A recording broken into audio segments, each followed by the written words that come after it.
Welcome to my stream, where knowledge reigns supreme. Calm and collected, I'm about to go live, you know what I mean. Got high expectations, gonna teach you something new. Learning, hacking, exploring, there's so much we can do. Feel the excitement as we dive into uncharted lands. New discoveries await in this digital wonderland. Together we'll unravel the secrets, unlock the code. No limits, no boundaries, no knowledge will explode. Welcome to my stream, where the fire of knowledge burns bright. Chat with me, let's embark on this journey of delight. From the basics to superpowers, we'll learn and grow in this stream of knowledge. Together we'll grow.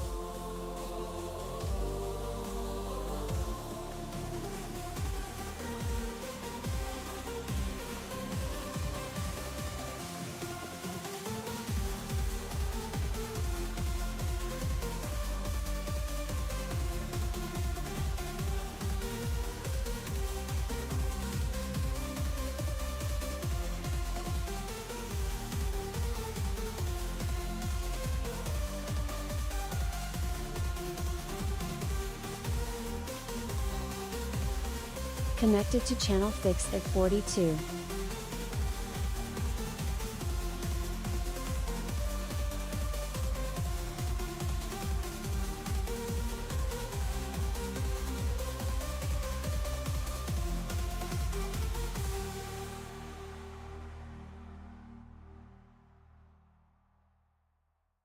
Welcome to my stream, where knowledge reigns supreme. Calm and collected, Fixerbot says, T minus 3 minutes. got high expectations, gonna teach you something new. Learning, hacking, exploring, there's so much we can do. Feel the excitement as we dive into uncharted lands. New discoveries await in this digital wonderland. Together we'll unravel the secrets, unlock the code. No limits, no boundaries, no knowledge will explode. Welcome to my stream, where the fire of knowledge burns bright.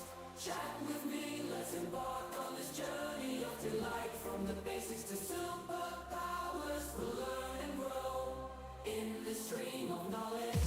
Together we'll grow.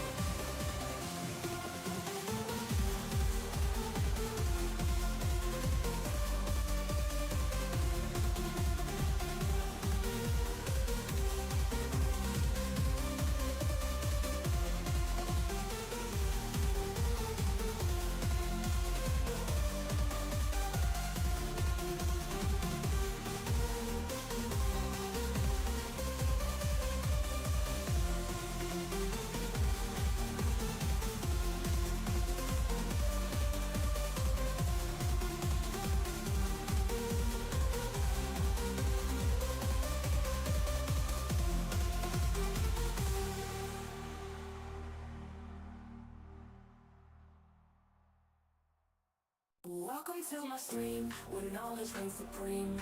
Calm and collected, I'm about to go live. Stream about to start, 1 minute left. High expectations, gonna teach you something new. Learning, hacking, exploring, there's so much we can do. Feel the excitement as we dive into uncharted lands. New discoveries await in this digital wonderland. Together we'll unravel the secrets, unlock the code. No limits, no boundaries, no knowledge will explode. Welcome to my stream, where the fire of knowledge burns bright. Chat with me, let's embark on this journey of delight. From the basics to superpowers, we'll learn and grow in this stream of knowledge. Together we'll grow.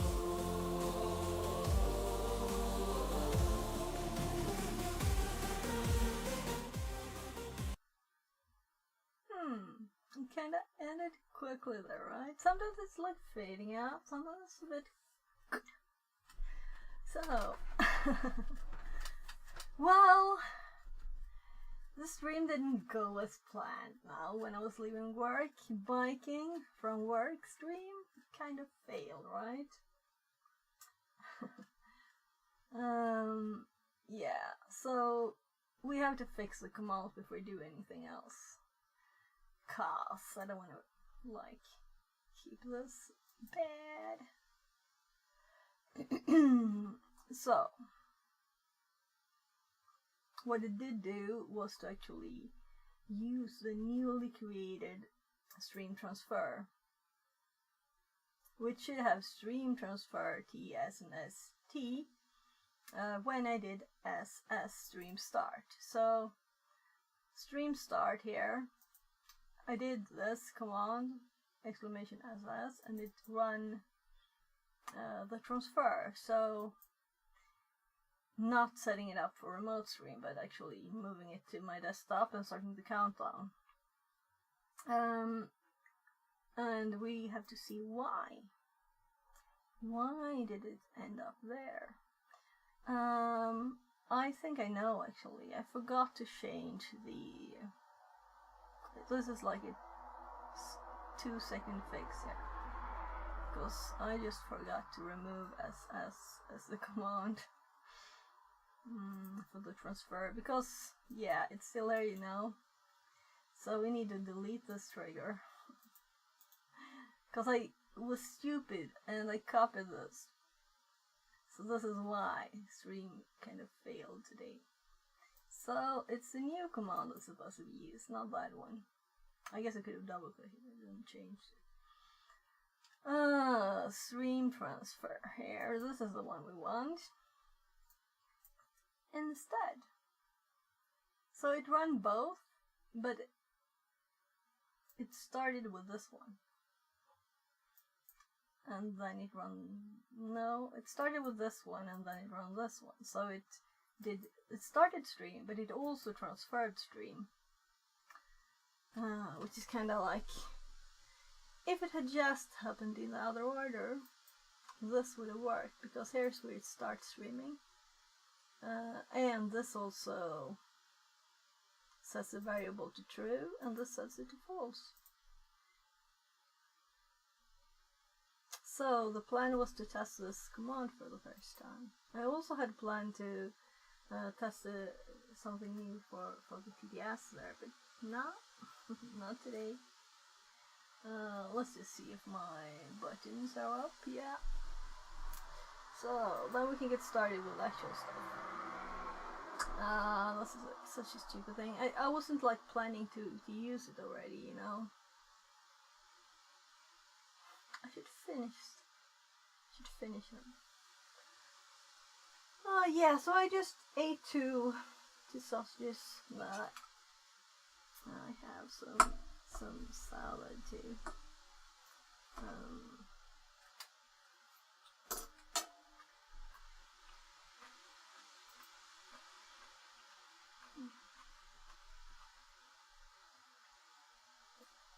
13:32 already, and it's Friday, right? I'm kind of thinking we should finish that first buffer overflow row. Let's like speed up. If I need to learn anything more, we'll just do that quickly and not dig into all the things. I think we have enough information now. The last piece of the puzzle there was, how do we get information on the stack? And now we know how to do that. Hopefully in both opening notes.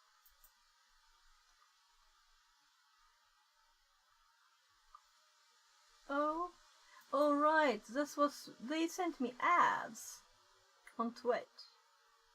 So I had long ago, when I did those, I was not ready to apply for jobs. I just put it in a folder for companies to apply. You could apply to work.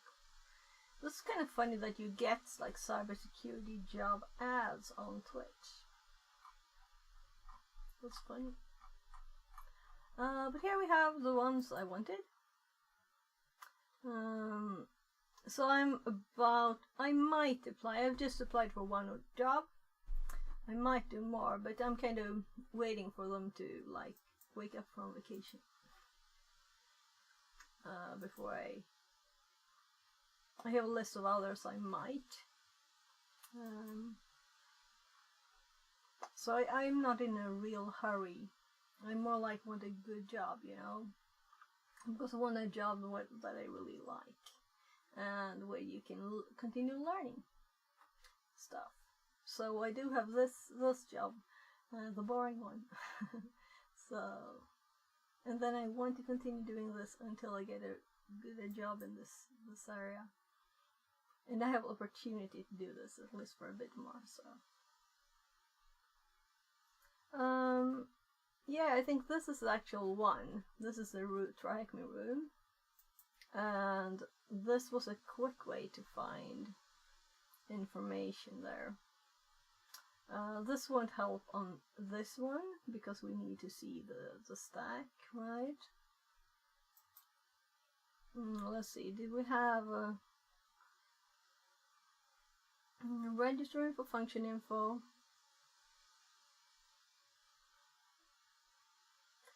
Frame.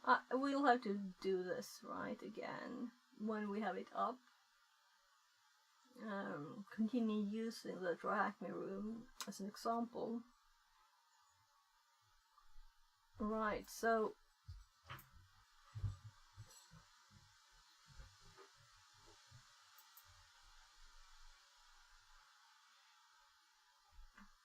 yeah.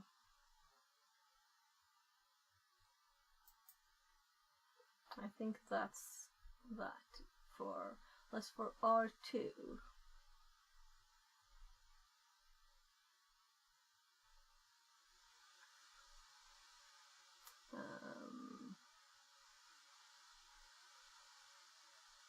List register contents here. PXR ESP. Print the stack. And I'm assuming that we can do either the X, and this is the length, and or is there another one in GDB? There was also a suggestion for another command. Did I add it? I added it to the list. Right, so that's what it was over. It was over the buffer overflow node.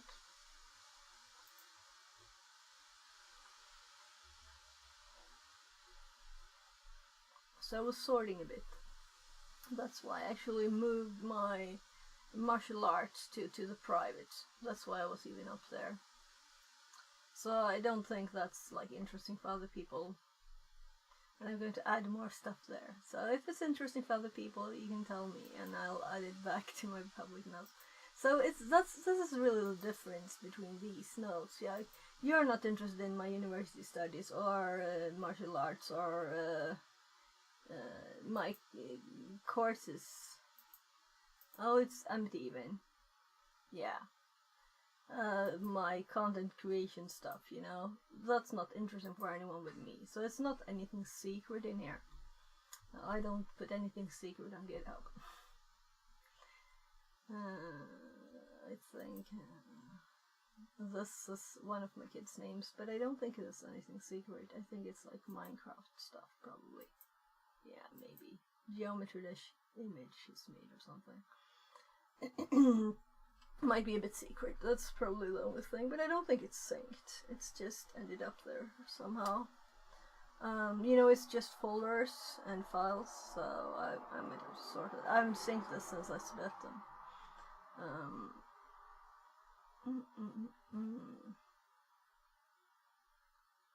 So this is still in the base repo, I guess it will be. I'll have to decide. There was just one repo before. So So let's go find that note again. It's infosec and it's tools and info, and it is in not Linux, but in here, buffer overflow. This is the one I was looking for. Where to test buffer overflow?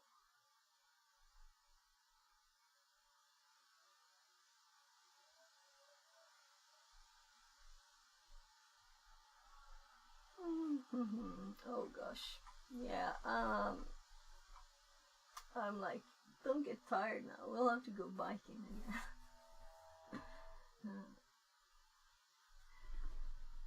Let's put the phone on charging too. This is the one that was streaming.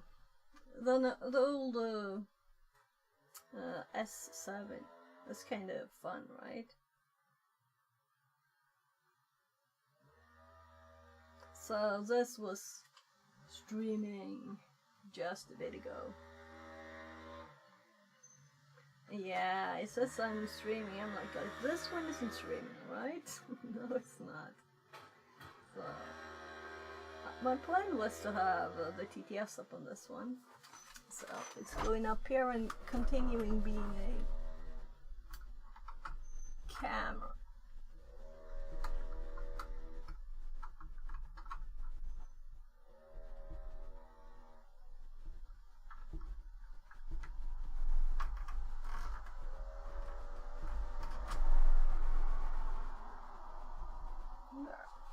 So in case I need a camera or something, I'll put it to the side or I can have it.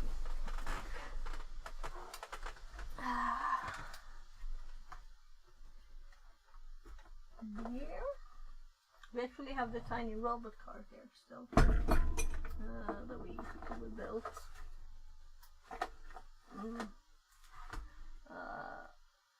And here is the Raspberry Pi that we played with yesterday, and I did get like 2 seconds to look at the firewall, but it's like all the parts are filled. It's being used as a switch for, but you have a switch just next to it that's not filled up, so I need to check if you can configure the ports to be different networks.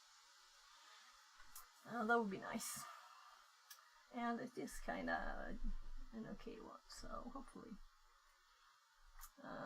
because I don't want to put a externally open honeypot inside my normal network. Never. If it's just a honeypot in the network, that's another thing. Totally different. If someone is in my network, then that's another, like a local honeypot thingy. So this might be like a different. I was thinking about that work actually, because I was. Oh, I'm so sorry about the audio. I haven't put the mic forward. I was thinking about that at work. I watched some videos on honeypots while I was working, and since it's not very brainy work there,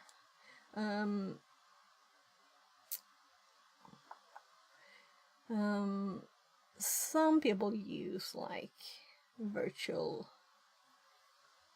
cloud boxes, you know, to have their honeypots and stuff, but I'm thinking the real thing that I would be interested in is that part to see what actually would end up on the outside, who's like sending stuff to my IP, my external IP.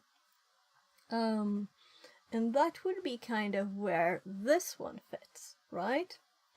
But a bigger, more customized honeypot with more like options, different things open, that would be more like an internal thing, right? Though it would be kind of funny to add some stuff to that one. So I'm curious about if there's any way to like customize it, adding stuff. I'm like thinking Minecraft, maybe, since we have a Minecraft server. It would be interesting to see if we get some on the standard port, you know. And I don't know, we'll see. Kinda like relevant things. So now it's just SSH. It's not active, of course, because it's even off. And I haven't reinstalled it that I said I would do.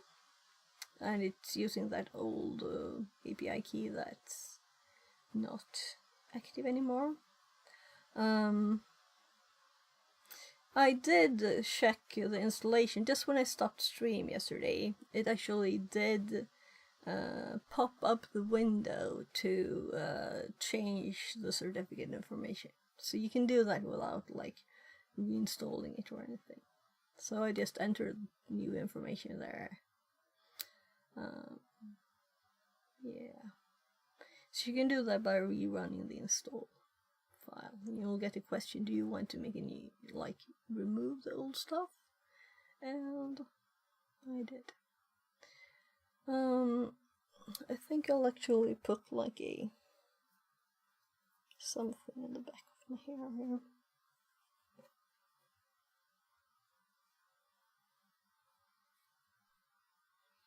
So since it's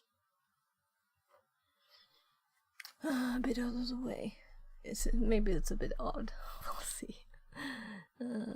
Time to get started, right? I've already been like mumbling for 20 minutes or 15, man. 5 minutes countdown. The VM is up. I'll just log in.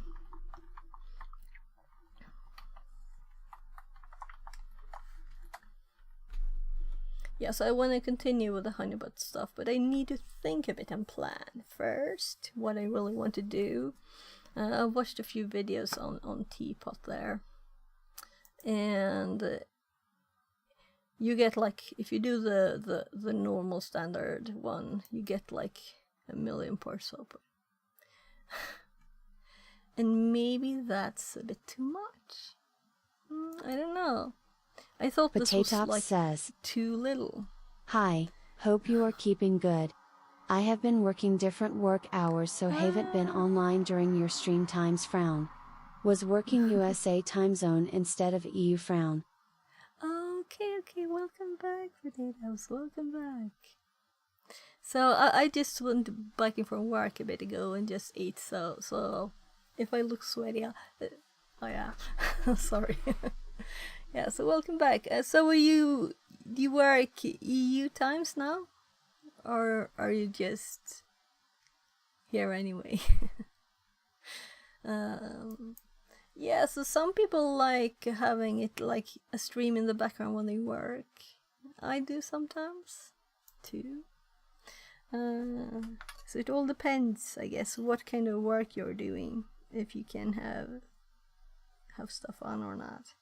And maybe you can listen to stuff but not chat or anything too.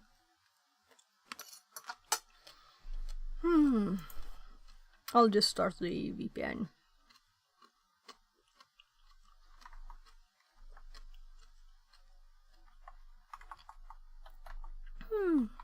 I even forgot how I usually do it, apparently.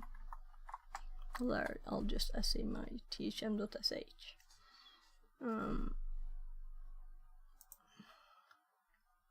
Right, let's hop you over here. So I think that background image is kind of okay. Maybe I should make it purple though. I like purple.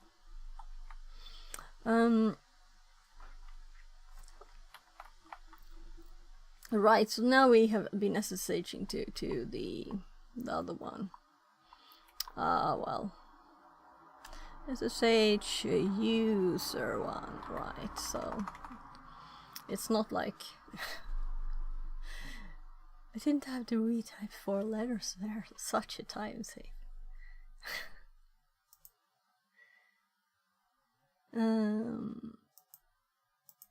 Alright, so many windows there. We have try Acme here. So it was a few days since try Acme apparently. So I did a few here. No, it's hopped back to this path, right? But I was doing another one too, like more boring stuff. So I still want to go through all the rooms, even if they're not what I think is the most fun, like regulations and stuff. I think it's better just to read the documents actually, though, than asking questions on it.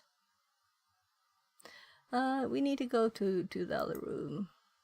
So let's do buffer overflows. Instead of this one, we're going to do this one first. And we have started.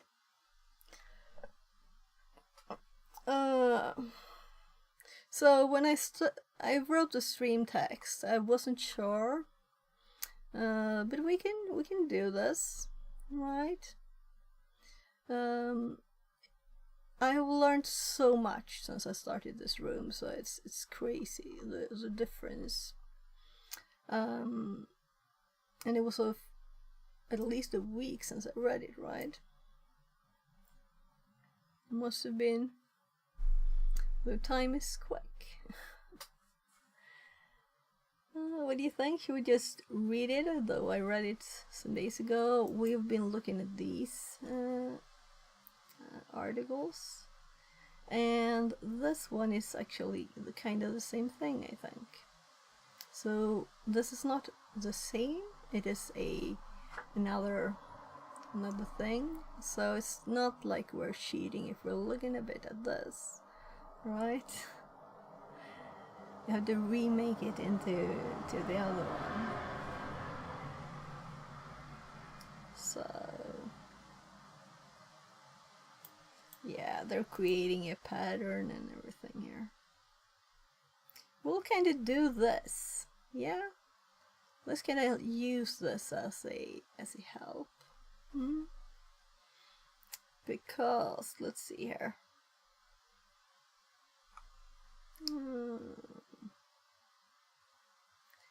Code flow successfully changed. I don't remember ours. We'll check its code. So, but this code is to hop to a function.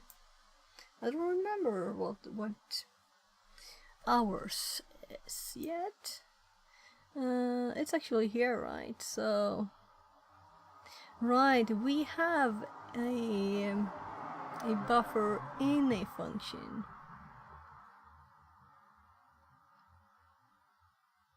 And what were we supposed to do, really?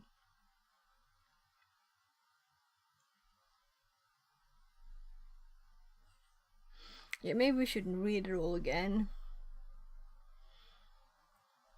because it's just the basic information. Use the above method to open a shell, right? We're supposed to read the contents of a file, that's it. Now I remember, or rather I read it. So there's a file that another user, I don't know if he's root or just generally, has access to, and our user have no access to this file, the one we're logged in at as. Yeah, maybe user 1, user 2, something like that. But it's sued, the file. So that's why we're going to be able to make a shell. So I guess it is a bit more advanced than this one, and the fifth one is actually the one. So maybe we should actually like read this one and do the hop to the number 5. That's where we started. We started as number 5, and then I went back because it said this and this is before here, you know. And this is something called Protostar that we can download and run to on our machine if we want to. I'm sorry for my voice. I don't know. I don't want to get sick again. I heard it when I started biking from work, when I was starting to talk to stream, that I sounded a bit odd. I don't feel sick at all, so... Yeah, so we had this kind of line there in the number 5 one. So... Well, let's just quickly repeat this one, because I think I've read this. Maybe I should TTS, since my voice is like this. I don't want to lose it midway in stream, right? Now let's not read it, let's TTS it. Very simple. It defines the win function, then defines the main function, which sets a buffer of 64 chars and stores our input in it. But wait a second, where is the variable that we're gonna overwrite? In the previous challenges we had a variable that is being used by a function to change the code flow. Now what will we overwrite? The answer is the EIP, which is the instruction pointer. And the instruction pointer is a memory address that holds the address of the next instruction in the program during execution. So if we overwrite that address, the program will execute whatever that address refers to. Let's try to exceed the buffer. Python C print *64. Yeah, I'm kind of feeling like I want to do these now. So let's hop to the other one. Can we hop to it? Yeah, we can. Let's instead duplicate. And let's do one here. I really feel like I'm losing my voice. That wouldn't be fun. Streaming when you don't want to talk, that's let's see here.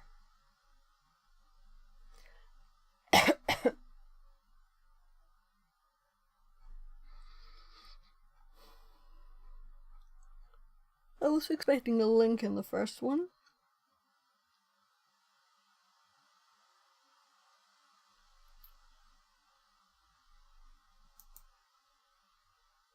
So, I'm sure I made something, but I have this shortcut in my notes.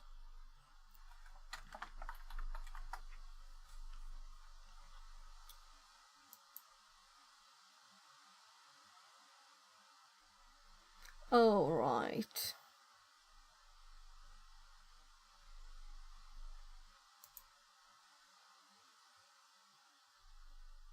It's a GitHub, right? There's also a walkthrough. I want the actual things. All right, vuln something.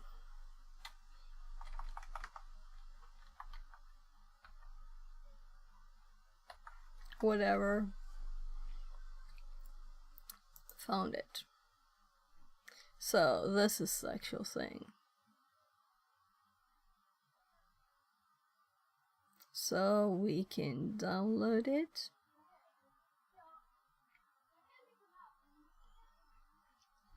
ISO.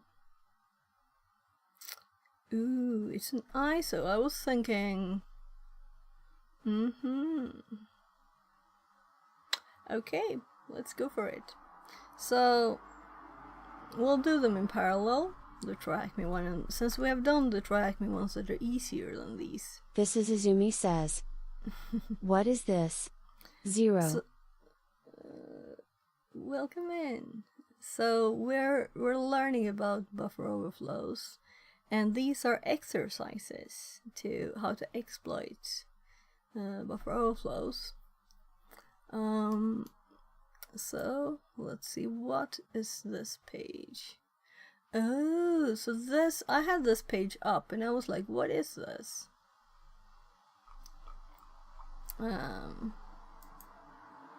So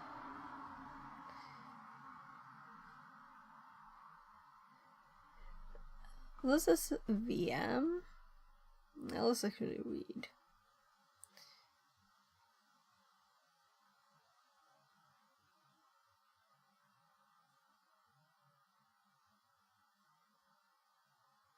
It's an ISO.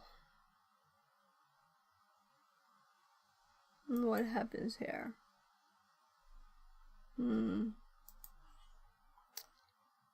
Is this available? Yes.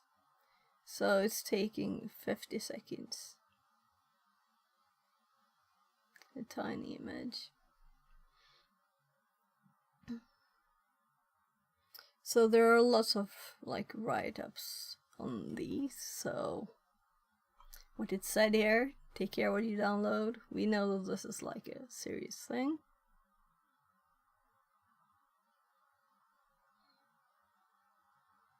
So I'm just curious about the ISO format.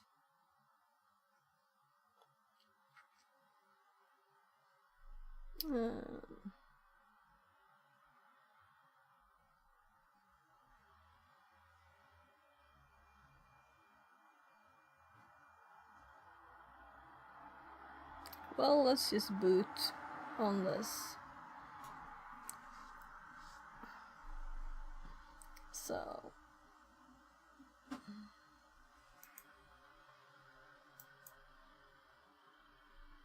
So this is not like something we will keep.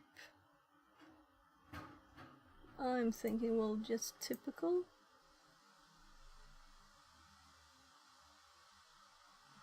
And we'll go to the one. So we have downloads, we have this.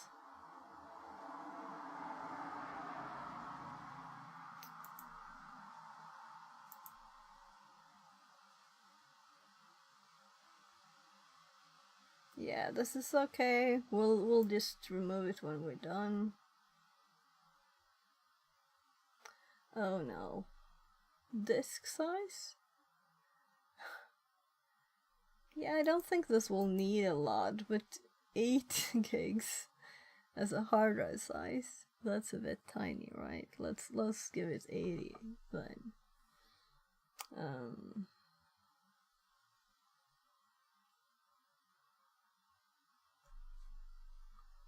So it's not like this is available on this drive even, because I'm putting on my C drive. So it will not be that big anyway. So we just wanted to boot on it, and if things is installing it, you know, I'm thinking it's alive. I will start automatically in a second.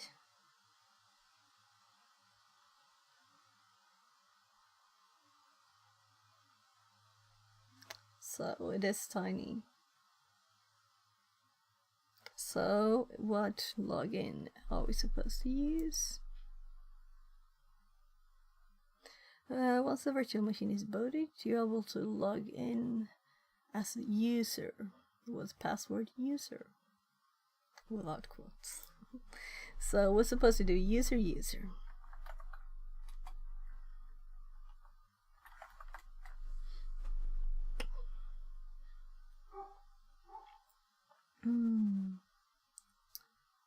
Programs included with dipping, when systems are free software. Right, so this is not a nice way to see this. Let's pop my mouse out. Let's see, can we like... Whoa! Look! That's better. That's much better. Fixerbot says, Welcome Raiders. B7H30 brought 20 friends to the party. Go drop them a follow. Welcome in, everybody. Madam Welcome Fabulous in. says, Riff Raff Inbound. Tomb Raid B7H30 Rochelle Roll B7H30 Haxer B7H30 Tall. Potatops says, Welcome, everybody. welcome all, D. Hey Theo. Yeah, hey Theo, thanks for the raid. What are you doing? Tell me. If you have time, maybe you have to run work at once.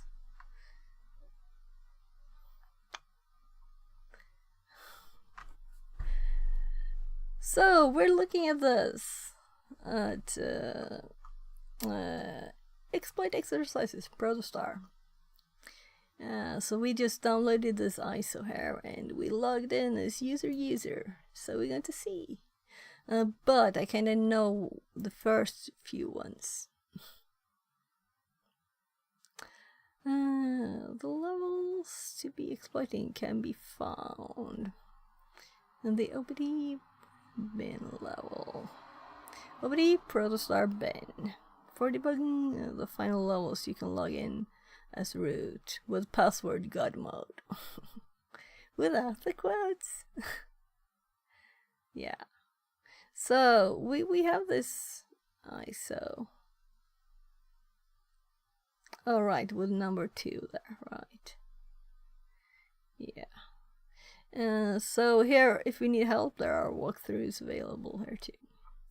So this is kind of fun. We'll need to do more vulnerable stuff, right? There's lots of stuff here. But this one we found from this article. So thanks to this person, because I've been reading their articles. This is number 4 here. So I guess I was thinking of doing number 4, but maybe we should do 1, 2, 3, 4, right? Why skip stuff? So I have network cables from the Honeypot project all over the place here. There, now I can reach my buttons and switch screens.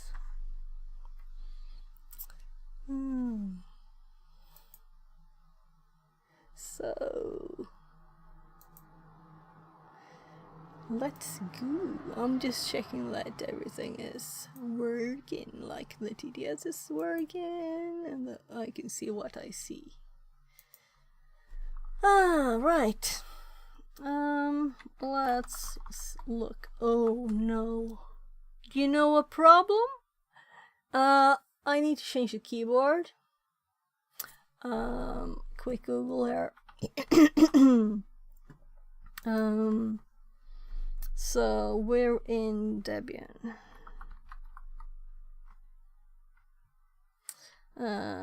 Change keyboard. Oh my god. I wasn't watching what I was typing.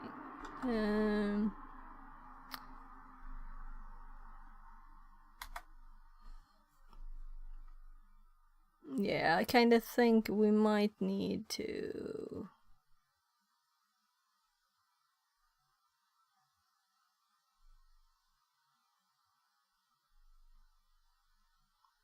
Fixerbot changing says, keyboard layout in New console. follower DR dead click. Less than 3. Welcome in.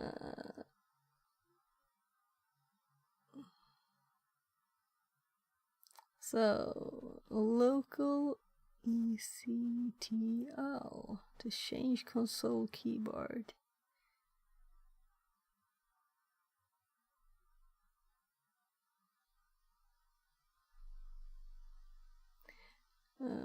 So let's just try like I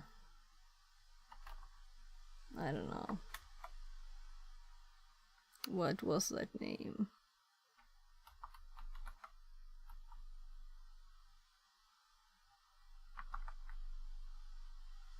ECTL? Nah.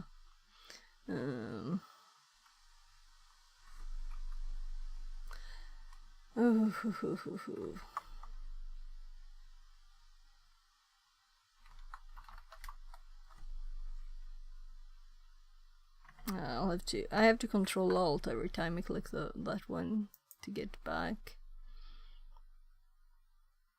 Changing keyboard. Yeah, let's actually hop here.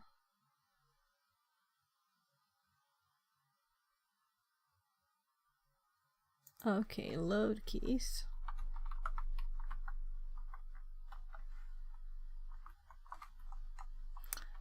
Just the problem of finding the parentheses.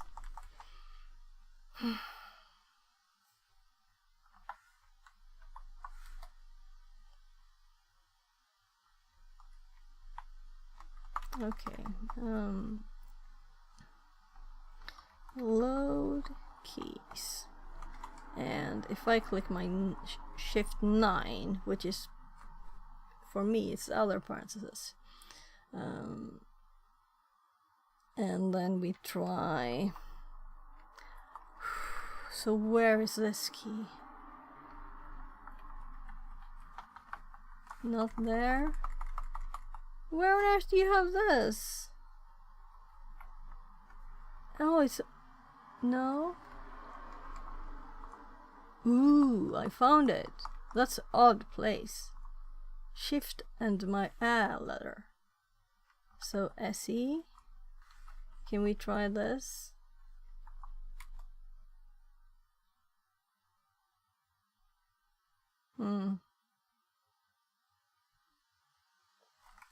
Yeah.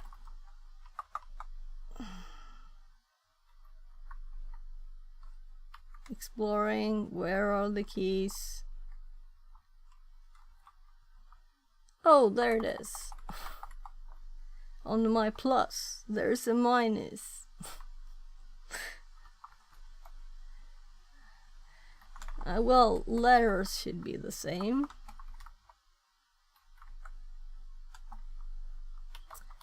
I'm kind of thinking there will be permissions and stuff too, of course, so we'll need to do this.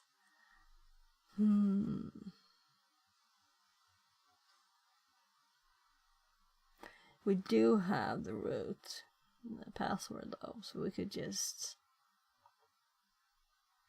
I'm thinking of copying stuff to my machine, or moving it.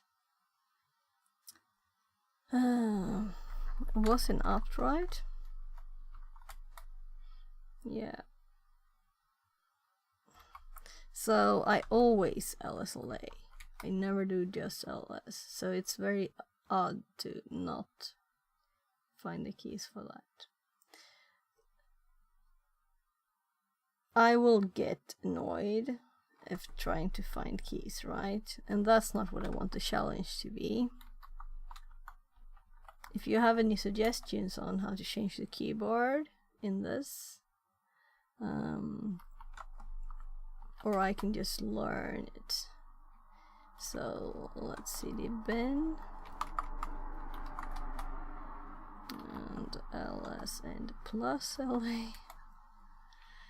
and here we have all of the stuff here.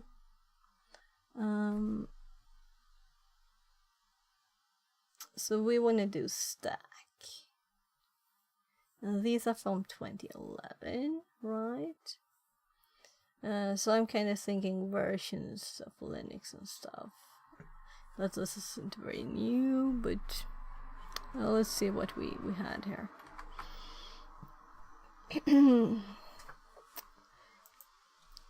So I open this. Basic keyboard configuration. Not modern. Well, I guess 2011 is not like ancient times, at least. Keyboard settings are stored in here, but we're running an ISO, so we can't like save stuff. We want a command.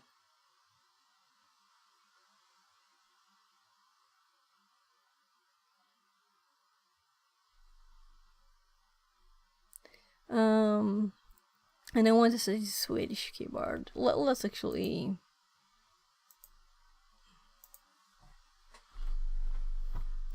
Debian keyboard Swedish.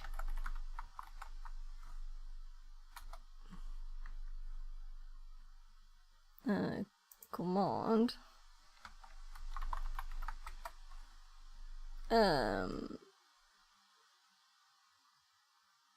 Maybe we do this.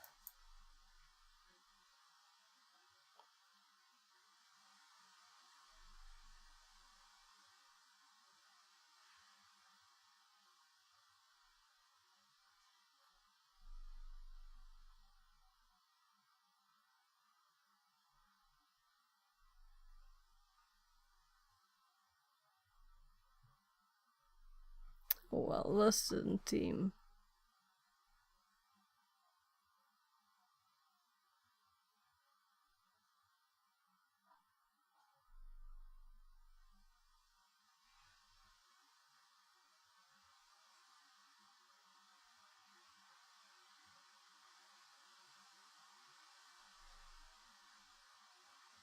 Here's the Swedish layout.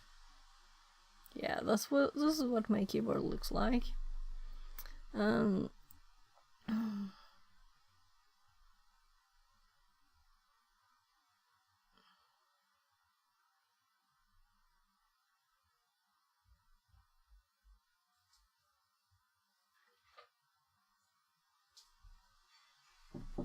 Yes. So one of my kids is knocking. Just a sec. Yes, goodbye. Okay, jag fixar det snart. Ska jag komma nu?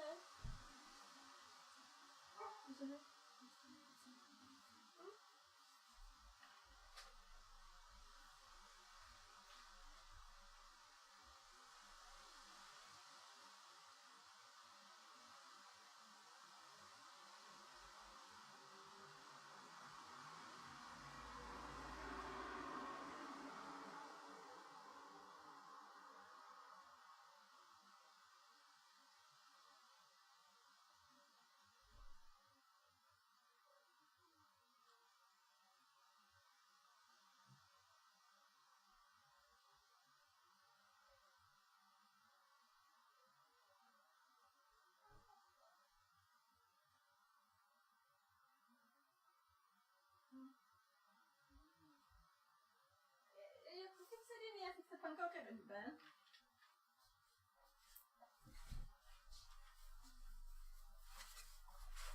Yes, I'll have to go get him some more food soon. But let's see if we can fix this first. So this was really just like a parenthesis to do this. Maybe this is not what I want to dig into, but also learning things is good, and why not, you know? But there we have the actual help. So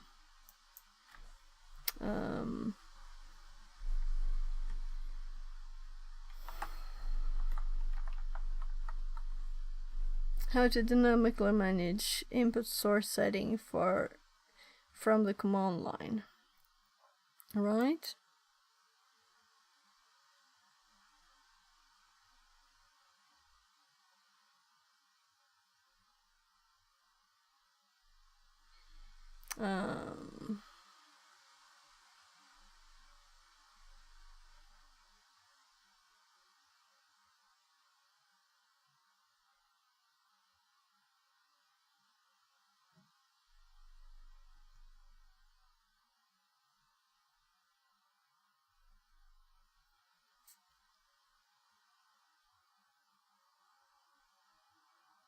I don't think we can write stuff if it's on the drive, you know, because it's an ISO.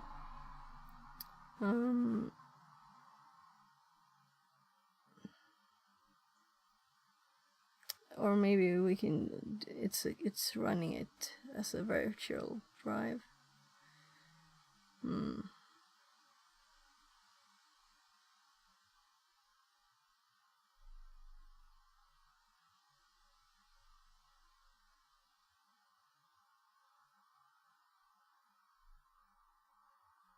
So I should really know this already.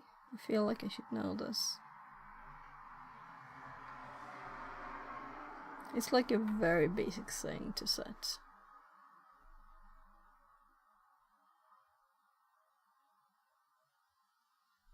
Let's just do Linux instead. Like Linux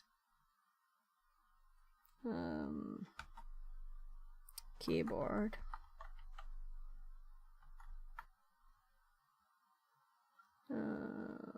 Change.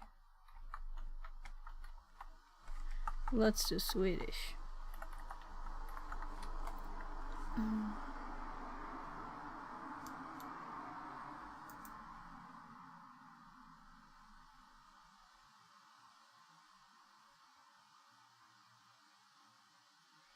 Yeah, so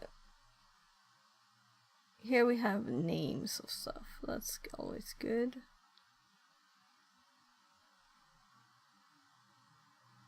Yeah, SV Latin 1, I recognize that. This is the right keyboard, I'm sure. So we'll probably need this.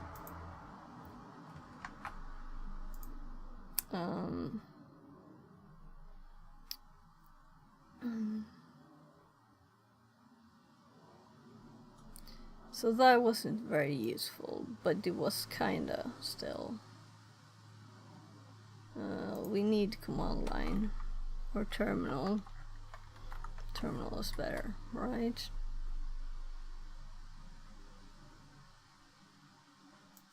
It's Ubuntu, so it's the right family. I'm using American. I want, but it limits when I want to have Swedish layout. Yeah, they're in graphical settings.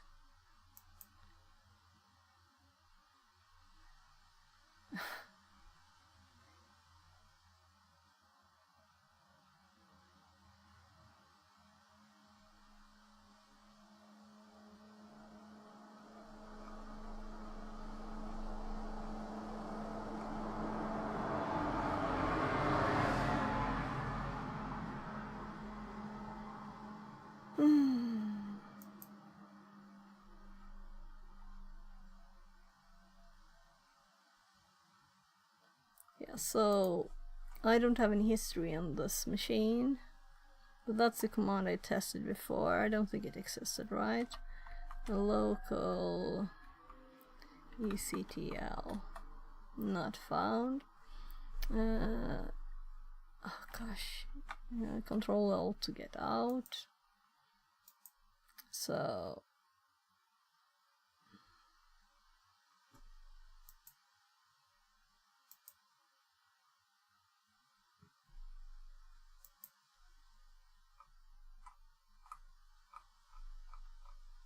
I'm like, where are the commands I used just now?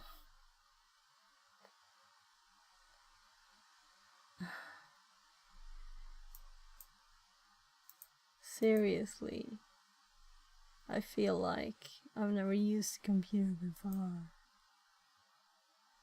So what haven't we got still?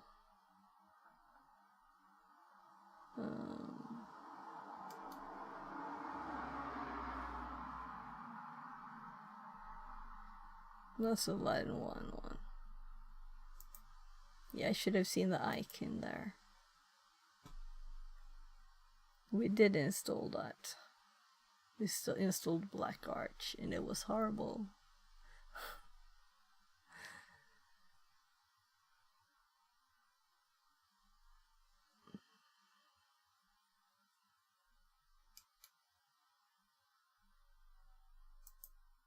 Here's the wiki first. We already have it up, right?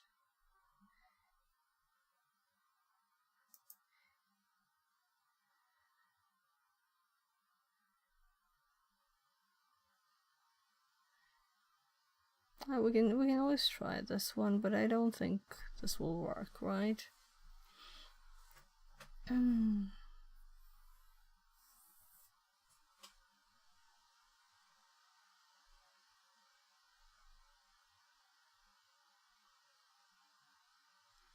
So files, we don't want to change files. We want to find the perfect command to fix the keyboard.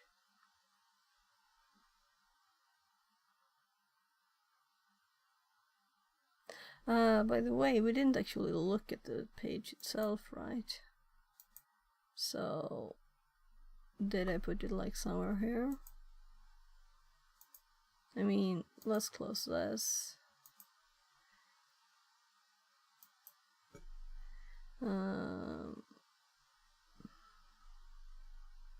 Nothing here.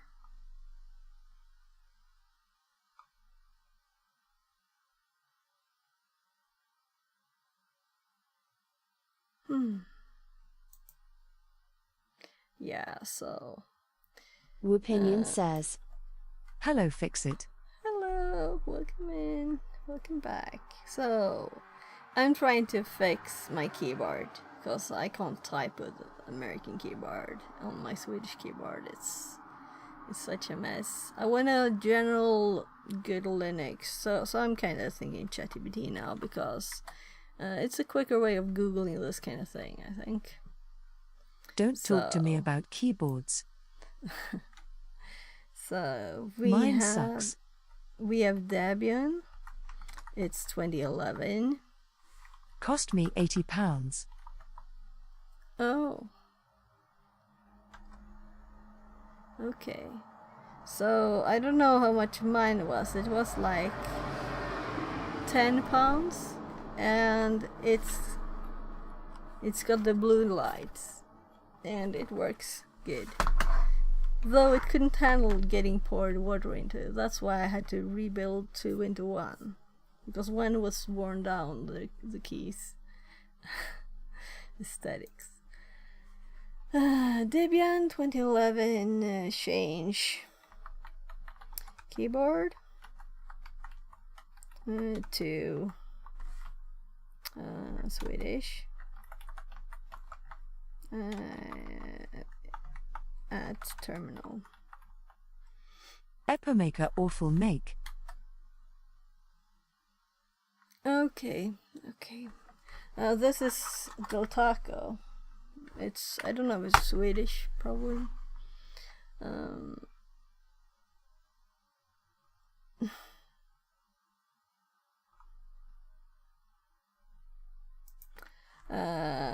This is a boot ISO.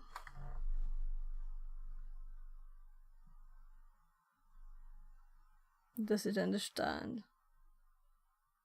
Or did it break? Load keys.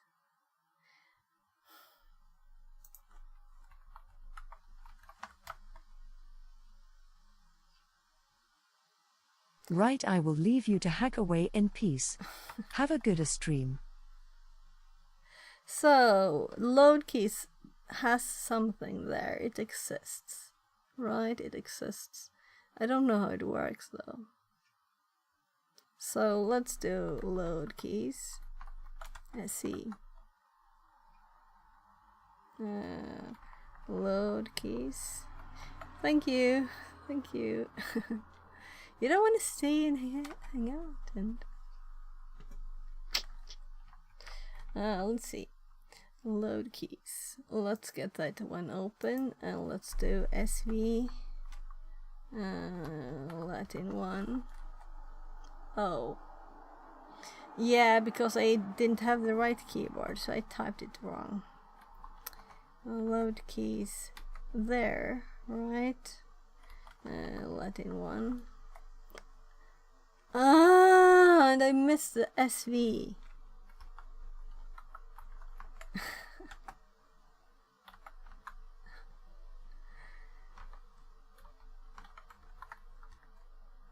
Cannot open file. So, since this is a very basic thing,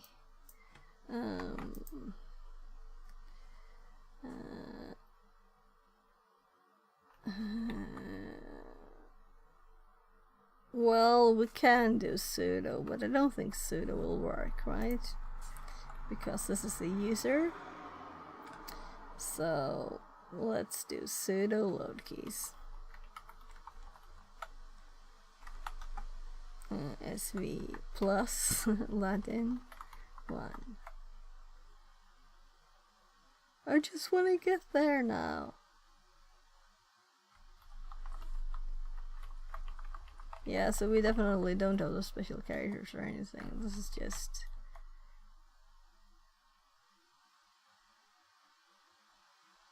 Oh, it was just slow. So we actually have the password for root, and this one is just user. Yeah, I thought so. Let's... it was something funny. Let's see, what was the password? So the problem is that if we change the password as root, I don't think it will stay, right? So let's just It's just, I don't like this one, you know.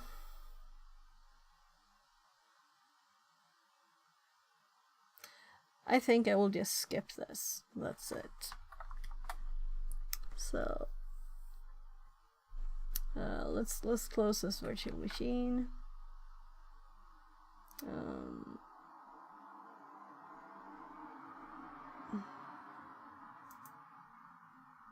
So VM power shut down,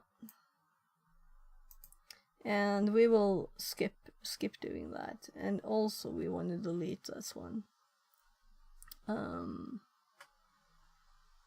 So let's do VM manage delete from disk. This is just testing booting that ISO, and it wasn't like really other locale friendly, alright? Hopping back to Kali, and let's do the try hack me one, and let's skip the ones. We can read about them. We don't have to do them. So many things, just checking keyboards. The reason I even spent as much time on it is because it would be nice to know, you know, if there was like, oh, nice command just to fix it. I would have liked to add that to my notes. I didn't actually look in my Linux notes though. So let's quickly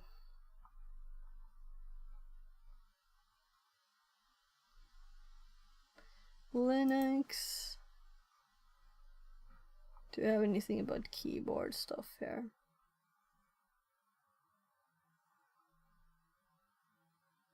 So this is not the first time I had this problem. That's why I think I should know.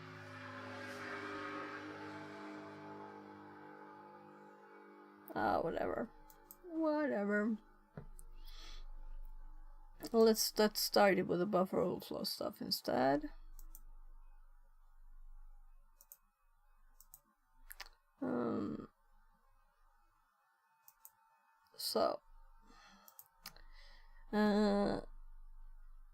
These are notes on just how to do stuff, but I have not finished the notes. Then I have until like here, and then we have some random. I think this image is better to show the heap and stack growing directions, right? And up and down is so ugly. This is uglier. So I'm going to clean these notes up like these top ones are too. But this is what we're going to do now. So let's get a new IP for this. And actually I need to go and get some pancakes for my kid. It'll take like 3 minutes. I'll put the phone sign up, and this will get the chance to start. So I'll just get some pancakes for him.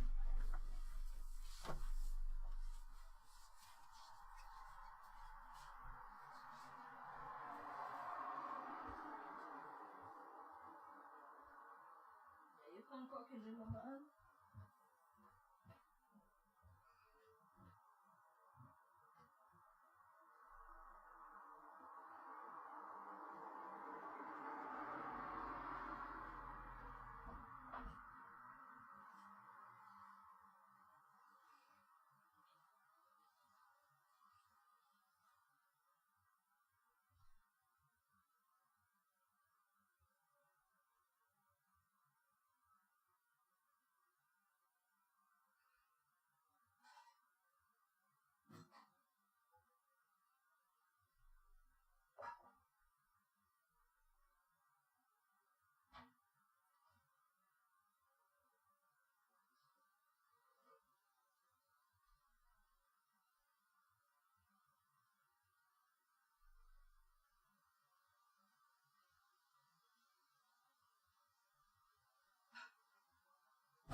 Dev Sutar says I want some food pillow turquoise hot chocolate.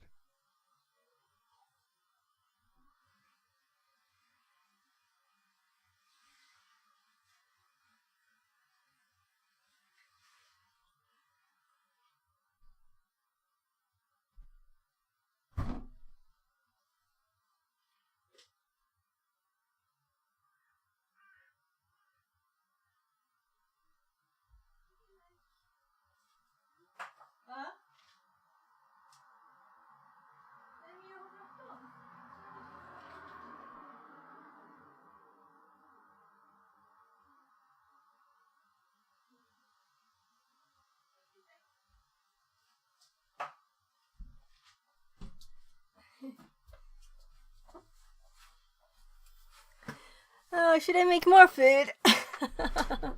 You want food too? Welcome back. So, we have an IP, and I spent more than 4 minutes. 394. And I'm typing in the wrong window.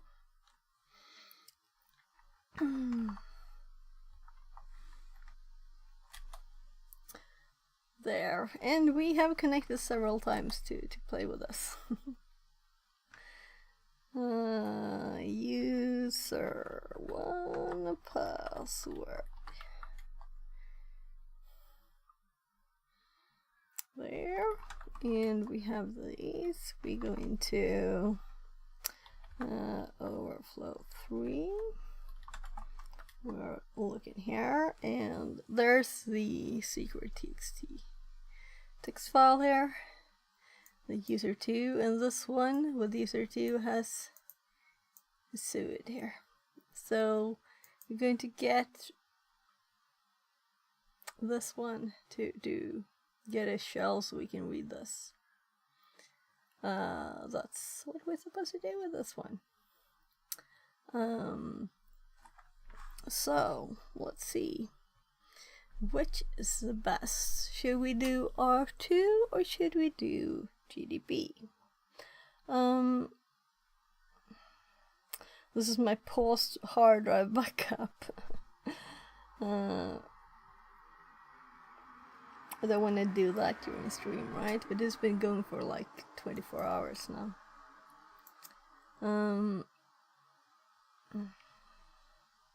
Let's hop back here. So, for this example, look at overflow 3 folder. Inside this folder you will find the following C code. Yeah, so we could have looked at the C file there too, but we've already seen it, right? It's this. We have a copy arg function with a buffer of 140 characters. It uses strcopy, that's not safe, to copy the argument.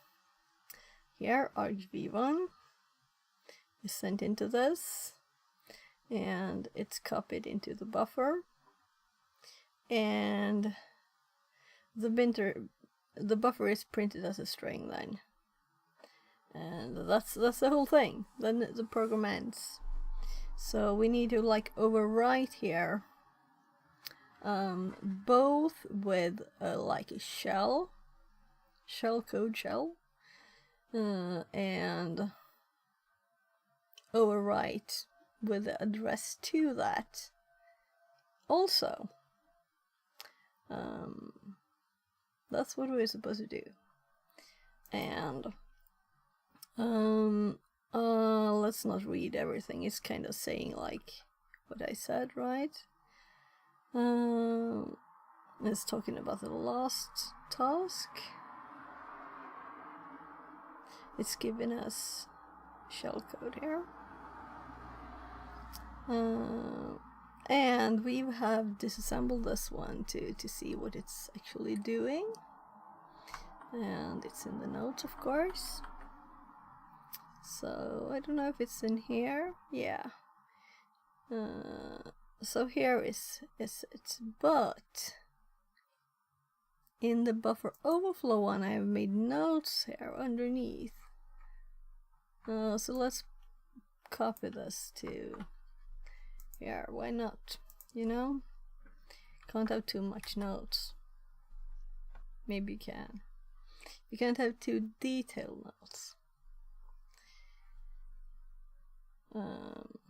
So it's just simply saying it's the strength and it's shifting it to get rid of the 11. I don't know why it's not putting it. I'm very curious to see, stepping through this later, what the value here will be after these of RCX. Because these ones here, it will be shifted. Oh, so I'm trying to, so let's imagine that the end of it just hops, hop, hop here. 8, when these are 4, hop, hop.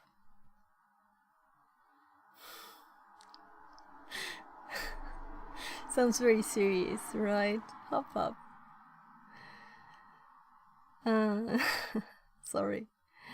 And then it hop-hops back. And will they be zeros? Will they be...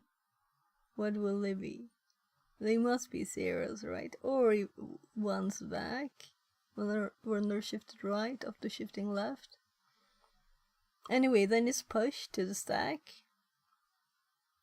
And setting up other things needed for the syscall here. That's what I typed here too. I didn't want to do all of them detailed. That's not required. XOR RDX is just zeroing this because it needs to be 0 for the call later.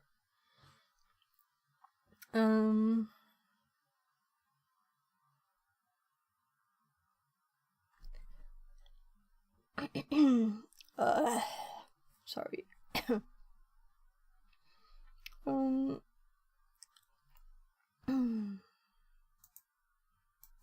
Right, so first of all, let's test this. I haven't tested this really. So now we have the chance to do it. If we do buffer overflow first here and not type in the notes.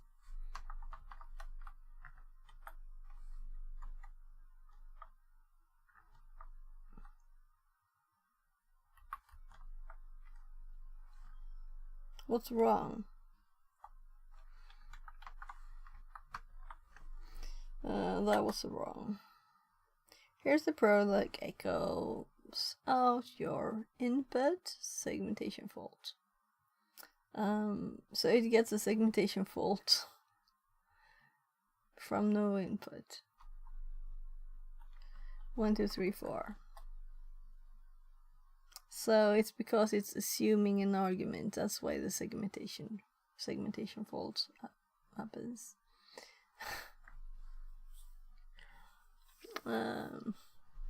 Well, I guess it's a basic example. So we're supposed to input here, and I have in my notes now, my cool notes.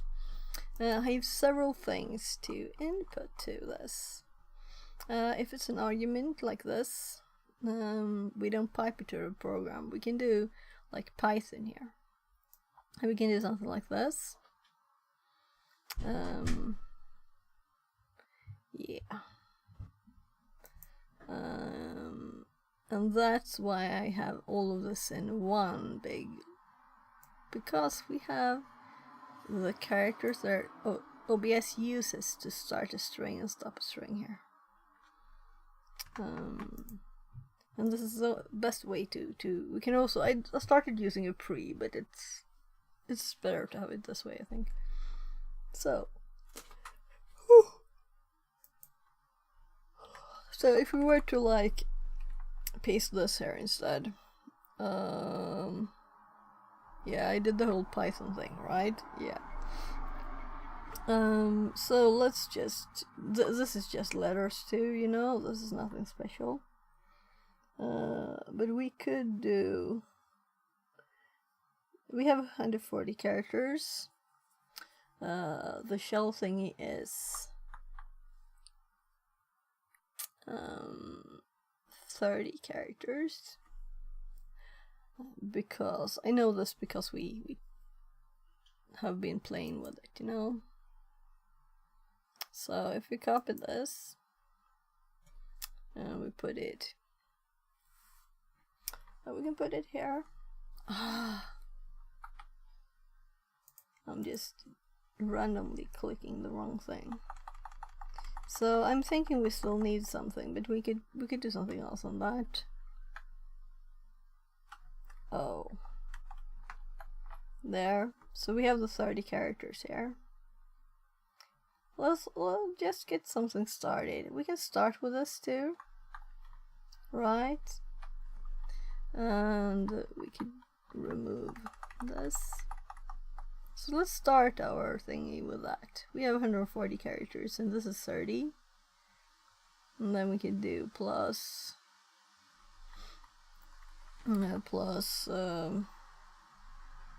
well, let's do a times what do we have, like so 140 minus 30 is very advanced math, right?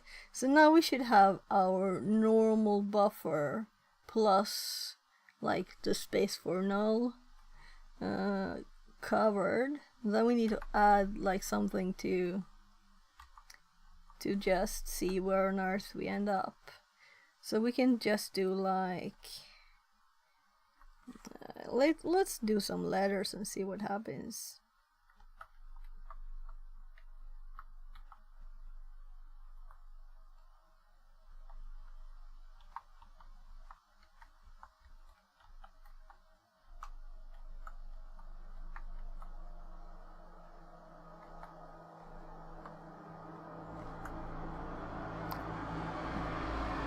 So actually, let's copy this thing.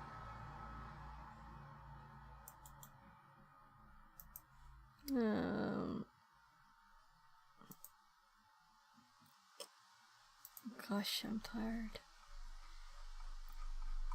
So I'm just scrolling to the end of my notes for this one here. And well, I should have copied this bit too.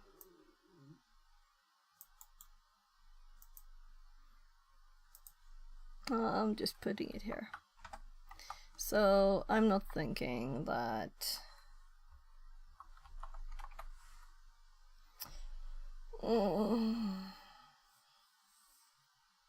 that didn't help. Will it look better like this? No, not really. But it's more correct anyway, whatever.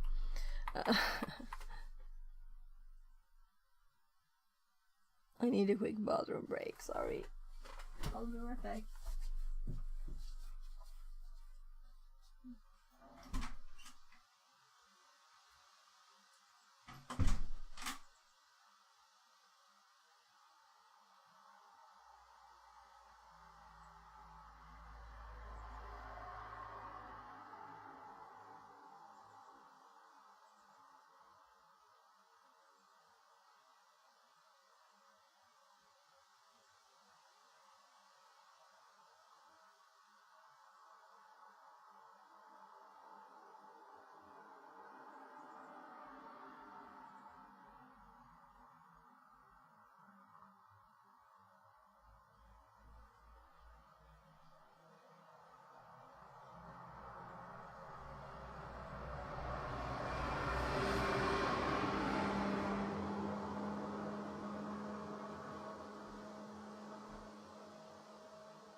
N1GHD3R says, "Hello everyone in chat, I'm late to the party, what are we doing here? Some B0FCTF challenge? Smile smile."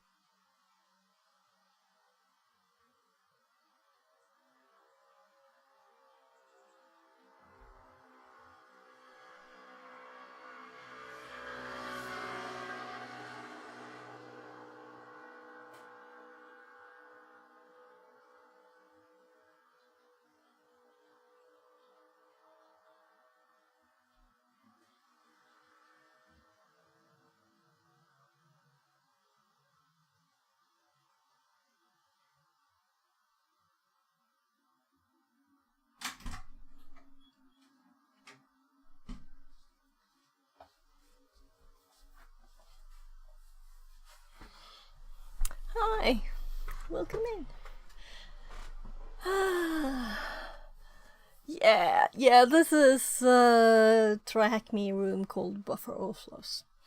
But we tried to get something else started first, but it didn't want to work.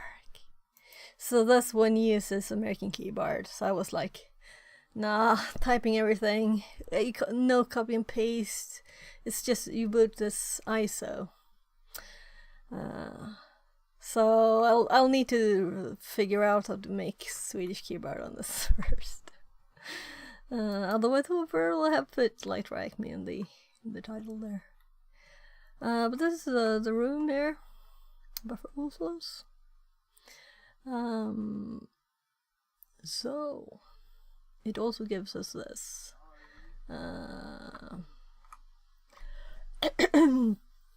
So it's Cool, I'm also from Sweden, smile, smile. Cool. So if you happen to get a like Think have done Protostar a few years ago. Okay. Neo Yeah. Spring says. Gar7 Pogamated. Hi, welcome in. Yeah, so yeah. So if anyone knows a simple basic, it's Debian, the image, and it's from 2011. So Debian terminal command to, without adding any files, because in ISO, you know, changing the to Swedish keyboard. That would be nice. I should know it. I feel stupid, but I don't want to dig into it for a lot of time. So we're continuing with this one. We're still doing this one anyway, so I might do that one later. Yeah, right. So I was just going to see how the program reacts with this. And then we're going to run either R2 or GDB or something else if someone suggests something. I just copied it to my notes, so I have it there too, so I don't have to retype stuff. Let's see what it says.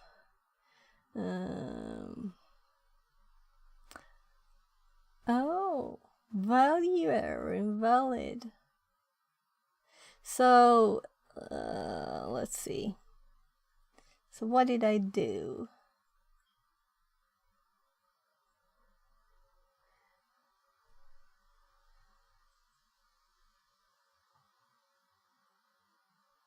So first of all, let's just remove everything but the ABCD. And just run it. And then it's happy. And the other one started with normal characters first. So what if we put the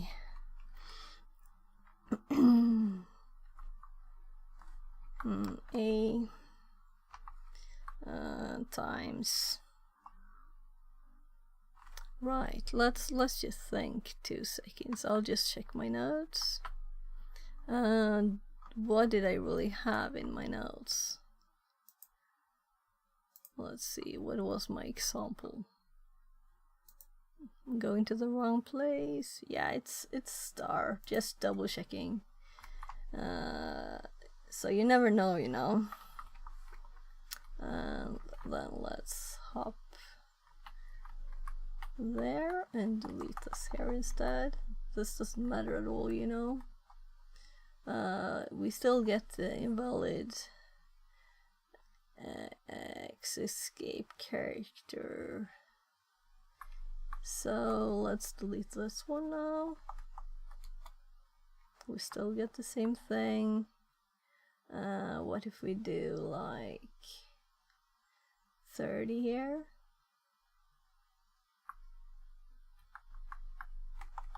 I think that was their test, the example I had. So I'm like, by the way, let's just start with removing the program and doing echo. Alright. Yeah. So, as I thought, it's from this bit, you know. Let's see what happens if we remove these. Then we'll just echo the full string, right? Yeah. So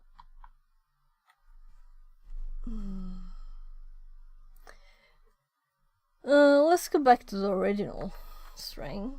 I'll just go down to the bottom. I will go to my buffer overflow notes because I think I tested these, right?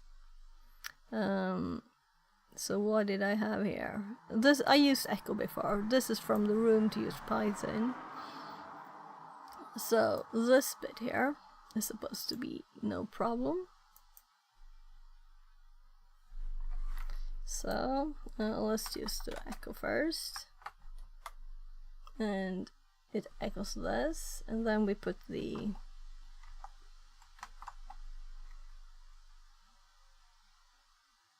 around this, and then we get the string.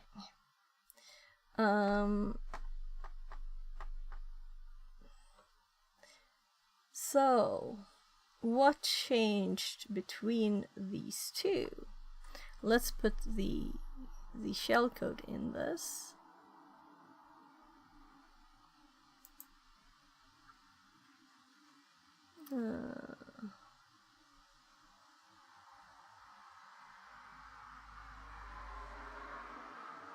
Yeah, right. So instead of those A's, we could have \90s or 90 hex NOPs.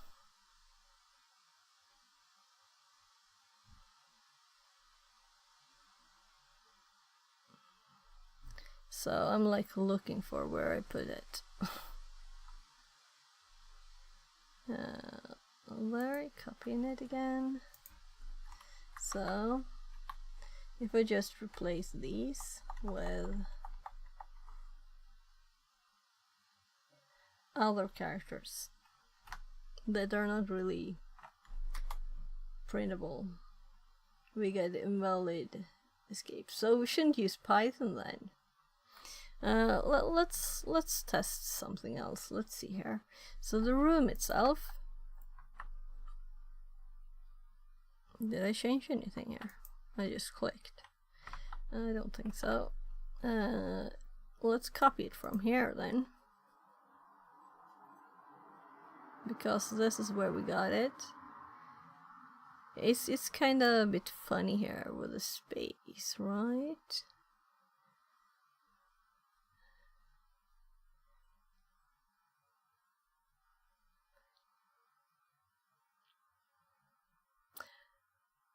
So this wouldn't work for this challenge since it's an argument. Maybe that's why they did this odd thing. And also, why are there so many extras, new lines and things? I know when I put this in my notes, it was kind of funny. Let's see if I just paste this there.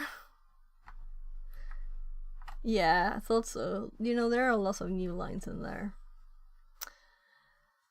So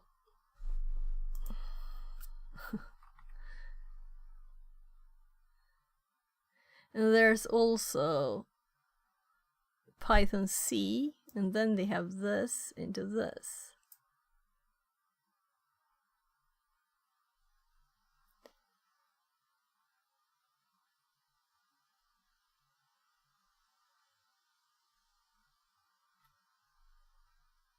In some cases, you may need to pause SRs before programming. So I guess this is like a hint there. Well, I think I already copied it, but let's copy the whole thing instead, and then let's fix it. So this is from me testing to fix the keyboard there. So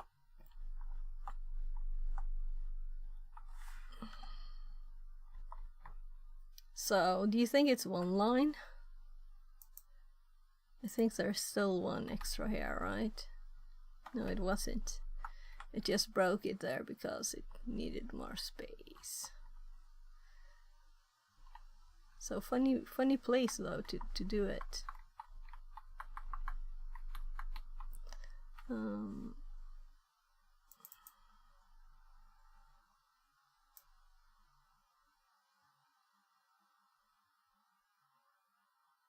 Yeah, I saw it hop to here. So it likes breaking after x to f. Is this an okay thing? Right? Do you like these? Let's do this, right? And then of course we have program name, right? So the program name is not actually program name. It's buffer Madam overflow. Fabulous says. Oh, the dreaded backtick? Yeah, I guess so.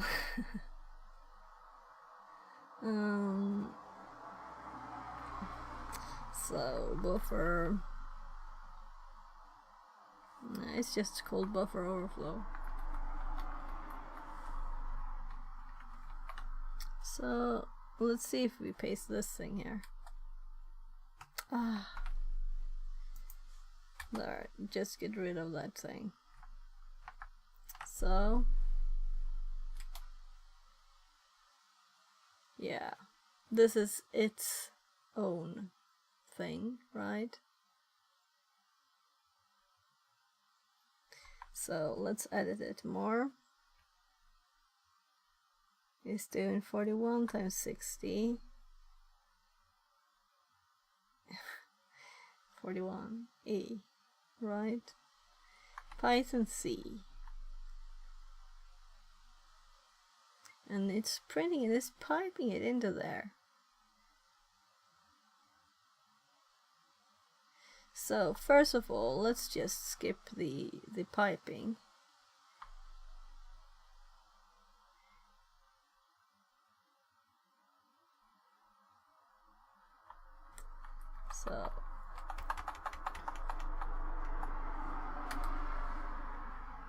So of course we still have our invalid syntax.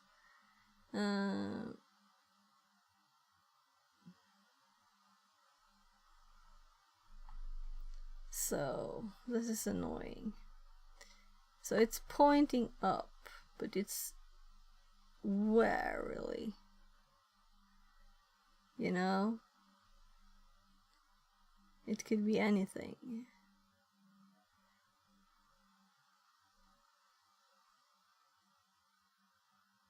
Oh, I see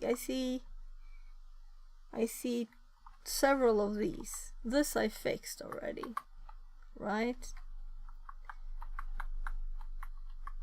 So these are bad characters here. We don't want these, we want the normal ones.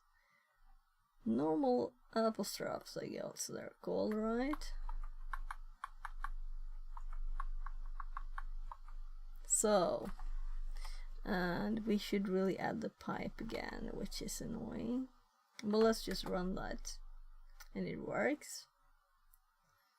And now we're going to add the pipe back. So pipe to dot slash buffer overflow there.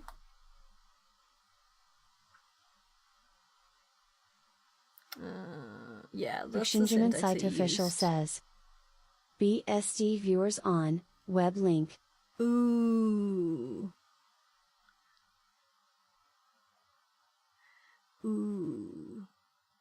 So this one avoided my test for bad stuff to remove. We'll have to add something that finds this. So let's go to spam, chat spam, code, and best viewers on with special stuff here. Seriously. Right?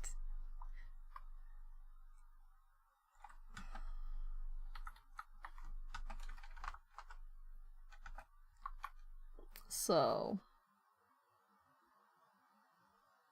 I'm discounting parentheses because there's an extra one. Because I always type both. I have start, end, and then I get double end ones, which is kind of annoying. But let's do. Let's paste the string first. Let's do message contains.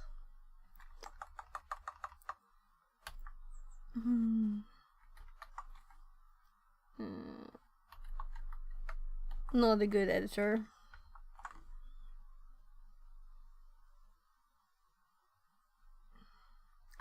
And I have the same problem again there, right?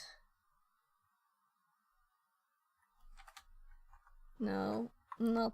Let's put these there, and so this is what we had now. We can't remove everything with best. Special O. We can't remove everything with viewers.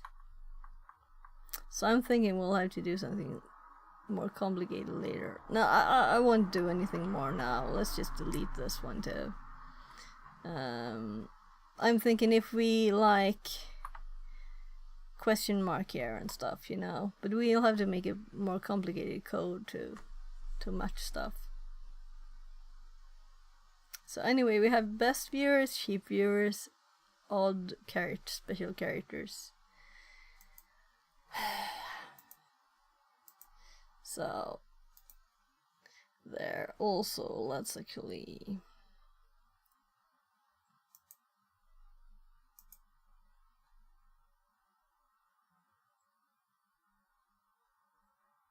Gluzik says, hello, sorry to interrupt your work, but I need some serious help from anyone who knows computers more than I do. So what do you need help with? It's a serious thing, you know. I'm okay to help people, but no, like, not good questions. So,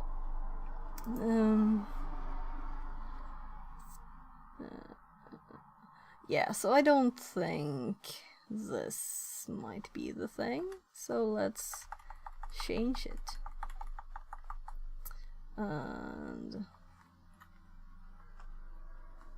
let's think. We just want this done, and this will work because it just worked. And then we replace. Oh, it did the knobs there instead. I was like, we could also do more. Believe it or not, but I'm actually getting DOSed as we speak. I'm online with my phone. I got threatened, but you never believe that some kid over video game is gonna actually do it. Turns out that he actually has botnet and hopnet, and he called this home hold. My router has been down over 24 hours. Okay, I'm sorry I can't help you with that. Talk to your ISP.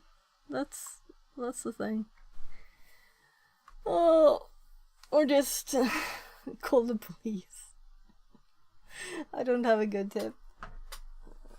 Don't upset people. My ISP is clueless. Okay.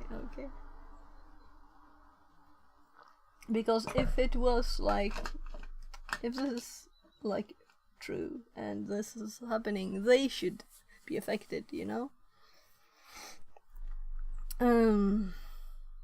So I was going to do it the other way around, and this would just be printed there, and we'll do,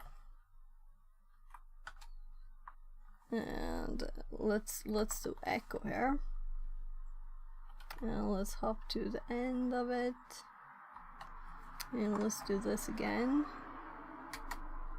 Sorry to bother. Good again. luck with your project. Also, thanks for your time. No problem. I'm sorry I can't help.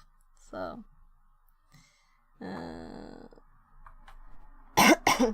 You seem to have okay internet to be here at least. That's good, I guess. So now let's send this to the program.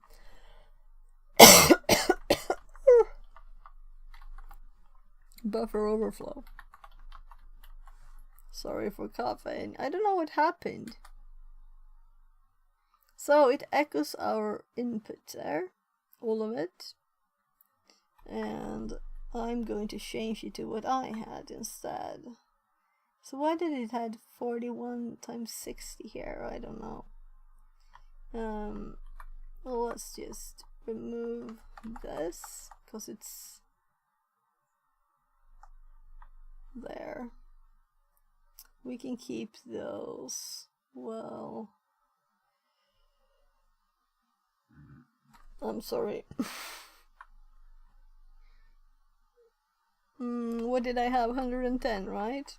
110. And let's do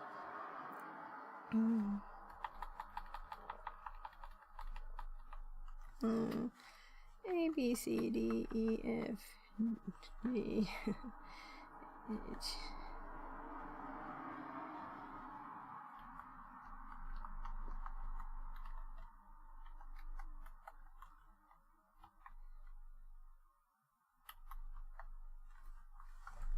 So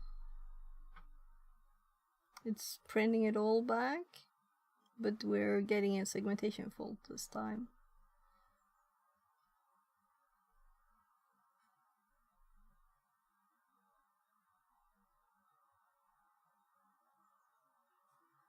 There. What we need to do, of course, now is to get information about this, and we were going to start with the newest one we have not yet tested, to just see what kind of information we can get from just doing obj dump, right? So let's just see, what will we see if we do obj dump. And the suggestion here was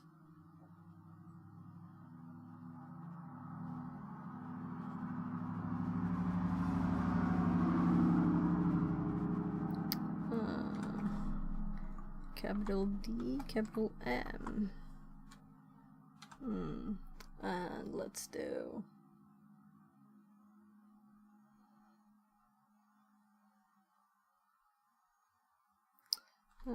just the name. A out, no such file. So that doesn't work. Oh, M should be Intel. There. I was like, what? So now we have our first test with this one, and this just gives us, let's see, well, it's a lot of data. This is why the example does grep for main.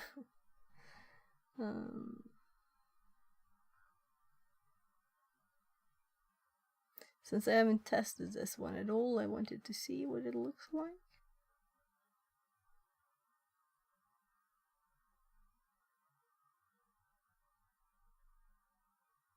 Puts. Start. And trying to scroll at a reasonable speed. Here we have the copy args. Function. Copy args function here.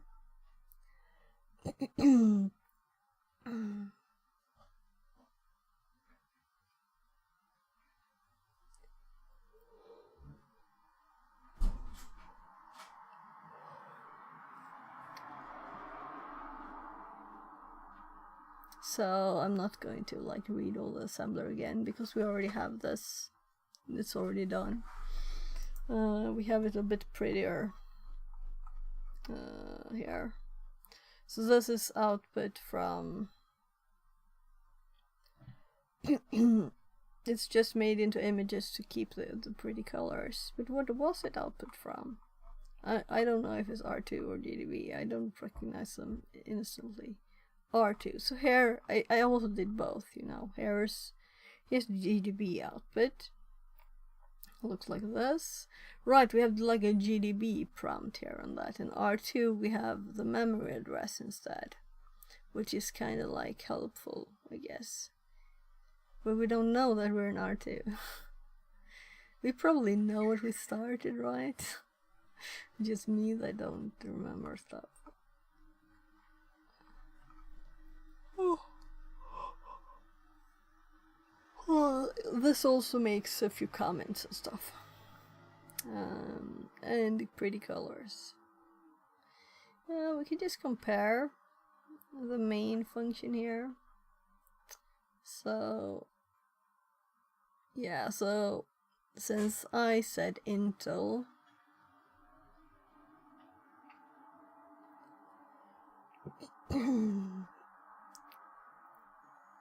yeah, so it's the same, it's just a few changes. If I hadn't said Intel, would we have got an AT&T syntax? I don't know. So here on the screen we only have the memory address, and here we actually have both, right? Because we have that too, and it's the same as you can see. So this is what where's the compile stuff? Compiling away security features. They've definitely done this, you know. Or we wouldn't be able to just play with it.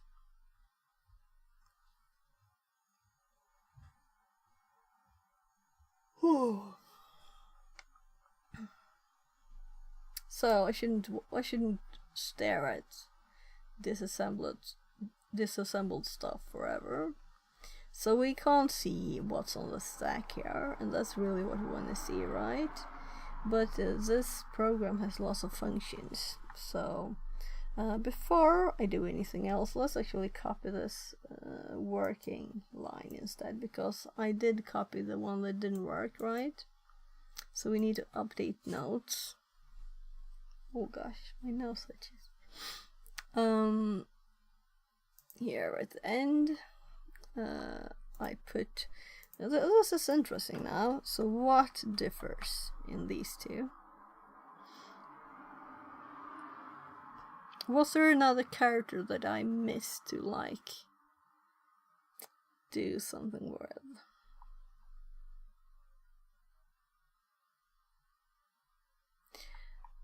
I did start this one, but I changed it. That didn't help to fix it. There's probably some character.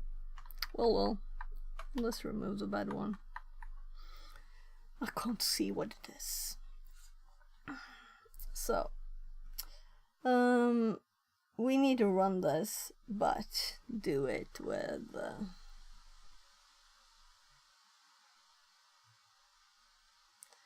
let's actually just, if I just click here and we go to the very start. I know I can hop there with a key, but I don't remember it. I should practice. If you just run, so which one? Suggestions, R2 or GDB?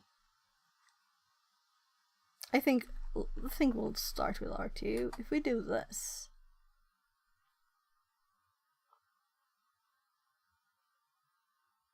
cannot open. Yeah.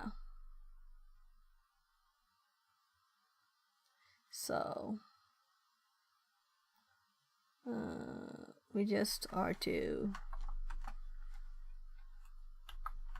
buffer overflow then. I don't remember the commands in my head. It's too messy. But I kinda remember this one. This is the one I want. Oh, This is supposed to be OOD, I think. So let's go here and let's do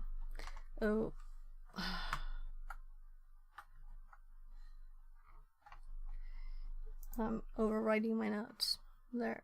So let's actually OOD, and it kind of hopped away on me with a new line. Yeah, so I didn't want that.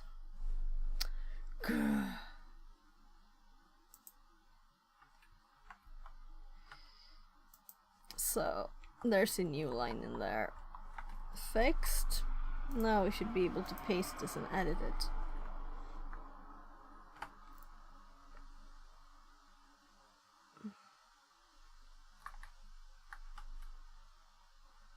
So we don't want this here because this is already started. We want OOD because we want to restart it with this option.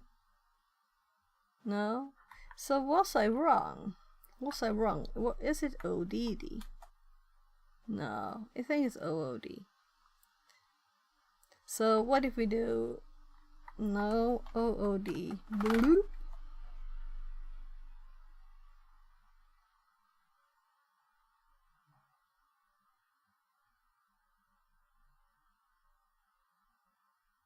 Yeah, so it runs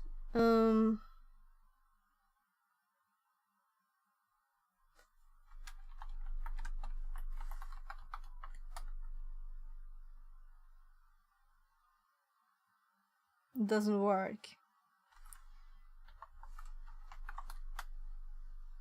OOD, reopen in debug mode.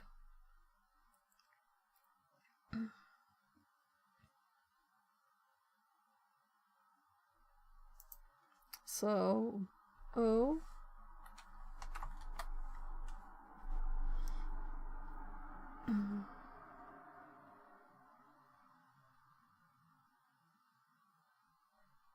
right, I didn't do D before.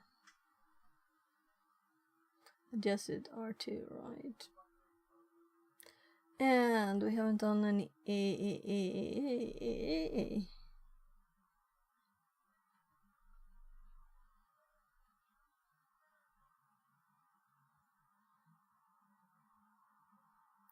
So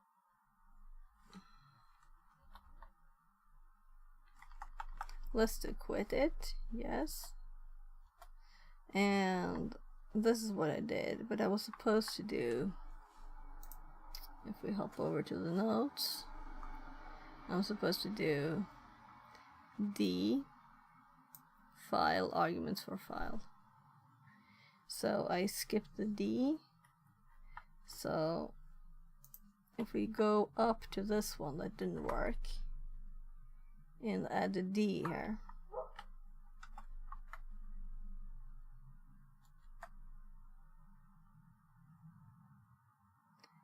That was the problem then.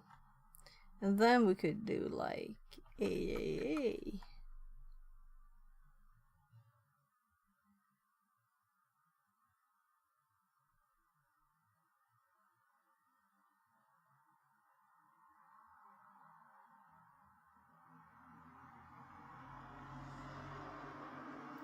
So, so you can do A too.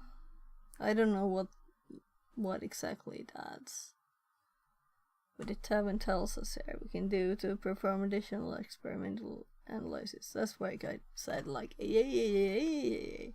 Seem to be able to have a lot of A's. So let's cheat here. So we did this. A to analyze. We can get a functions list from AFL here if we want to. So we can see where our main is and where copy arg is. Also the imported ones you can see. what addresses if we wanted to run them. We don't want to run them now. Now we want to run our own thing, right? So our own thing is something else. And just to repeat, PDF and at main, for example, we will disassemble the main function. We can also do it with the name here of something else, like copy art. So if we do this, we get a disassembled copy art function, like we did with object dump too, but not pretty colors, right?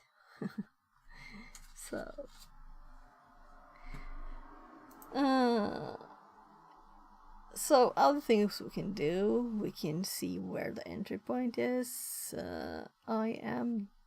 Will it do something now? When I did it last time, nothing happened because what? I don't know. Yeah, we don't have anything in memory, I guess. AFL we already did, PDF we already did, IZ for listing strings, and we can see the string for here's a program that echoes out your input, and then we can also do breakpoints. We can add, remove breakpoints, we can step through it. We can also do, let's see, where's the run?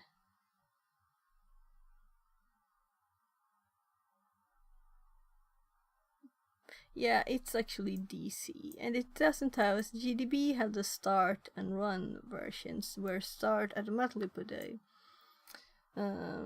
breakpoint, a temporary breakpoint at main, start of main. But in this one, we just do DS to step one instruction at a time, and we can put breakpoints. And then we would put them as the memory addresses of the listed functions, right? Maybe we should put some breakpoints. So breakpoint here again.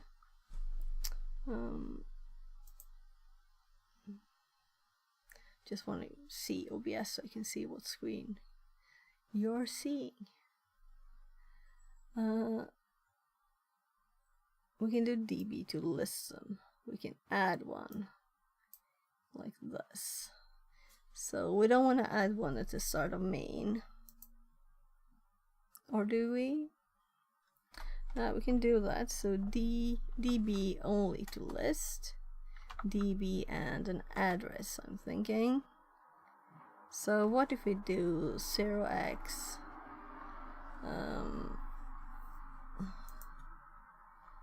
and we want to put it here at the start here, maybe we should do it at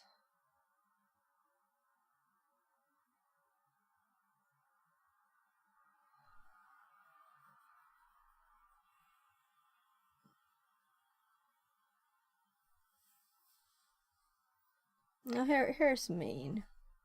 I thought I had them the other order because I had that before, I think. Here's copy arg. I was like, this is not correct. Here's the start copy.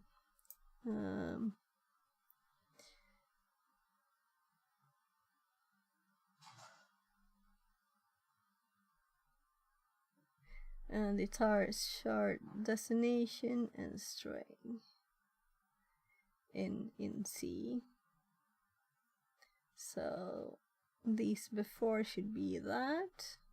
Here it says R1, it's helping us.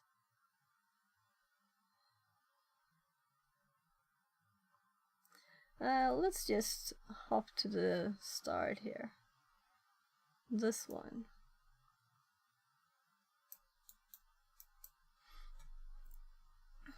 So if I do this, we should add a breakpoint at the start of that function. So if we do DB now, we should get information about the breakpoints. break enabled. So we have one breakpoint now, and then we can step stuff.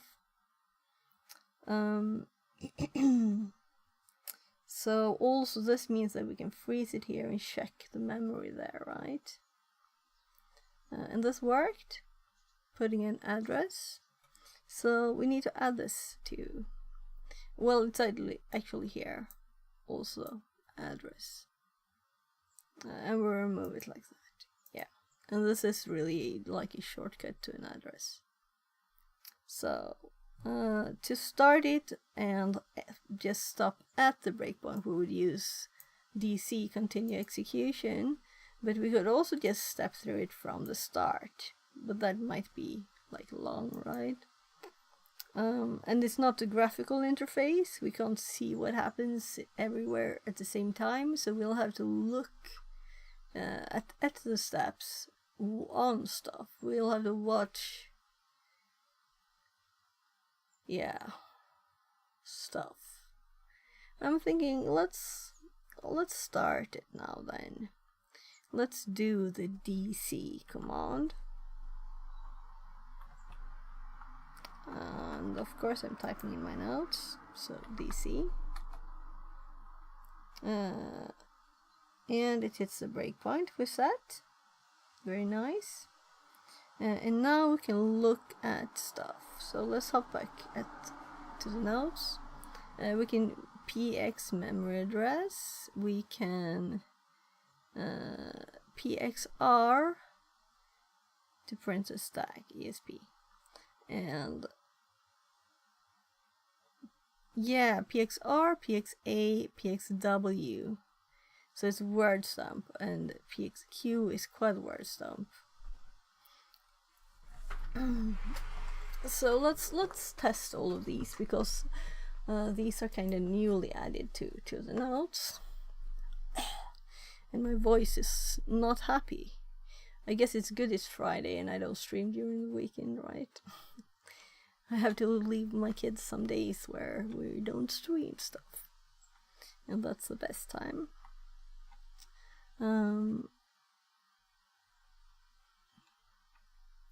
So pxr, and let's do DSP, right?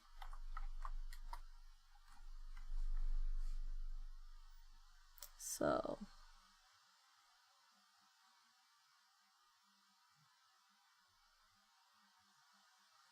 that's interesting.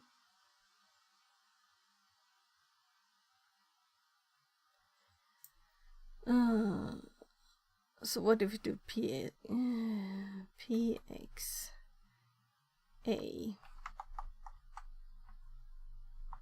My voice is really, it's a pain in my throat now. We also have RSP, right?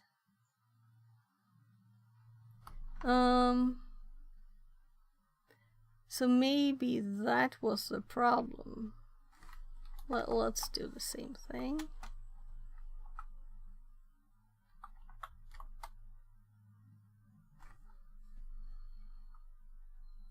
So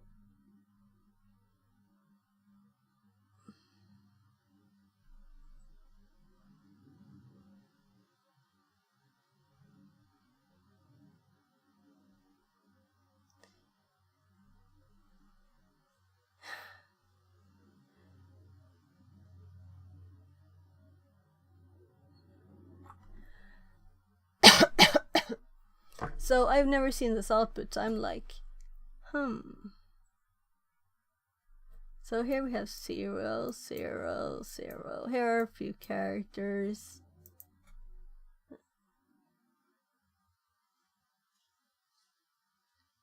So this is what it looks like now.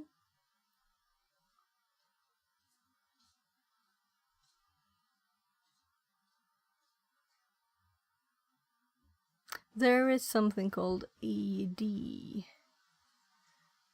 I have this in my notes and I don't know where I got it, but 80 at RSP.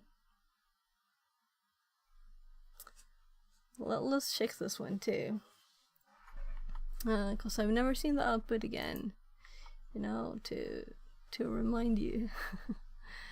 The first time I'm running this command at r colon, well, sp. I'm kind of thinking we should not do just sp, right? So we've got the same output again. So this information here,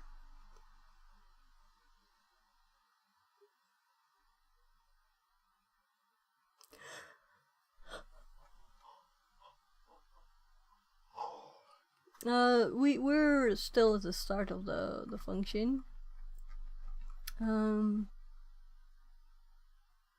So let's check the registers so we can see that it will step through it.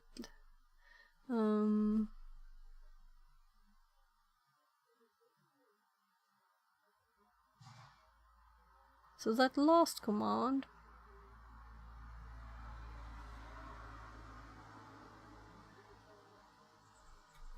so my throat is really killing me. Are you watching what I'm watching?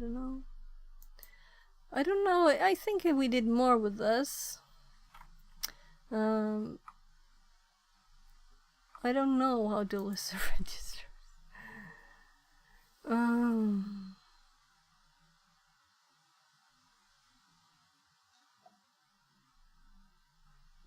I have all of the things we outputted, but there are so much more.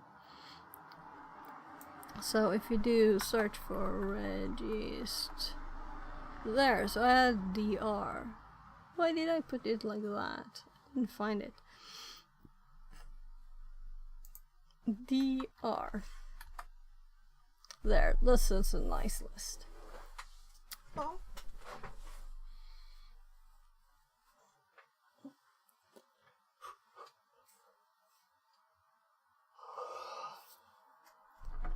So we can see that our IP is on this one, and if we go up 52B,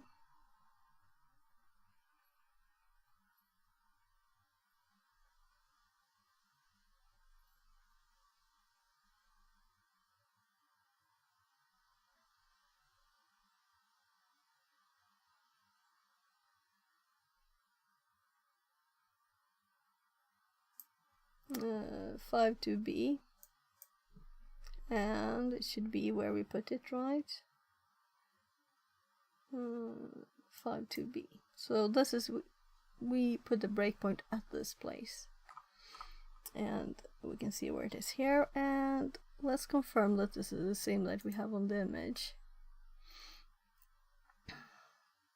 Yeah, 52B. So we can cheat by hopping to this page.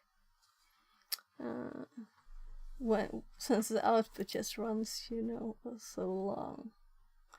So let's step one step and check again.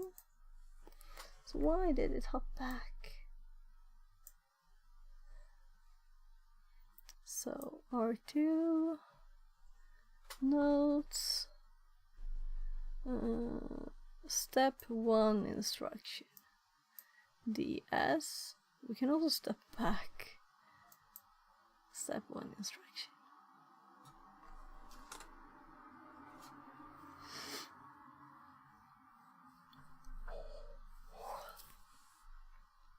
Do I have anything? I should get. I'll go get some tea. See if it helps my throat, because I can't stream like this. I'll have to fix my throat.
So, tea with honey and milk.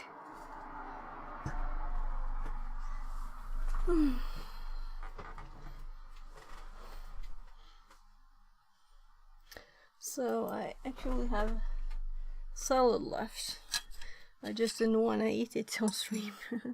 Maybe that helps too.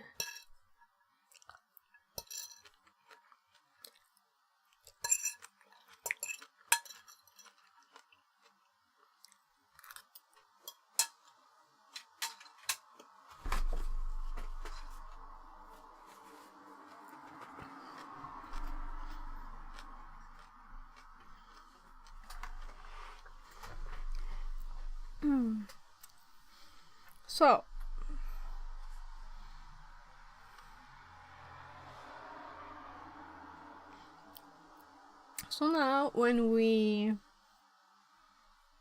have the values of the registers here.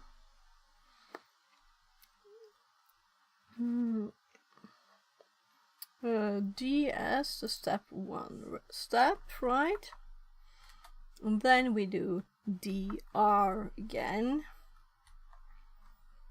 And we can see in blue what was changed. So, our IP is now 532, and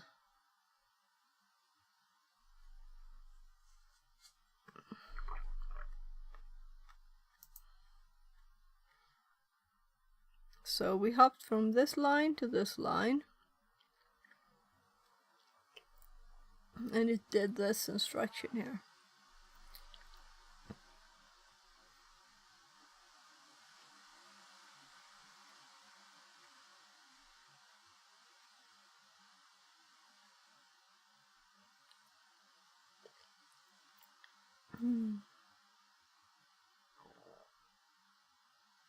So I'm trying to figure out the machine code. It's a lot of 48s. Why?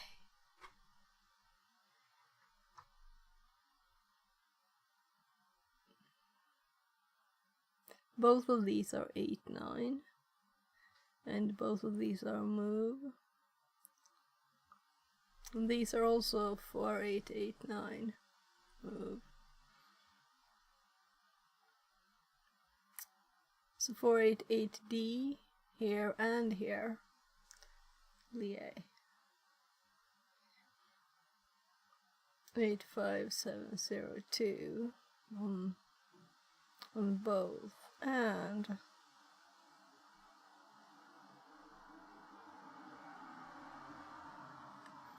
they're actually identical. Yeah, and the text is identical too.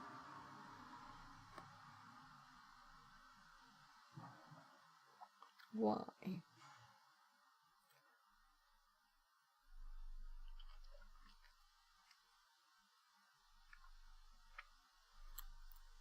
Yeah, it will be interesting to step through this now.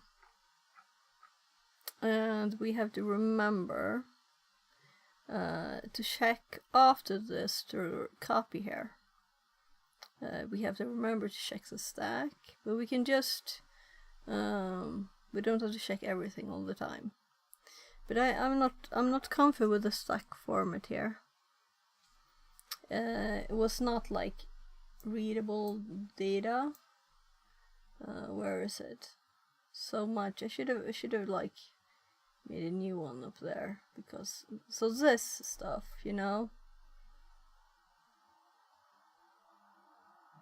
So it's trying to understand it, I am assuming.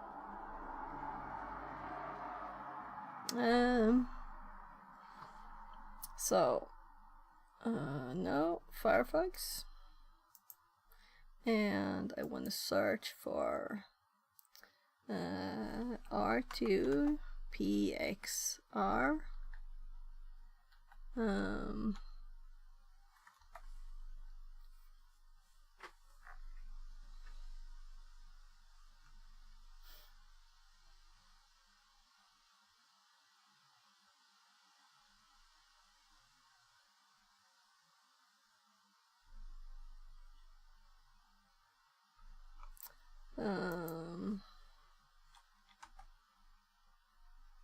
Output.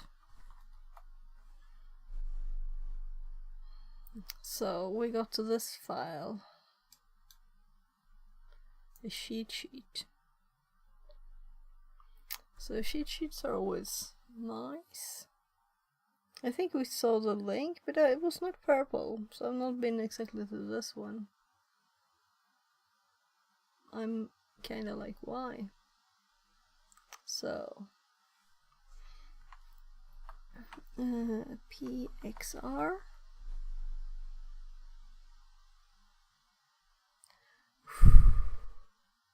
That's complicated, right? They're doing stuff, several things. I don't know what PD is. I don't know what DRR is. So I don't want to mess up this output, so I'm going to check for help in another tab.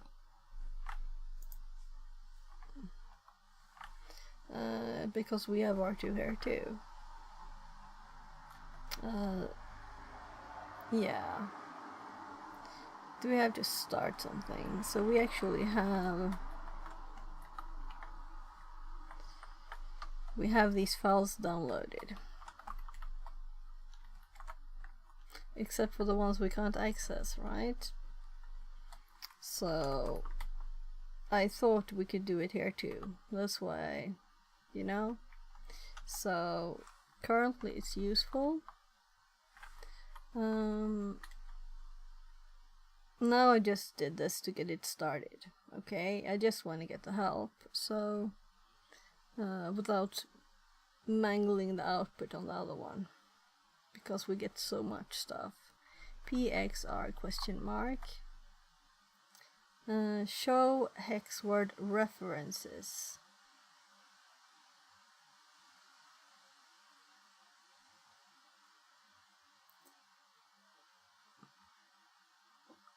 Okay. So PX question mark. So PXR. So we don't have to look at them separately, we can see all of the things.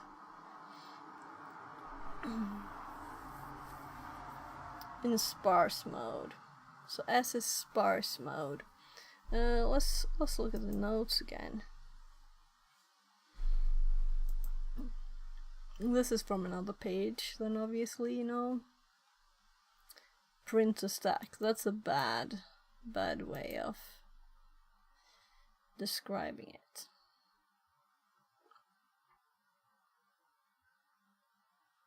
So the E one is show annotated hex dump. It has a correct name here because I added them. Also, this is not pretty.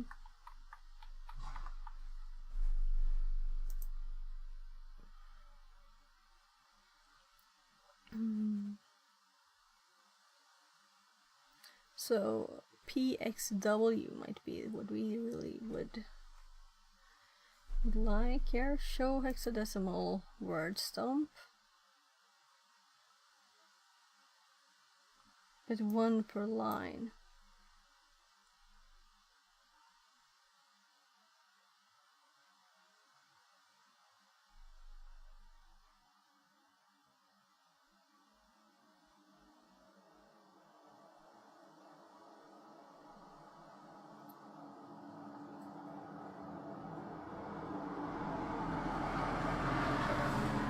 Yeah, so we also have px/ here, same as x/ in GDB.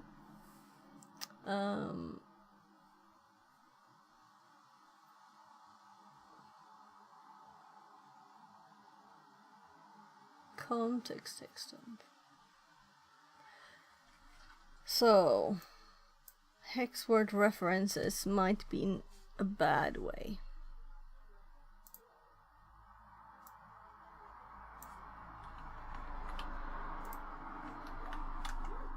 And you can see it says not texted there. It's because we're testing it now, okay?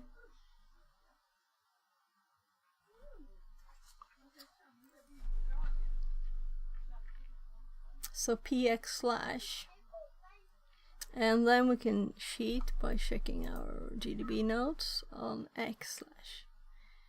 So it's print in hex format.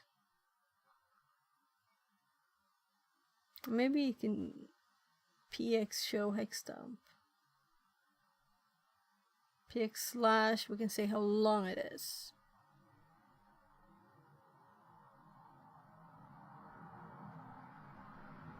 Yeah, like here, 200. And we can add something here too.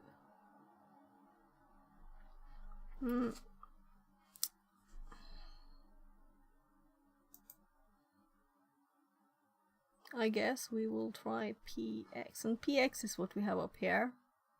So maybe these are kind of useless. Address example using yeah, RBP minus. So we can do mass with these. And if we do px slash, we can say how long it will be then too. I'm assuming.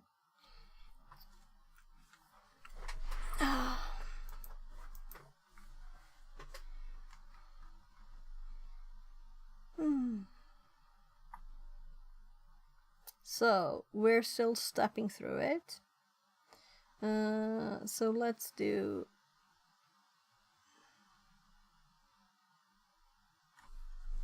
dB, right, for printing the, and we can do dB and an address to make it stop at a certain place. We don't have to step through all the things, I'm thinking. So let's hop to this one. So and also we can see here this has changed, and I didn't remember this, but here you can see the value here.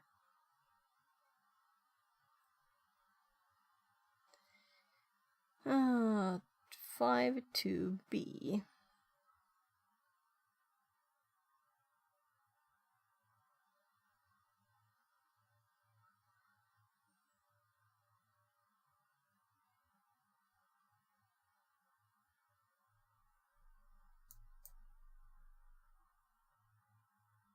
That's where we're at. And next time I will say 532. Welcome in. Thank you Fixerbot for the says, follow. Thank you New for the follower follow. Edwina Edv1 NABC. Less than 3. I'm thinking.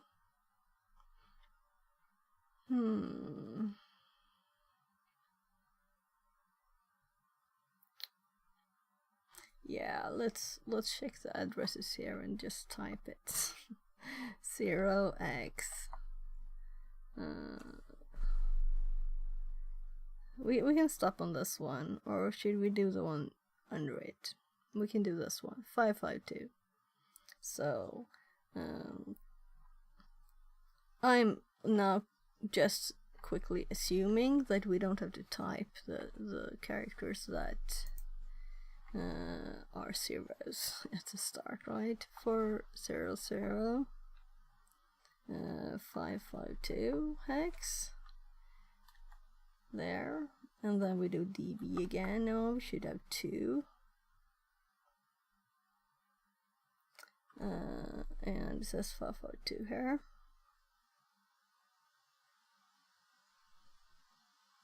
So since we're on 5-2B now, and we have stepped one extra step there with DS up here, it will then stop before the one we say, not on it, like after it. It's before it does that. So now we can check again. To continue is DC. So doing DC here. And it stopped.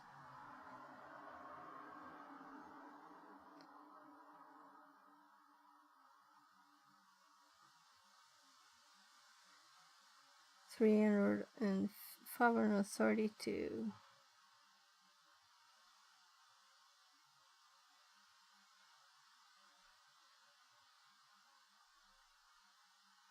So what?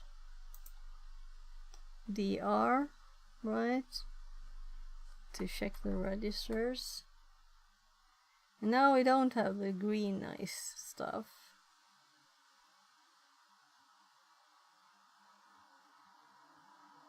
So why did it stop here? Stopped with signal 28.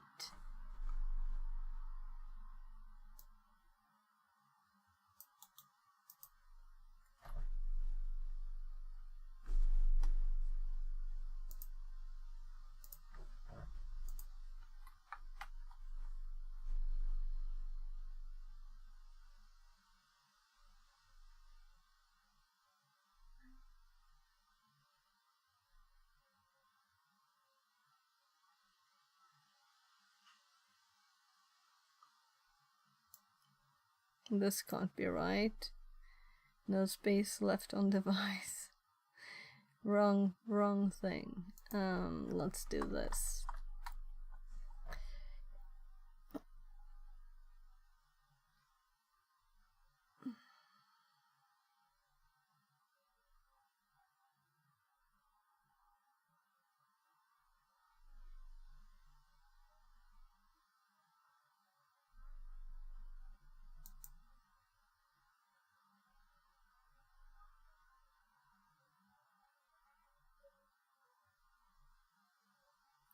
So let's see what it says if we try to continue.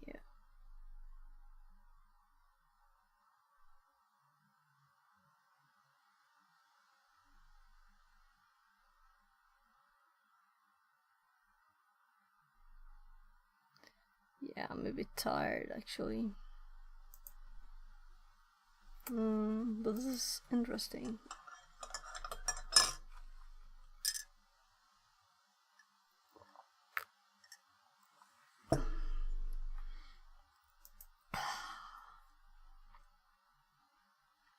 So, DS.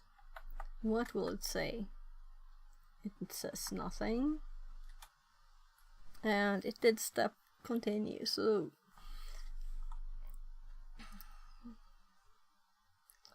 didn't really say much on this, right? So we're on 539. So to practice reading the memory, I'm thinking we will try a PX now and just do the memory address. No PX something special, just PX.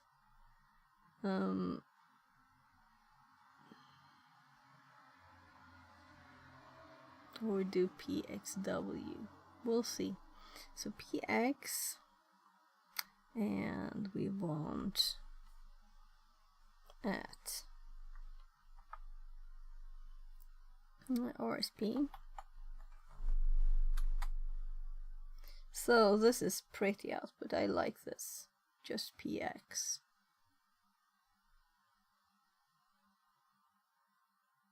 We can easily see stuff, you know. We can see if stuff changes. So if we were to do instead PXW, we don't get the pretty colors, but it's the same thing. Why would anyone want to use PXW? I don't understand. So if we do PXA, so A and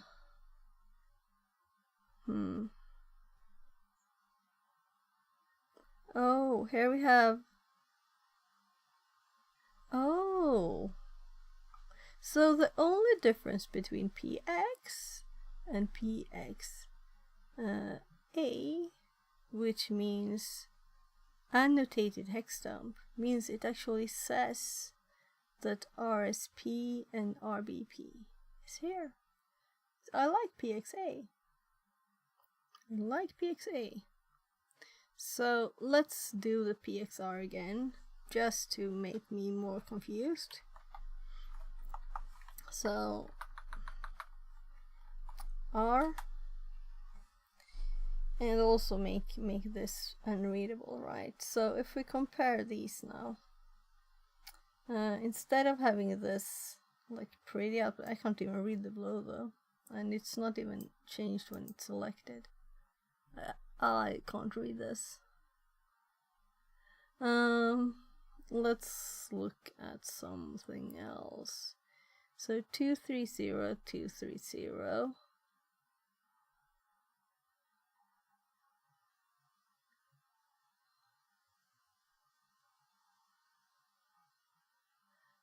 Oh.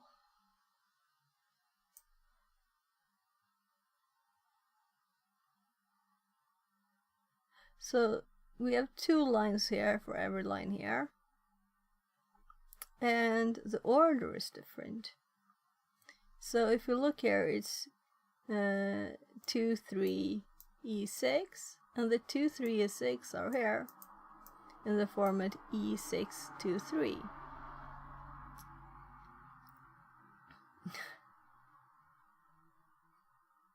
So the order is changed.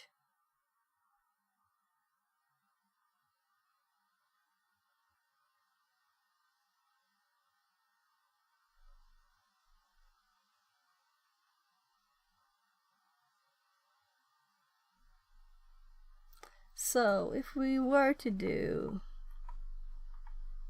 px slash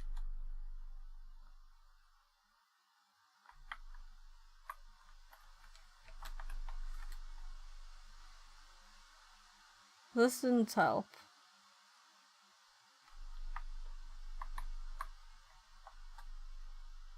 So we have to set the format.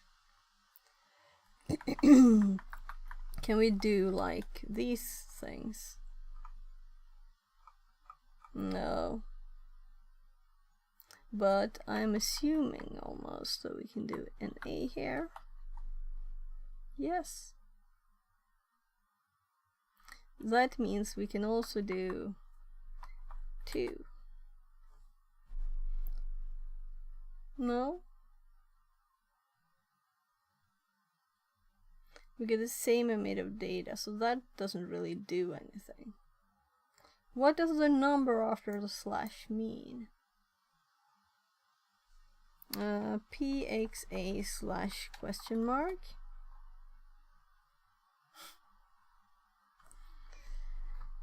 It gave us output.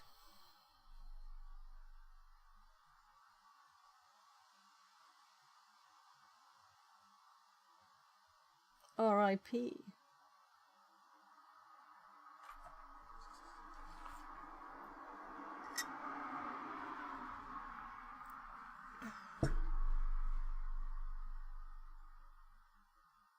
So we're at 532 now,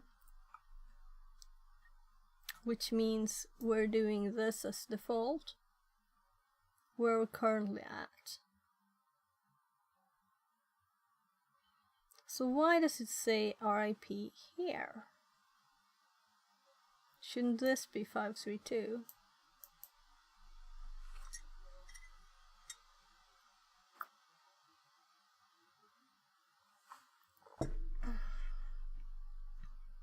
Because here is where the program is, right? And here is where the stack pointer is.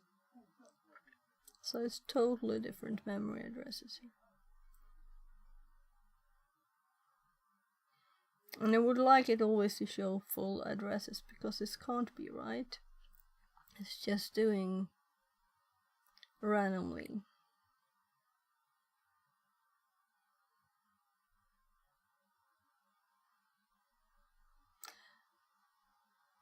Or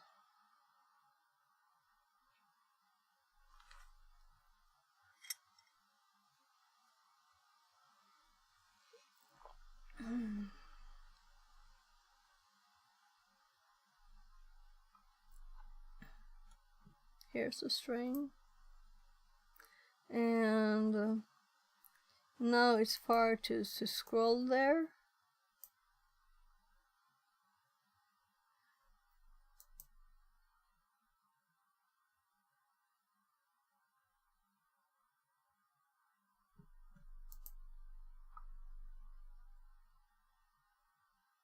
I don't have it in the notes, but I think we had it before, right?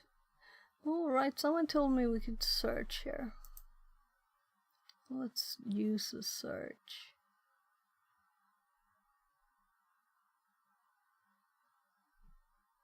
Control-Shift-F. So we want to search for this.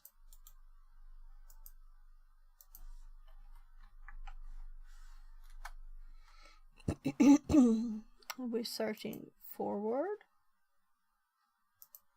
backwards, clicking here, searching forwards, Only this one? Okay.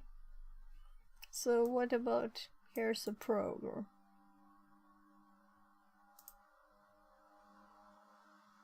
Yeah, this is really what I wanted.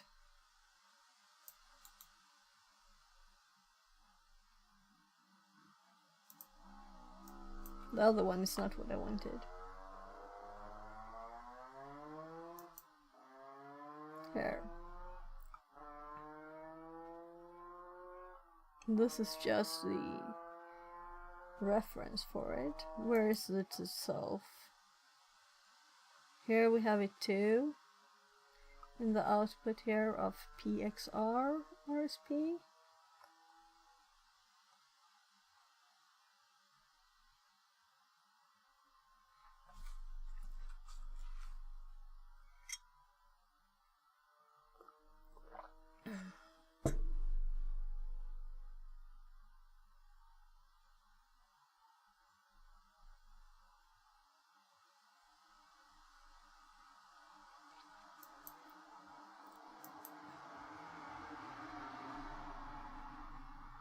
So let's remove the find.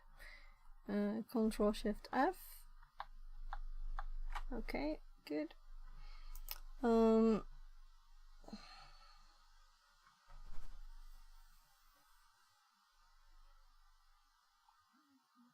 So if we do PXA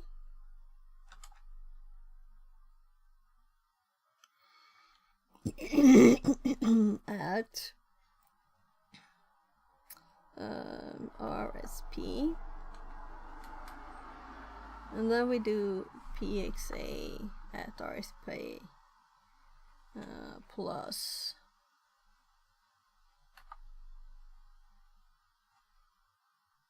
how much is this really? Let's do this.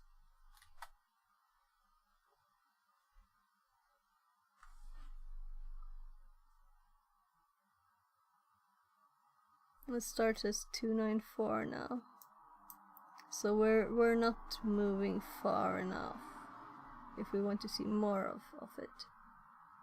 But it can do mass, right?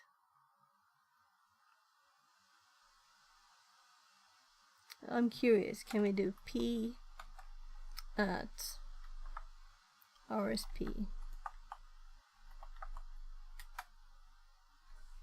No, we got help on it.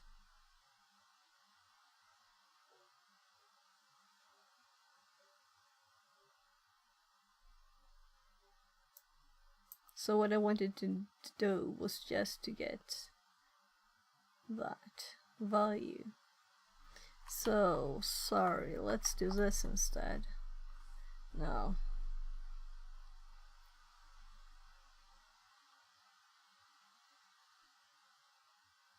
So, I shouldn't be testing stuff in here, the output gets so long. So, PXA at RSP and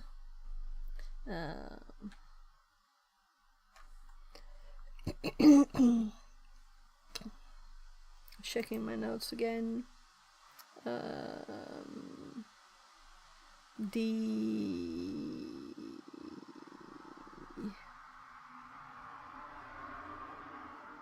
Feeling stupid, where is it? Yeah, so I thought so, but I wasn't sure. DR for registers there, and then we do a step DS. You don't want to do the wrong one, right? And then we can check again DR, and we can see that it increased there from 39 to 40, and we can see that RDX got a new value. Before RDX was this, and now it is So it's a totally different place. It's a big hop in numbers there. And if we look at here, at this, we have 540. We're here now. So I was trying to hop all the way down here. So I'm not going to check memory now. Let's just do DS again. Oh.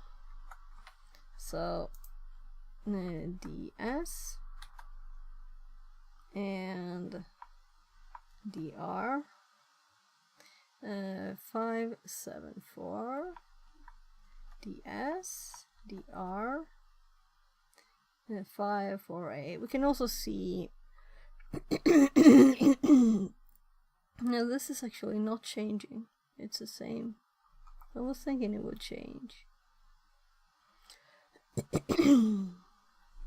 So we're now at 54A here. The line before the call to str copy.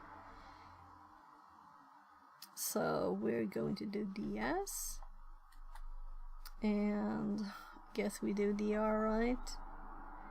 We can see we're at 54D, which is correct. Into the line where we have the str copy. So let's do a PXA at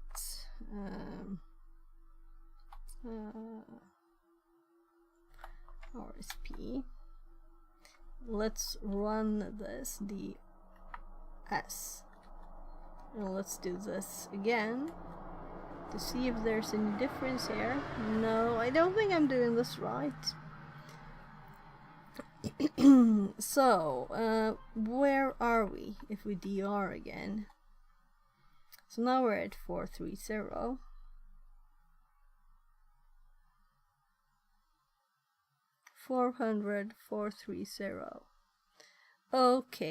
Okay. So I used the wrong one. I stepped into the function, apparently, right? So we're in the function, so that's why nothing changed yet. We're in str copy, probably. So if we look far up in the list over list functions again. List functions.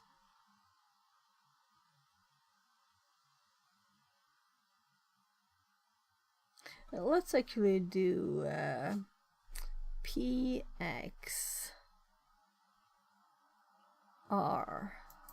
I don't know why. PXR.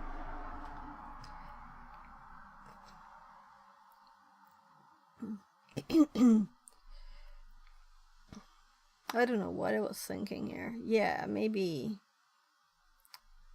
do at RIP this time, because I was thinking you might explain the things. So we're at 430. Yeah, this is not a good way to do it. So instead, let's do PDF at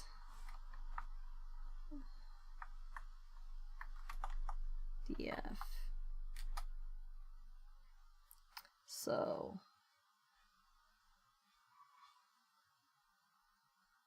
it just gave us one line. So let's instead do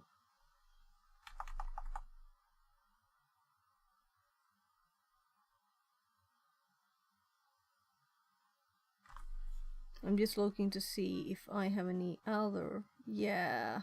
So I don't think that we don't at when we put like one of these names, right?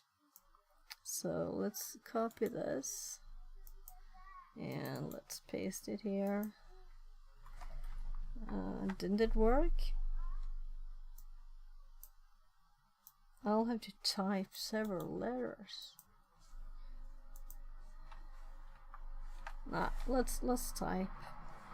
Can't I type anymore?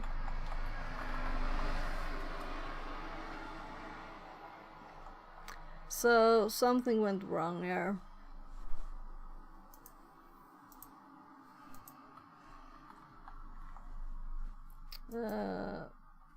I can't type anything.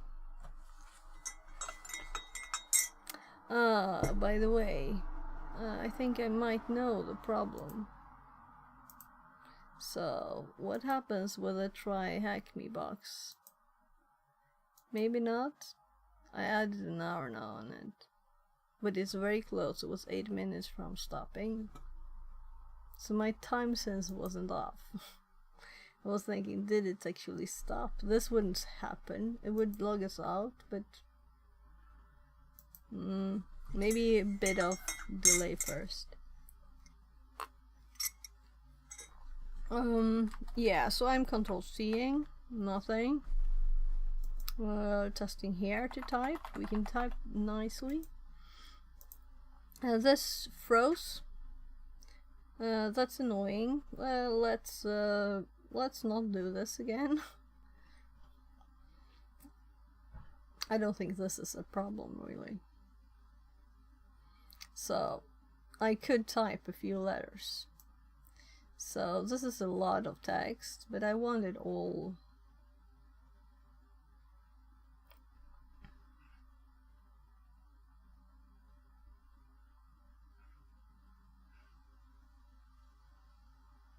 If anyone have a shortcut to copy all the text. There, so. What happened? Let's see, did we get anything copied or do I have to redo it? So I did definitely not click anything.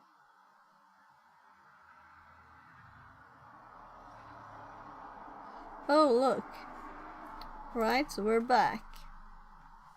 It was just very, very slow.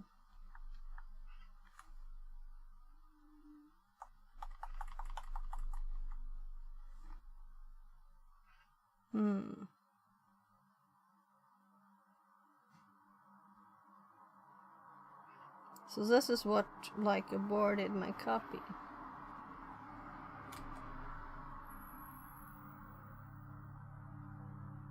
So we get the same thing.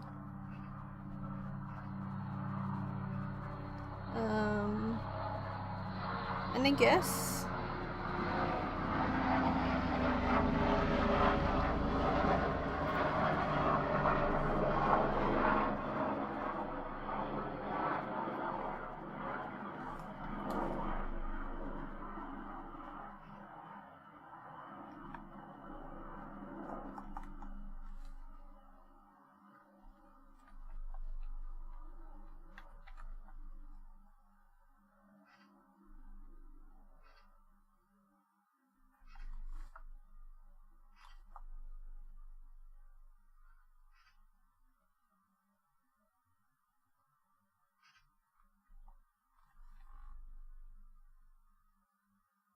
so how many is there? It should be 3, 8, right?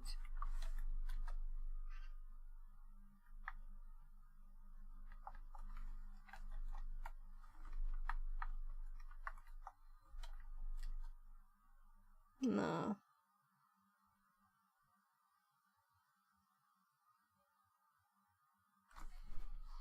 Oh.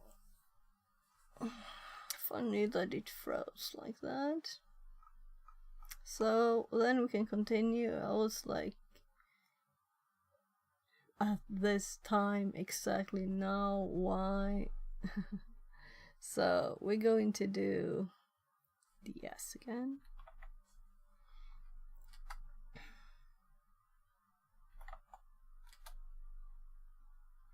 And the DR.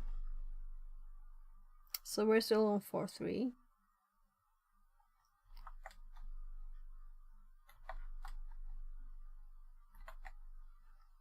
I'm kind of assuming.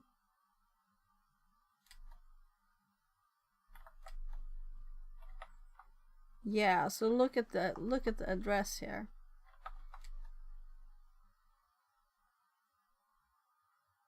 We hopped somewhere else now. Oh gosh, shouldn't be scrolling. So we hopped 4, 4, 2, 0. This. So where are we now? So what if we PDF this?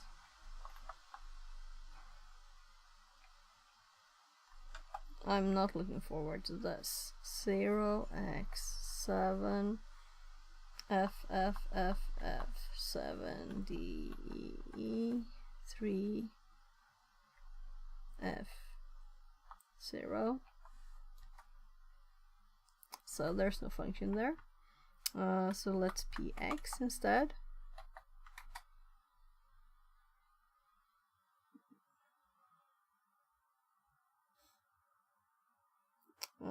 I typoed. So f 7 d e e. So it's doing the same. Okay, it's adding the at, right? Okay. So that doesn't tell us anything. So let's ds.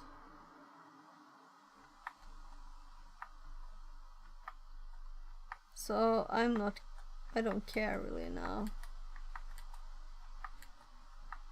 I just want to get to another address. There, it hopped a bit again. I'm sure I'll miss it by doing it too quickly, right?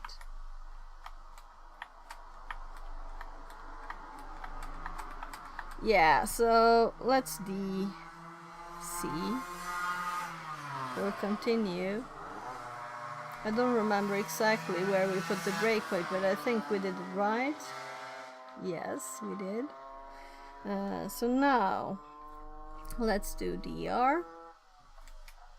So at least I'm learning the commands from this.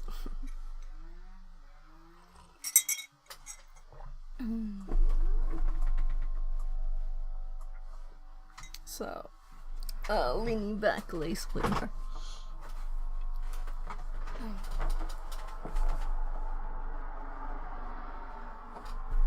I'm like, did I hit something when I lowered the table? I don't think so.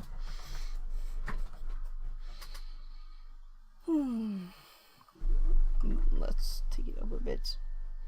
So,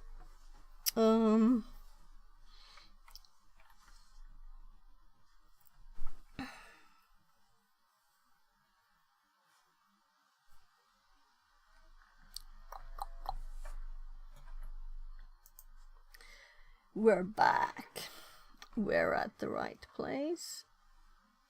So I'm just unconnecting my controlling phone because sometimes it says can't charge and it keeps popping up until you unplug it and plug it back in. So now I did that. We can continue. And we're at 552.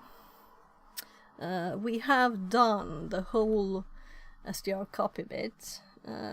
And I kind of stepped into it, which was not my intention, and I don't know how not to do it, so quick check here.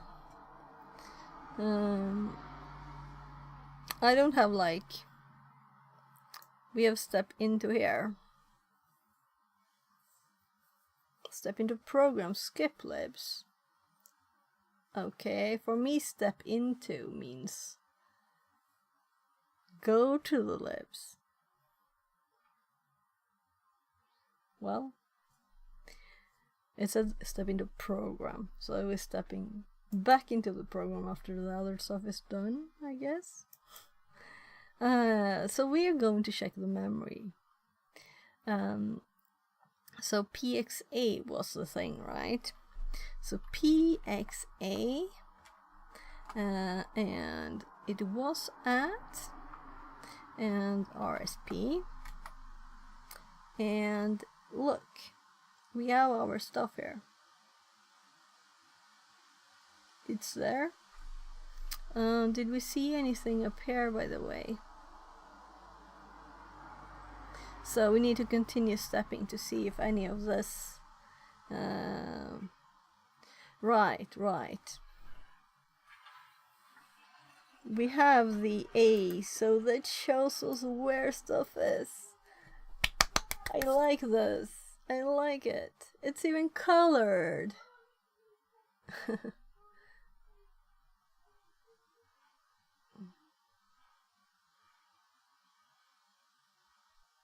So it can show us a lot of things here. So RSP points here. REX.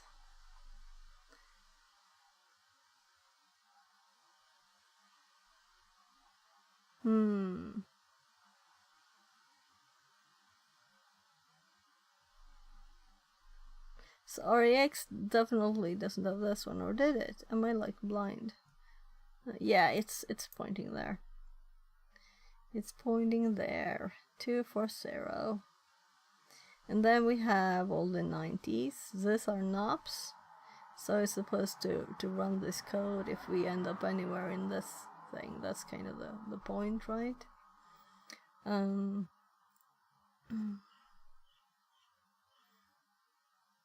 Right, so if we continue stepping and looking in the registers, we should see something odd popping into RIP, right? That's the point, that's what we want. So let's go slowly. So we can see our full string here. This is the full string with our too much stuff here. It might not be enough, we don't know yet. So let's take another tiny step. One instruction, DS here, and right, it's at the end of the function. It will do more messy things.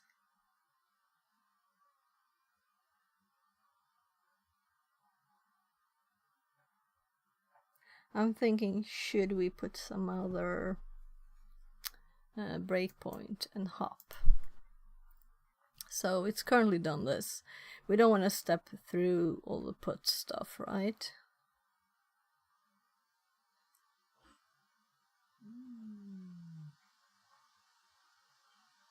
We can hop to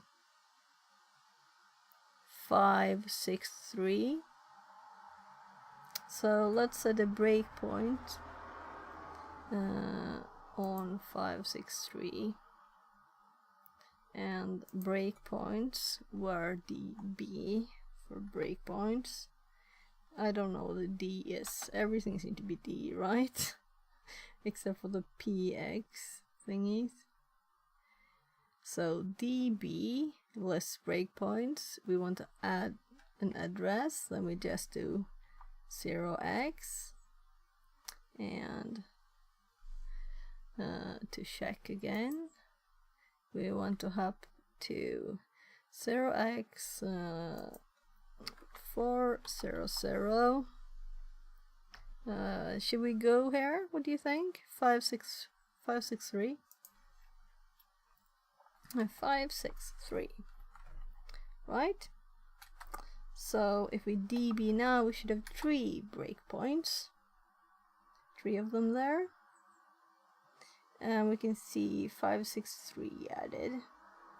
So then I will do check the notes again, continue execution DC. So let's go DC without overwriting the whole note that I just selected and then typed. So DC,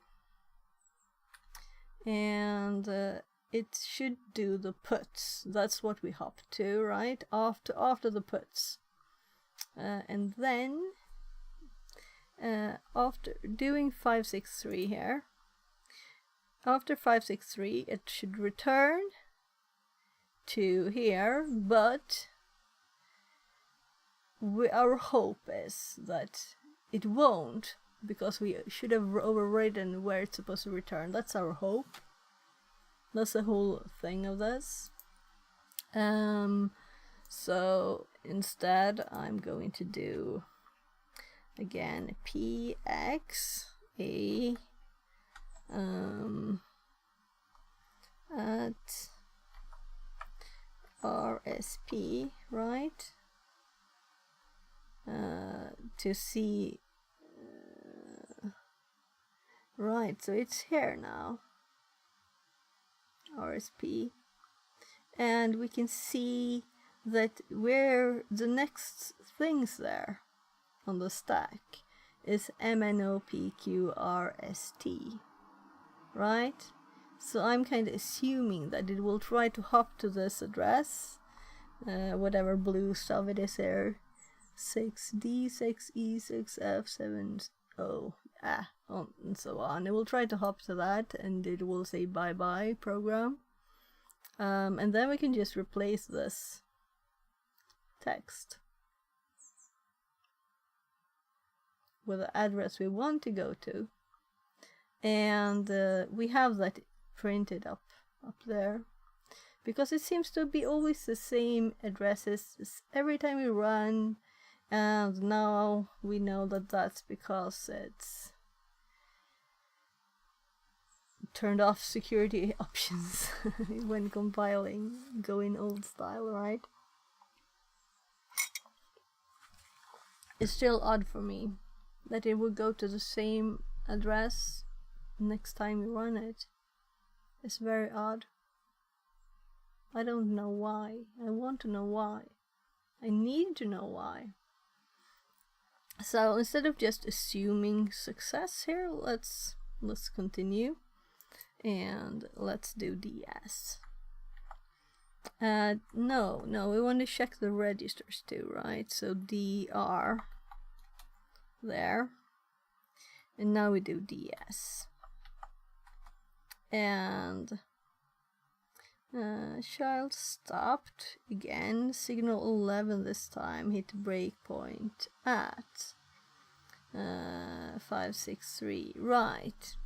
So let's hop back.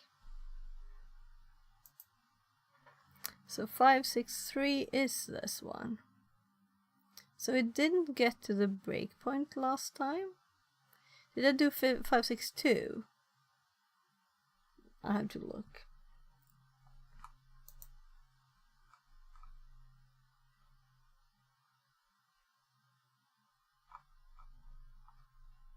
So we hop back, we list the registers.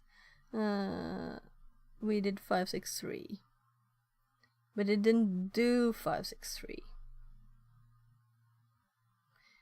So I don't know why, but it's still there. So it's a bit odd when it's hopping. So if we do the PXA one again, we can go up. We're still at the same spot. And then we check the registers. 563.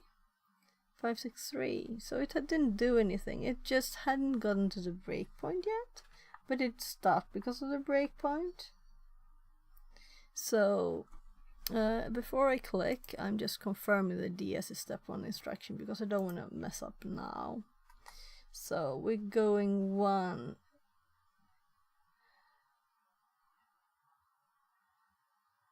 So we can't DS because it's stopping at the breakpoint. Okay, let's DC then.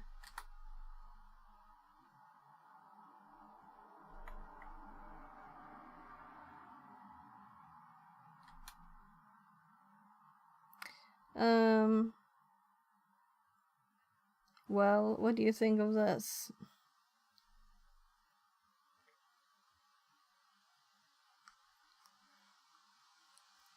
There's DSL, which is step 1 source line. It's stuck in an infinite loop.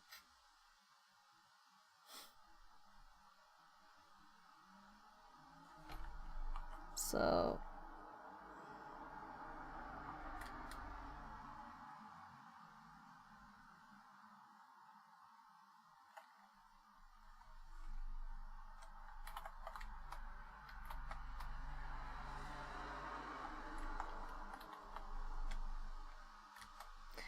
So, what happened? I'm control Cing again.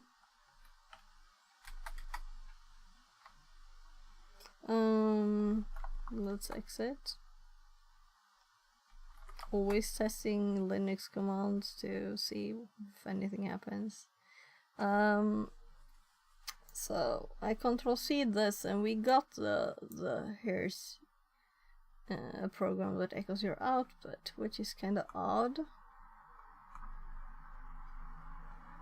So let's go back to the code.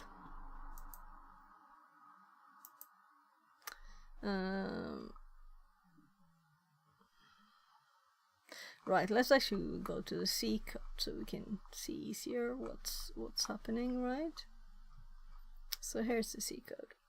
So this happens before the call to the function, which was long ago. So it's totally off. Yeah, I can't see anything that it would hopped to an odd place and hopped here. It's so odd, very odd. So what I'm going to do now is to get that copy that I didn't do before.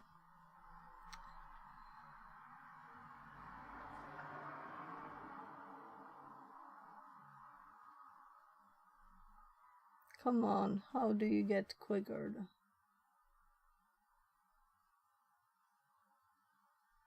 So there are tricks. Moving it will make it go quicker. Maybe here. So as you can see, this is crazy. I'm going back down to the bottom.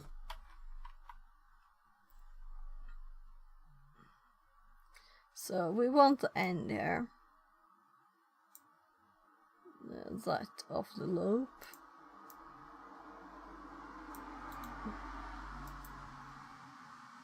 And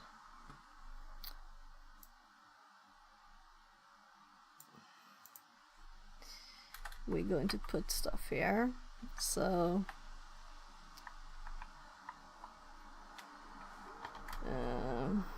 well, an infinite loop, and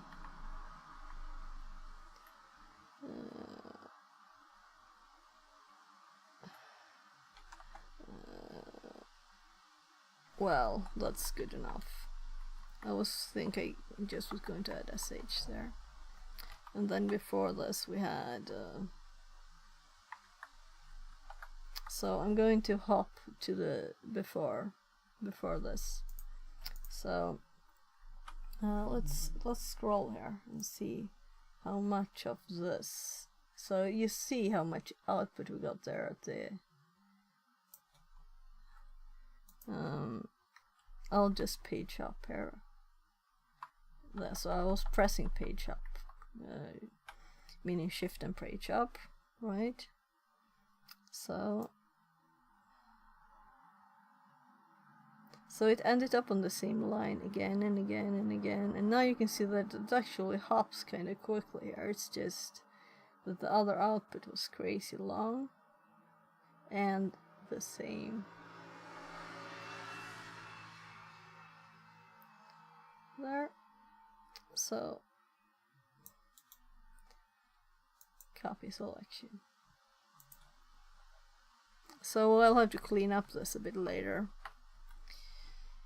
So we have the start of this, we have the end of it, we have all the things, notes, unfortunately not the color. So somewhere here it kind of broke the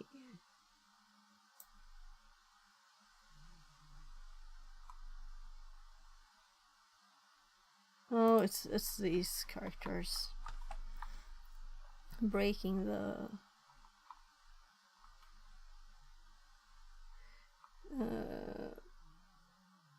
so I'm sorry if this is boring, but I'm going to quickly just squish this a bit down.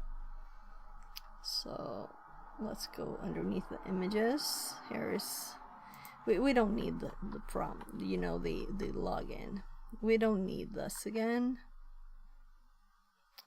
We don't need us finding out what Python worked, right? Then we actually run the program. Let's see. Yeah. So this is the output of the other program, and it's long, so we're skipping this. This is what we don't want in the notes. Then here. Now we're starting it. And this is the one without the D. So we need to start. It's a bit lower anyway.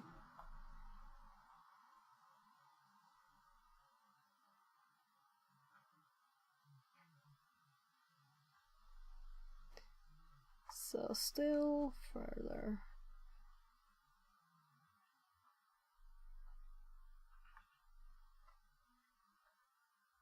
Yeah, so I'm trying to get information about how to start it.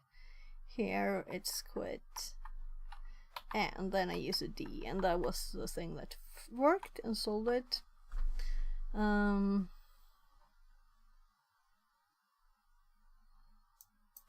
So I'm not going to spend a lot of time on removing these. If there are more than these two, I'll just skip it. So I think the output looks a bit better.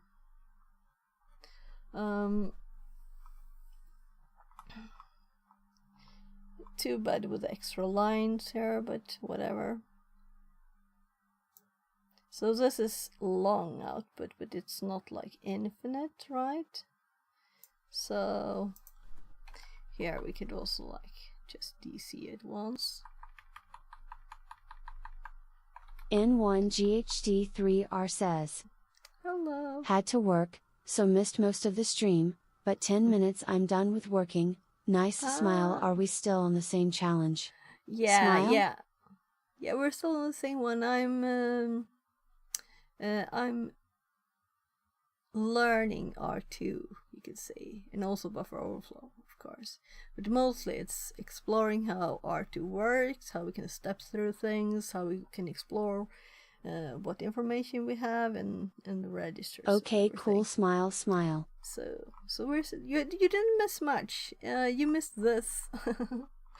So we have DS to go like to the next instruction, DC to hop to the next breakpoint. We can set breakpoints with the B for the breakpoint. Well, I guess the R to list registers, PXA, RSP to see what's on the stack, and here we can see all of our string here that we put as the argument is on the stack, and we actually want this address there.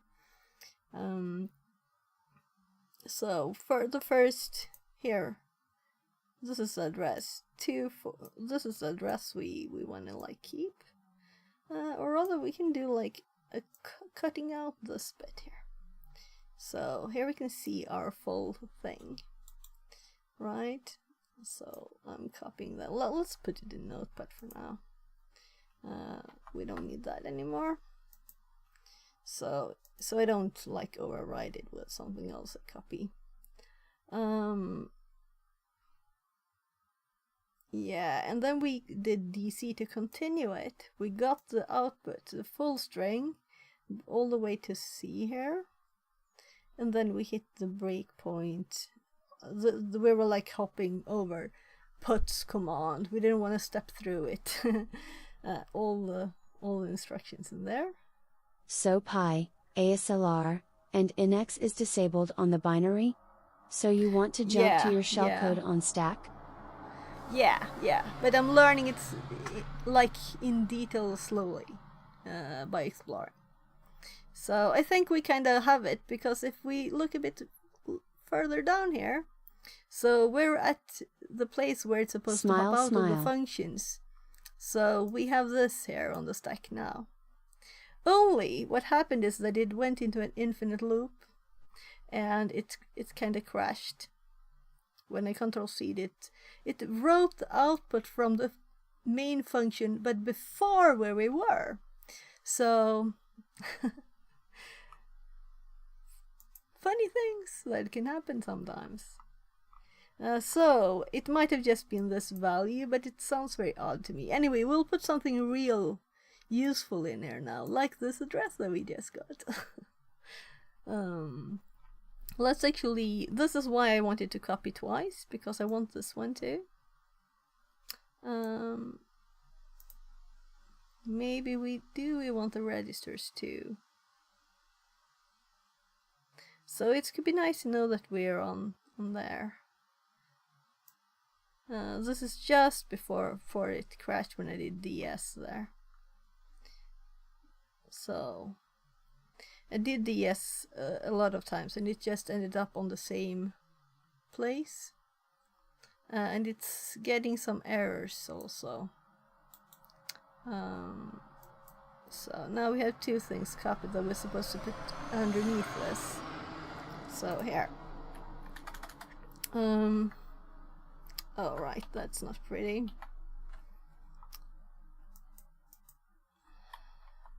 So here we have the second one.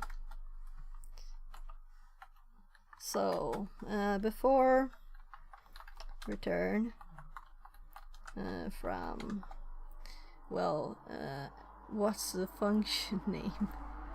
The function.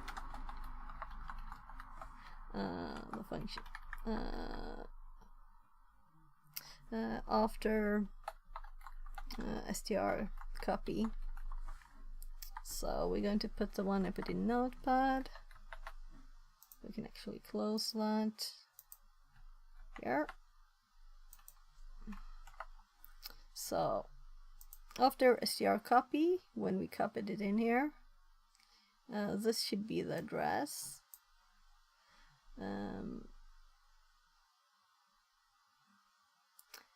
After it, and then before return from the function.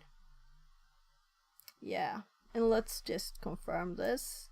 563, right? And we go up to the pretty images. Pretty images here.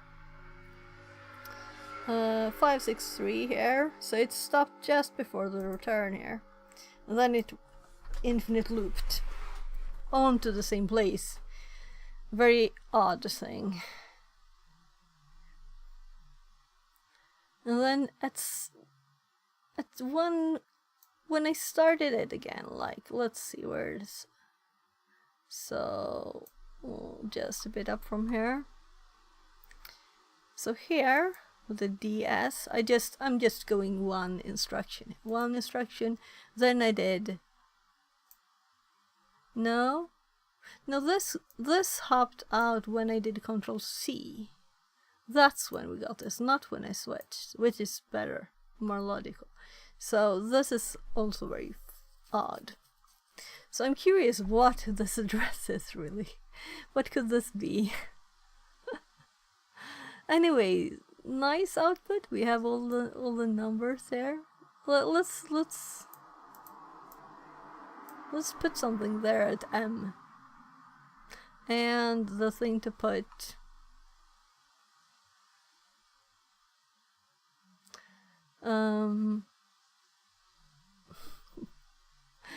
Did I lose it? What was I thinking? Yeah, here. The thing to put. So I'm in the wrong place, you know. I thought I was here. Here. So here you can scroll up a tiny bit and we get to it. So the thing to put is here. So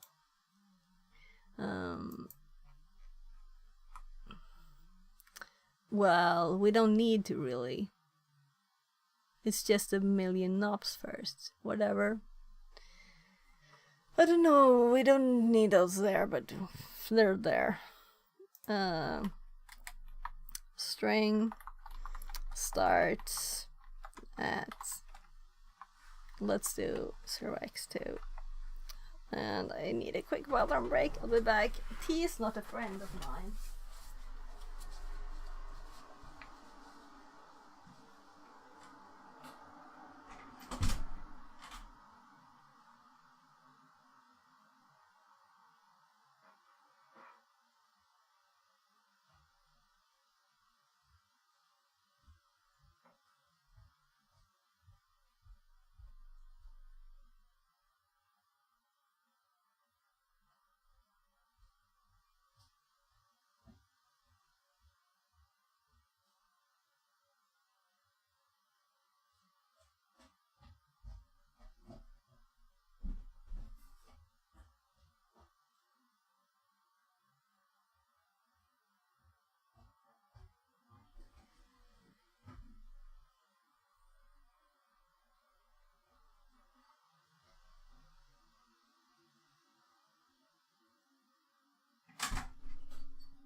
Sorry.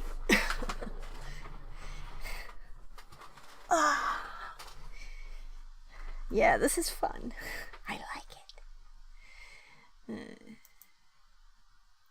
So my throat is a bit sore, so I drank some tea with honey and stuff, you know. Yeah.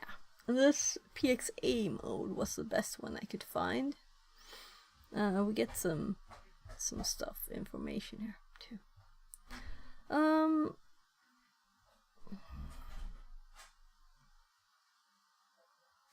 Yeah.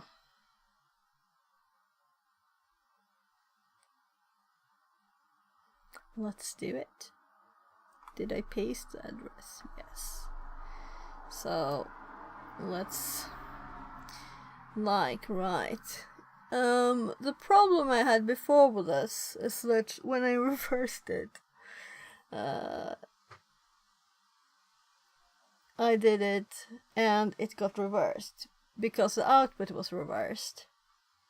And I think this is the output mode where it's reversed, right?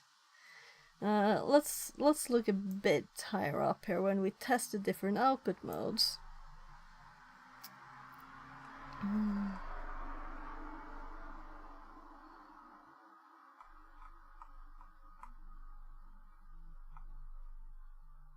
So I was testing the different output modes here, and I noticed that some of it is reversed.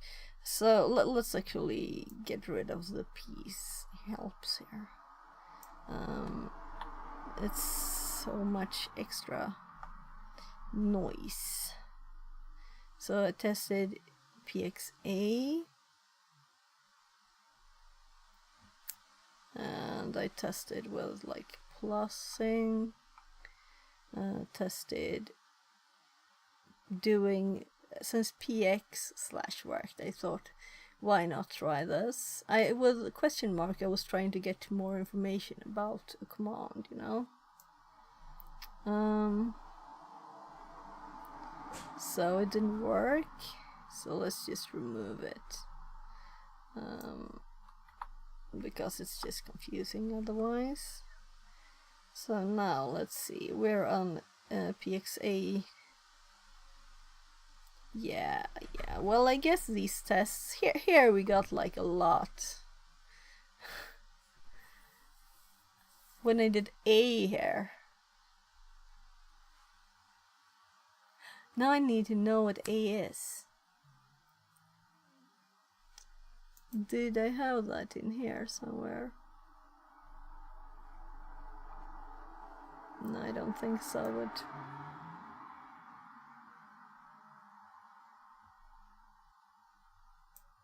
Come on, I'm trying to scroll up here.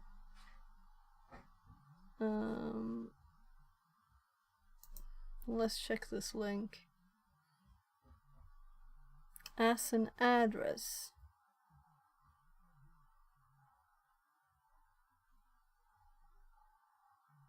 So that's the thing that happened maybe then.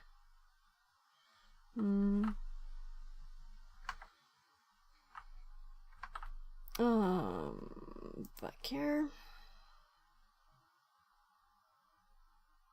So yeah, so it says 0x all of these. So it has extra. Let's just skip this one.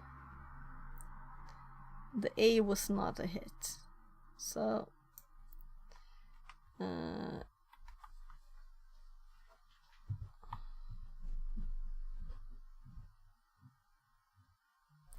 this is kind of hard to read, right? The PXR.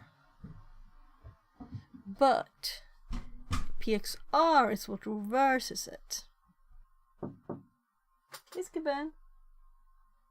So my kid's knocking 2 seconds. Yes, Baba. Okej, jag kan göra snart. Jag ska bara göra lite till. Ja. Okej. Love you, Baba. So, more food time. Soon we have to test a bit more. So here we got it reversed, the order. 2, 3, E6, E6 through 3. So this is interesting. We didn't have any data here yet, though. I should have tried this design when we had all the data in there. Though, it's just to continue. So this one is like normal, right? Yeah, because we could see the letters here. So this is the normal order, and the PXR reverses the order for us. We need to add this to notes for R2. So that one. So that's probably why I had to double reverse it before, because I used it to print a stack and I had to reverse it twice.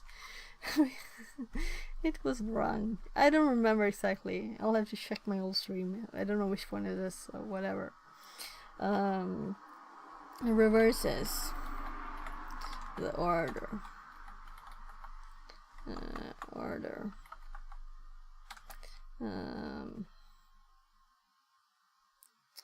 Of the bytes.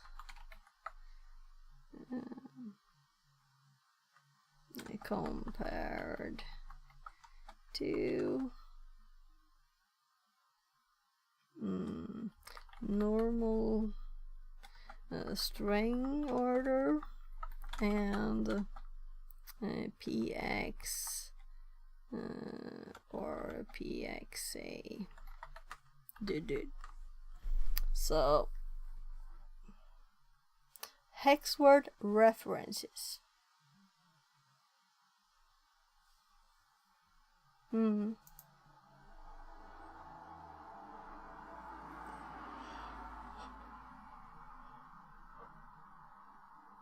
here's the PXW. What order is it using? Oh, look.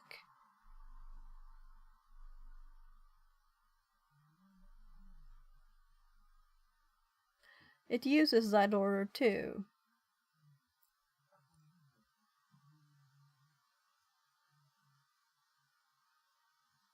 So FF, 7F, 7F, 0, 0, 0, 0, 0, 0, 0, 0. And then we have E6, 2, 3. It's 2, 3, E6 over here.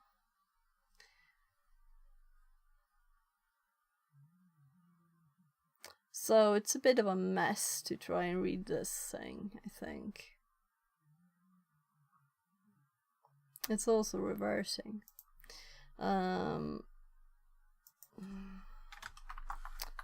Also reverses. Like there. Oh. There. So what about the other one? PX is normal.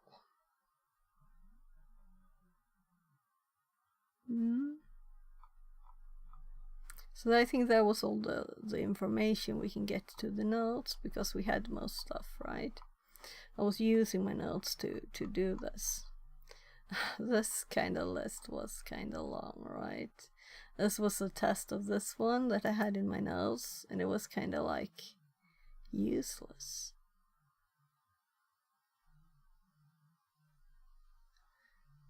Maybe for some other time, but let's just delete it for now. I'll have to see what it's actually doing. It's saying pointer, pointer, pointer, and other stuff too for some of them. Invalid. Null. Yeah, so it finds what's an address, I guess. And this is not a valid address. So it's trying to understand them as addresses, even if they're not. It's just data. Okay. So, alright, this was the first PXR. Oh, we tried to do PXR, RSP, okay. And this was PXR.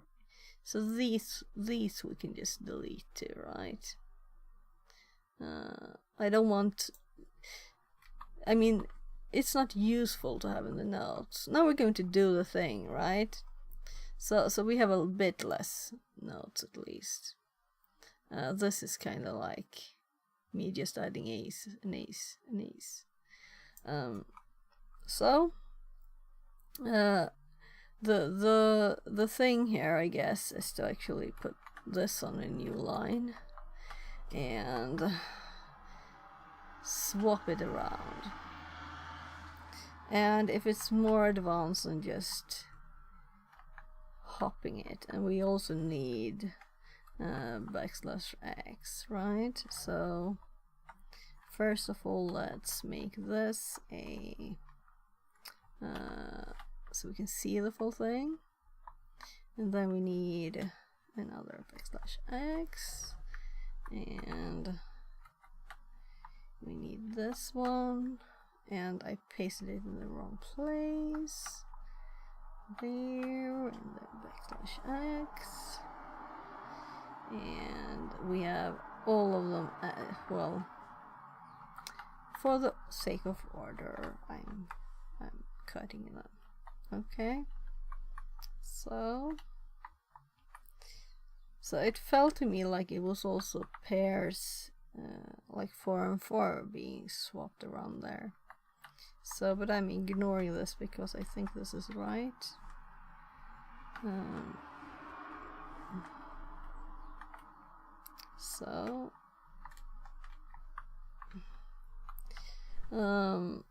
Here we have M and O and so on. So also maybe we shouldn't like overdo it here and stop after one M N O P Q R S T. So we can just cut it at the letter before here and just put this in instead.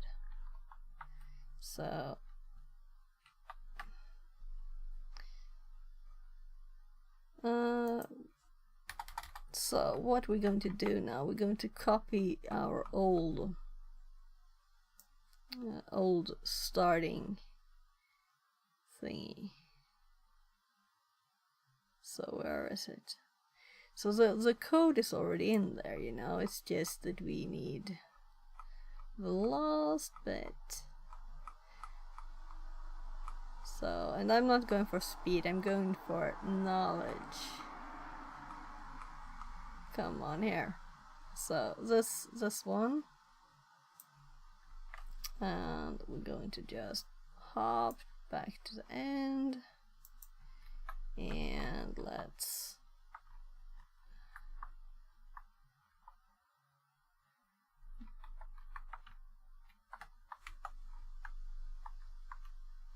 so M N, right? there, plus this.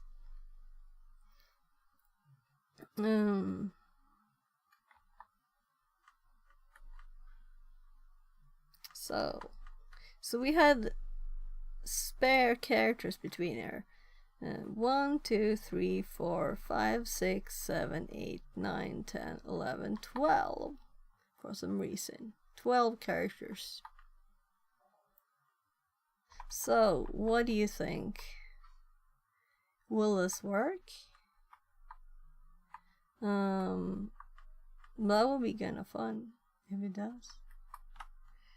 So let's copy this. Let's go back here, and since this window seemed like totally crashed. Oh, it's back. It's back to crashing.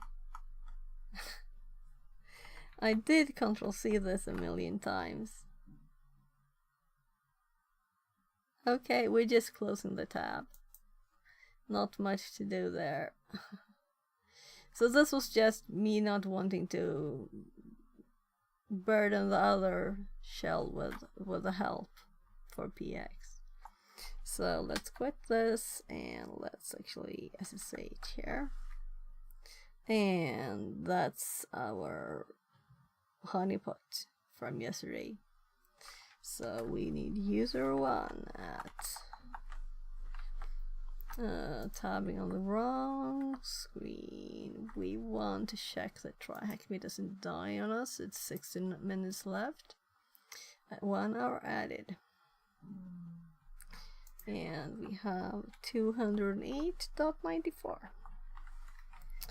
So user1 password. Well, I'm curious if user2 password is user2 password. So now let's see the overflow 3, and here we have our files, and this is why we want to shell, because he uses UE there. So now we're going to paste our command and see what happens.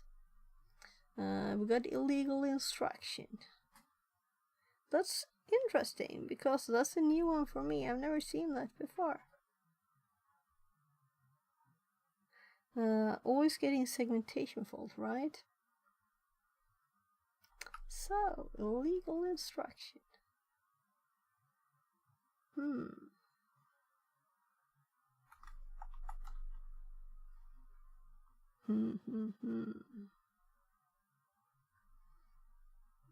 Yeah, so it's actually time to stop stream 16 minutes ago when my kid wants food. So I'm like, do I have a quick solution for this? Of course we need to run it in R2, right? So we did stop that other tab, but it crashed. And I don't think... Right. By the way, let's just exit this. And exit this. And make a new one, because I want that history. Do I?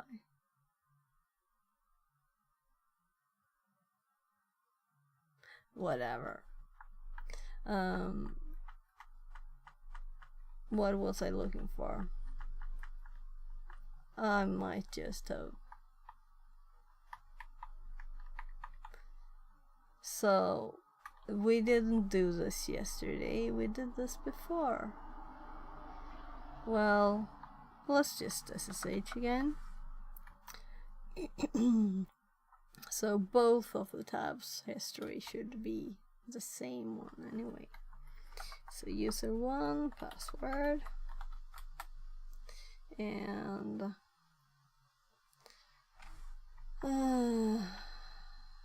yeah, was it this history I was thinking about maybe? So this is the previous one, which just prints the string.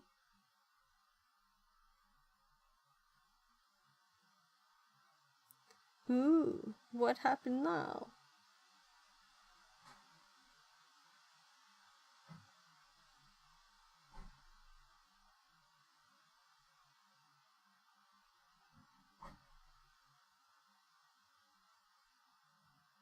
well, we didn't CD.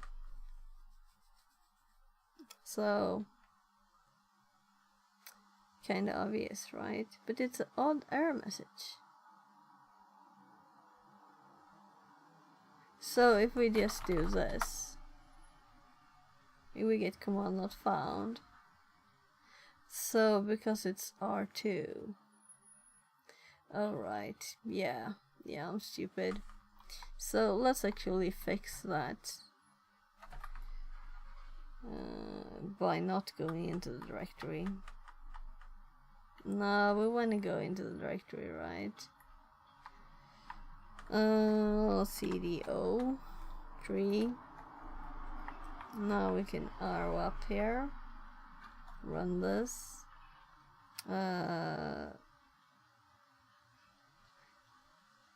We're debugging the program with this, and let's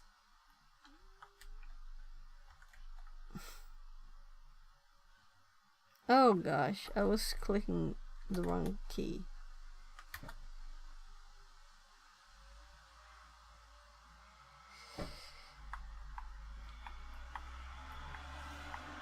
Here we go.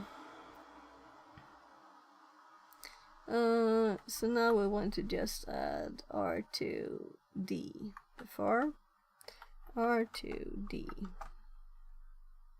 LDoXD says, BSD viewers on, web link.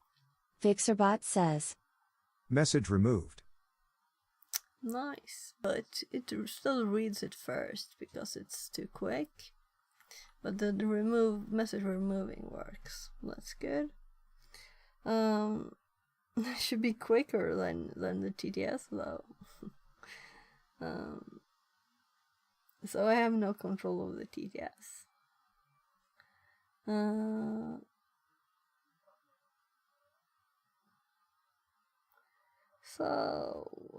Process with PID started.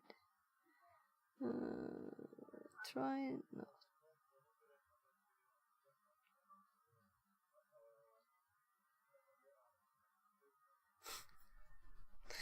Try not to exploit that binary. That's impossible. Instead, only try to realize the truth. There is no binary.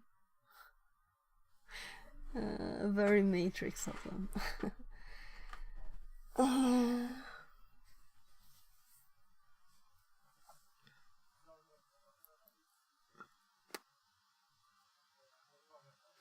So, my brain always says, do LSLA. So I have to reprogram it. What do we do here? We do like we do DB to check for breakpoints and DB something to add breakpoints. We can do AAA to do extra stuff there so we can see stuff, and we can do PDF, for example, on, is it at? Let's try at there, so we can see a function without cheating and looking. Let's think, how on earth we did do.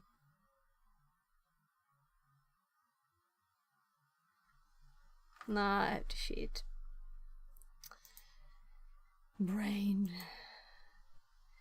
Yeah, so I wasn't sure. PX to check stuff. So let's actually do PX with main, and let's see what we see now. So PX at main. We get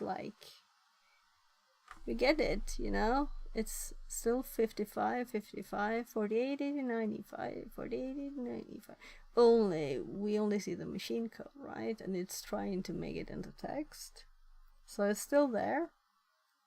It's just different ways of printing the same thing. Well, I don't know if you could say this is the same thing. What else do we have?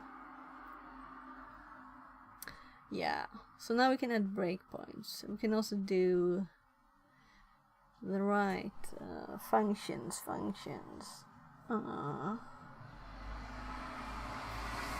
I'm cheating. AFL.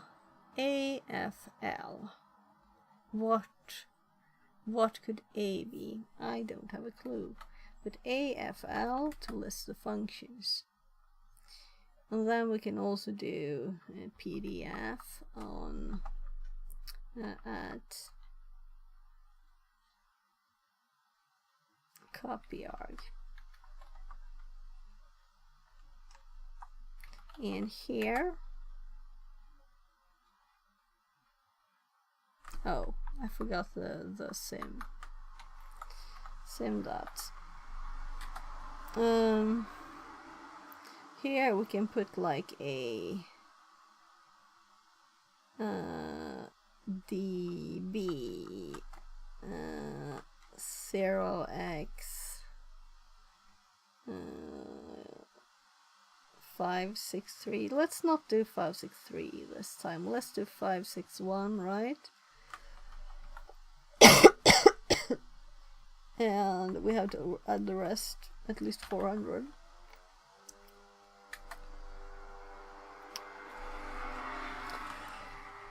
I don't want to have another cold. I had one last week.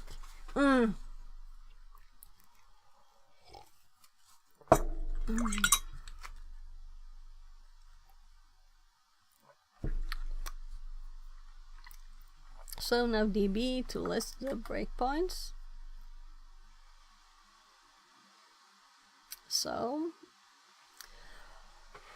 561 to 562. It's nice that it's a full like interval so you can see.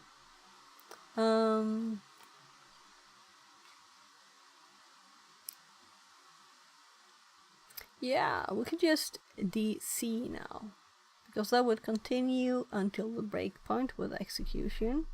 So if we DC now, we get the output from puts, and we can see apparently it's an at character there.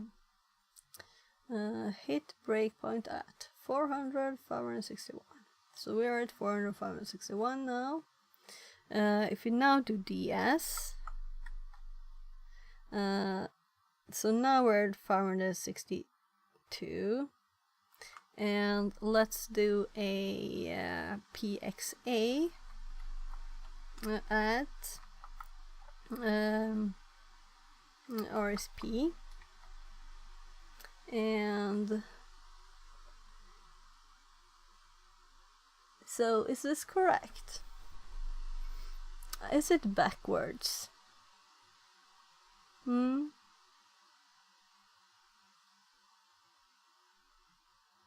So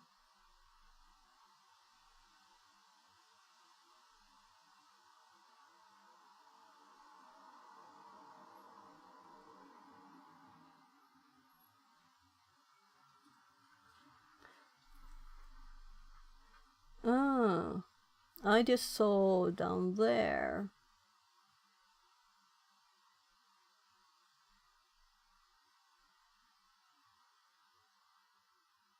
This is not the right place, right?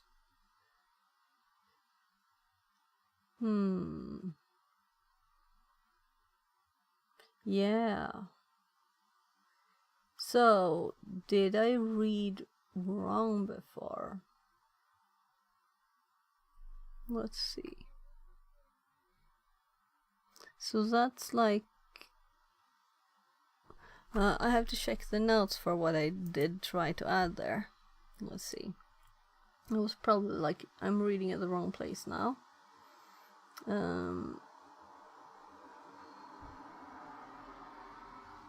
So, no, seriously.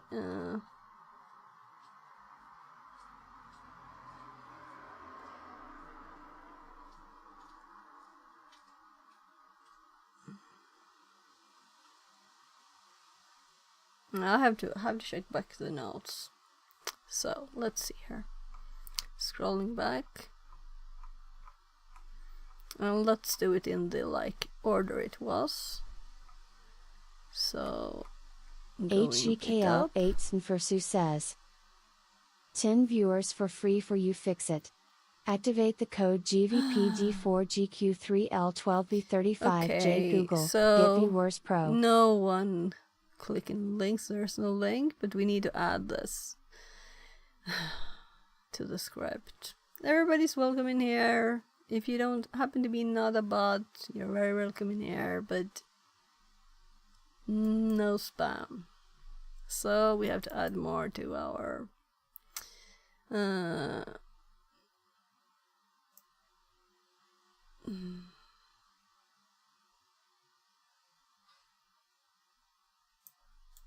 so let's add here.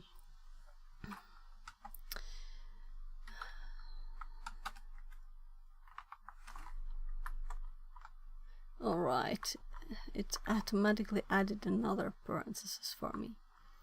And this I'm also typing twice, but that it is hopping and realizing that I'm doing that, not the parenthesis.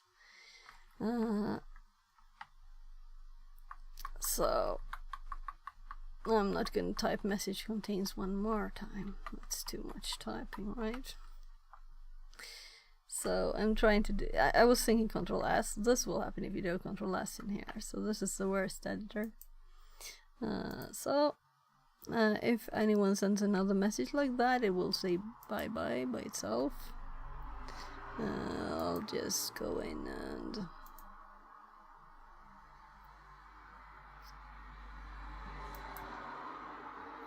there. So let's continue looking. So this is before we added the string to the before, and here we have the string in here, and it is at this location, right?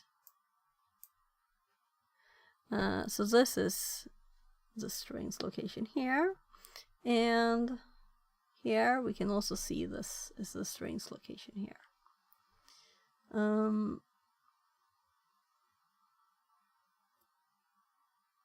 Then we're checking down.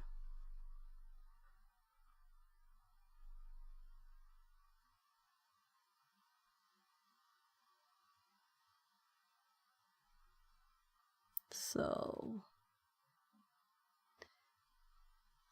it is here M. Yeah. So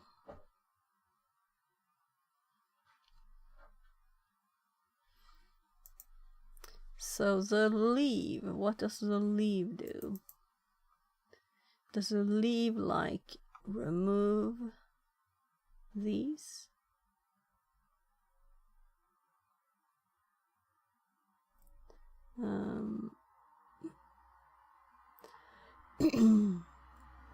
So I need to know.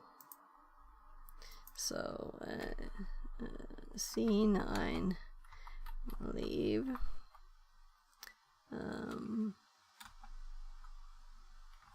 instruction.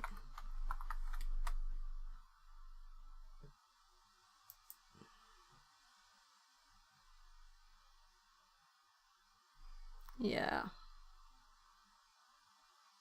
Set SP to BP, set ESP to EVP.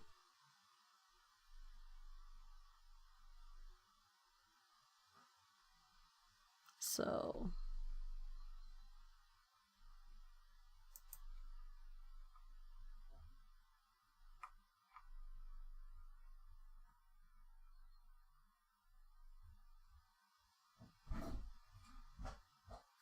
I think I was too late, maybe. Was I?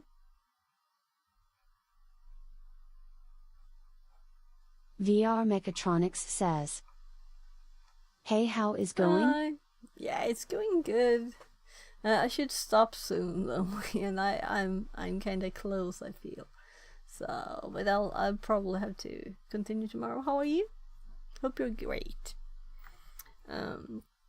So maybe I shouldn't have like counted this as a part of it, of the function, because it's really not, I guess.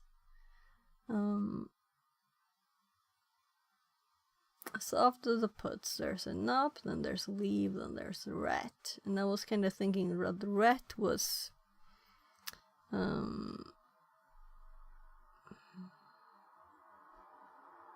let's see, releases the stack frame set up by an earlier enter instruction. So we don't have an enter instruction. The leave instruction copies a frame pointer in the EVP register into the stack pointer register ESP, which releases a stack space allocated to the stack frame. So let's see. Did I check these in my notes so I can see what it looks like, right?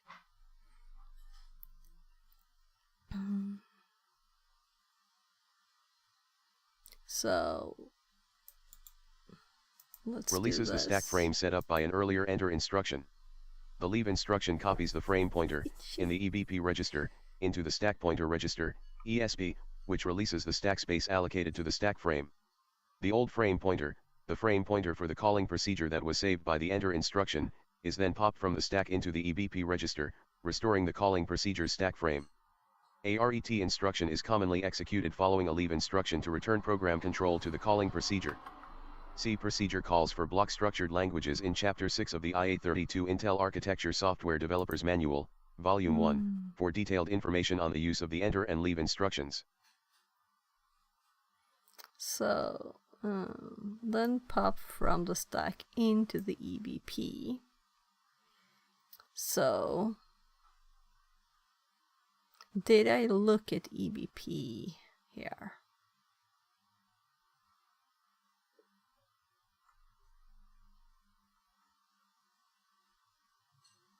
Because that's where it's interesting. Testing now voices from text to speed Google Cloud in US WaveNet J. Nice. Okay, cool.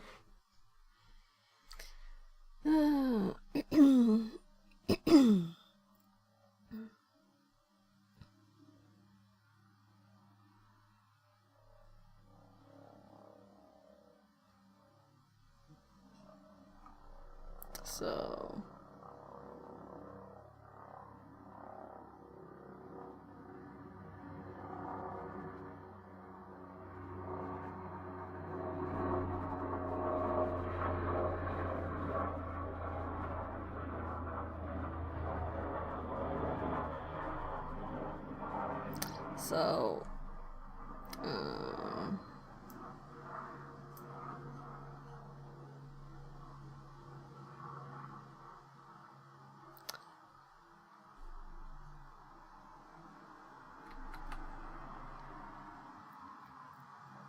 So I want to ask you again.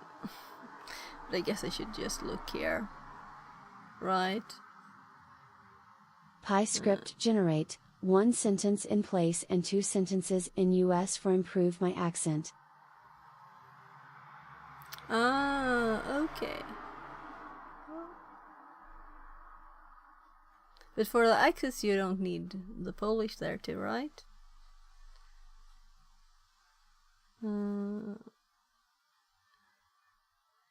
So what we're actually seeing here is the ones before this, right?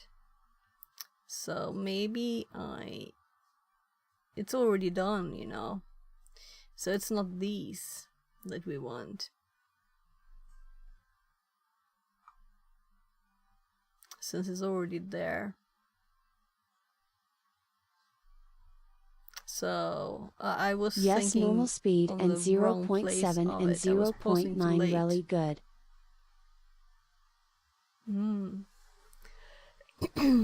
Okay, good. So is there some special reason you want to like improve your accent? Isn't just talking or like listening to movies or watching TV in English, you know, just anything, or you're like need to feel you need to practice speaking too.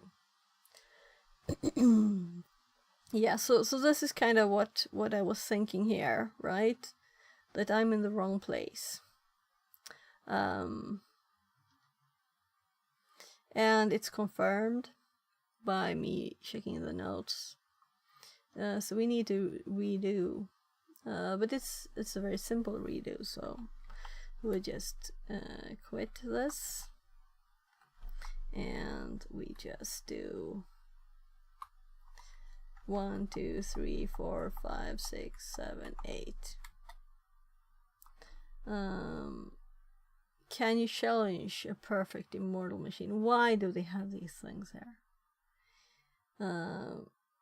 I'm like expecting serious information, interesting stuff. Actually, let's just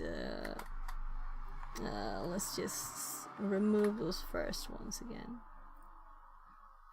And I should really go and check in my notes what jump to the start is again. It's control something.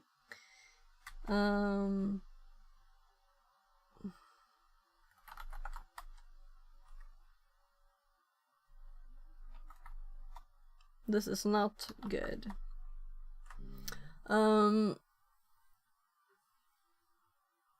I feel like I'm testing stuff, but why not test stuff? The thing is that my belly is growing, and when I ride a bike I can't read PL EPUB ebooks, and I made MP3 in US for 3-in-1, fitness, education and improve accent. Oh, okay, smart. That's smart. So if there's something you don't know what it means, because it's an actual book, then you have that in Polish too. So you have your native language there too. That's smart.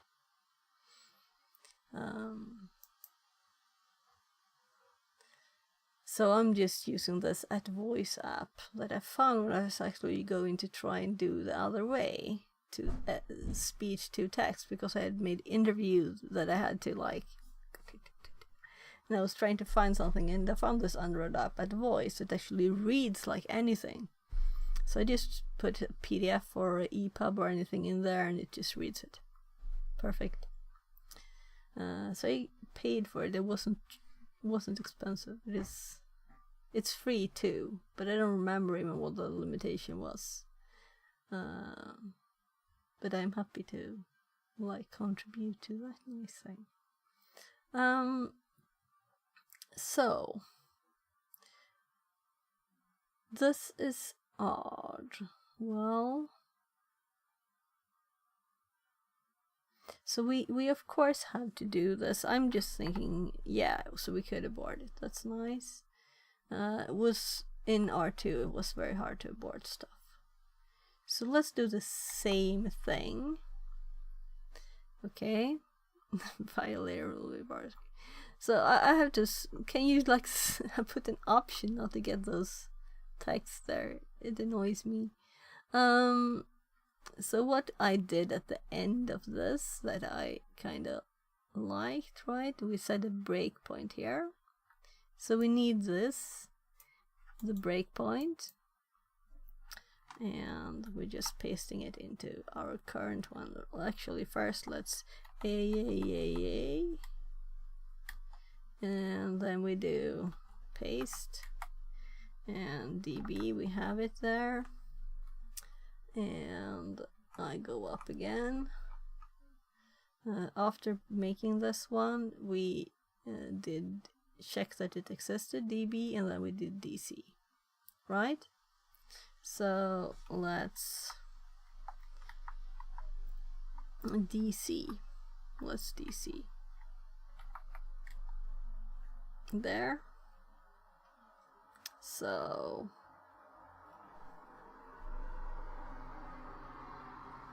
So we have the same thing as before, that we get back to... No, we're at the breakpoint now. Okay, good.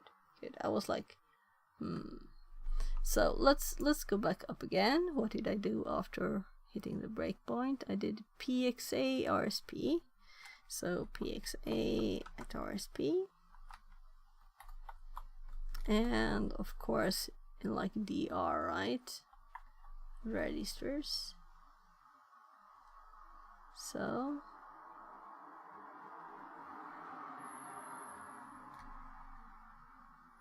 there, and I can see the address here now.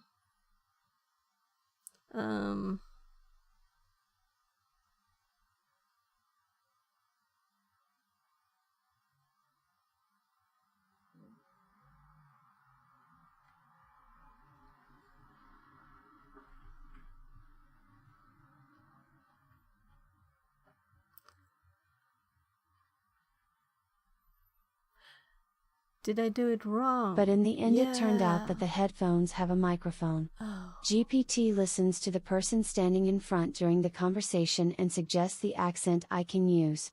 But this is on Android 14. Okay.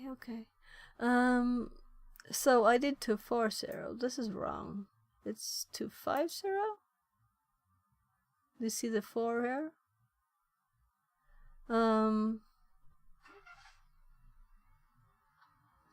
That's very annoying.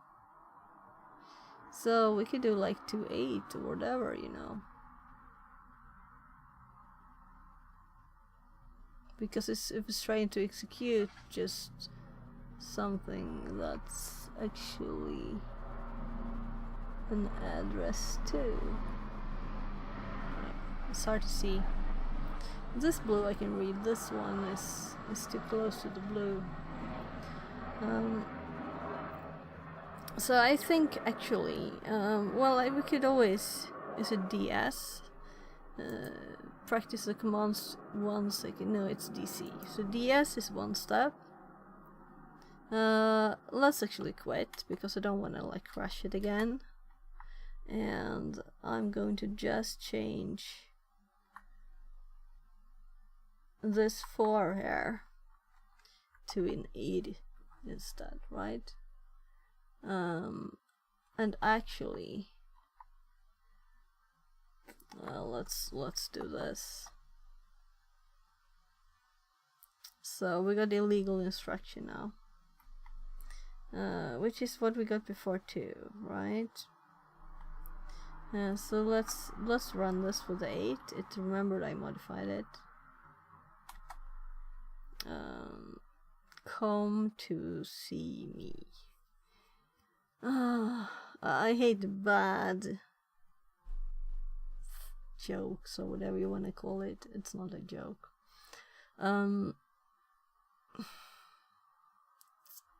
So again, I think I might have it in my copy.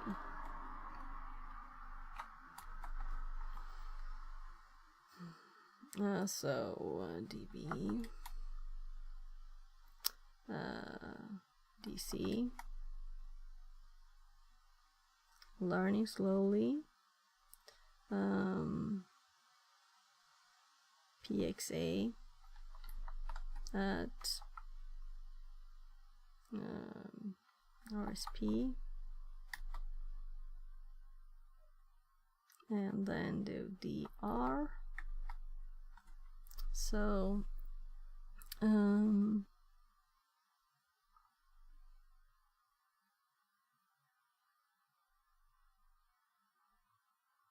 and then we just do DS, and then we do this again, and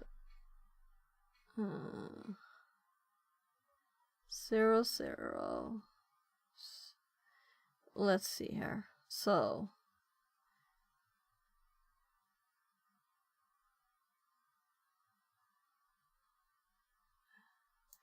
one, 2, 3, 4, 5, 6, 7.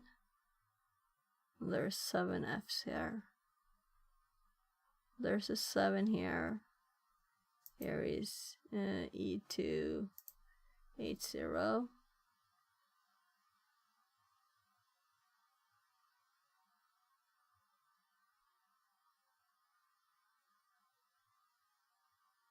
And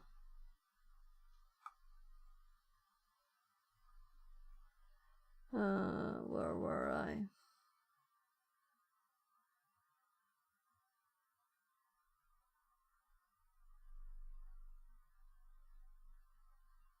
Oh, I didn't do it yet.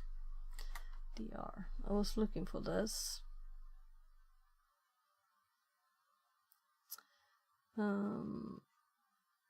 So now we're going to do 562, which means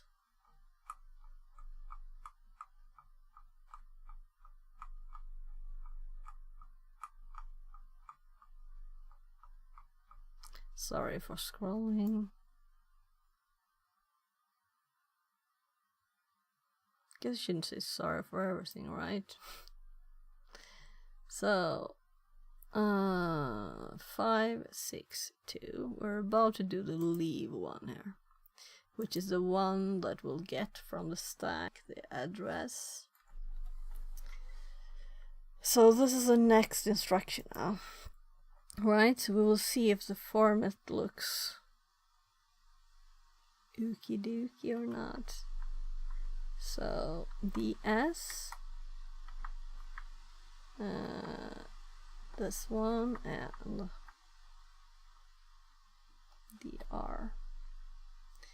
And now we have 7F E280, which we can type now instead, because we can't do this anymore. We have to do this, right? So what we got was a legal instruction, you know.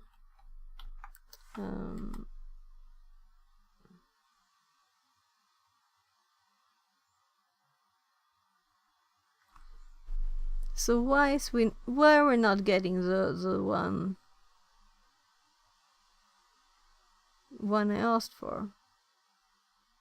This is not this.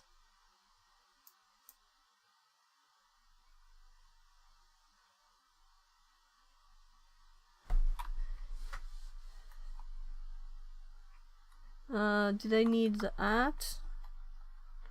Yeah, I probably need the at, right? Yeah, so somewhere here is where we need to, like, right? And RBP is here.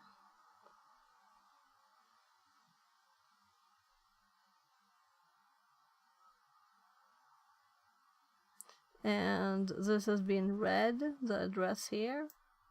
So to me this looks right. It looks right to me. So why wouldn't it work? Let's actually look at this a bit. If it's actually what we're supposed to put there. Let's look at the Try Hack Me page. And add another hour, and I have to stop. It's another hour now. So I'll just I was just scrolling out a bit. So this is there. Here it is. Let's see, we're going to scroll out more. So now we can see it. So we have 48 489B 48 B9 2F62 696E 2F73 6811 48C1 E108 what? Okay, there's an error here. There's not supposed to be a 51 here. So, for some reason, a 51 was kept in with the rest of the stuff. So we have the error. Let's go through the rest though. I found the error. There was an actual error here. So E108 here, then this 51 is not supposed to be here. It's supposed to be 48C1. Yeah.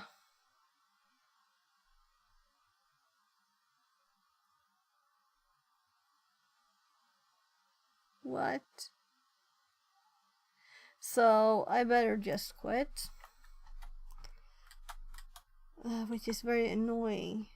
Because I had copied this from there. And it's like odd characters in there. So let's go through this again. So we have 48B9, 2F62, 696E, 2F73, 68, 11, 48C1. So we are not inputting the 51. It is there anyway.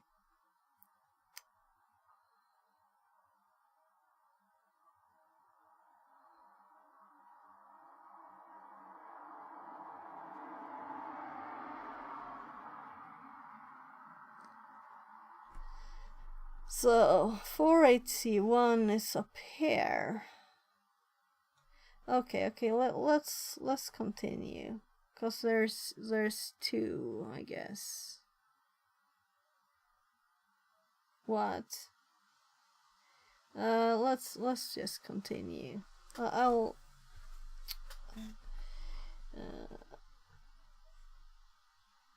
1, 2, 3, 4, 5, 6. Let's see. I was definitely done up to until. Let's do 6, 1, 8, 1, 1. Then 48C1. And then it's supposed to be E108. 48C1.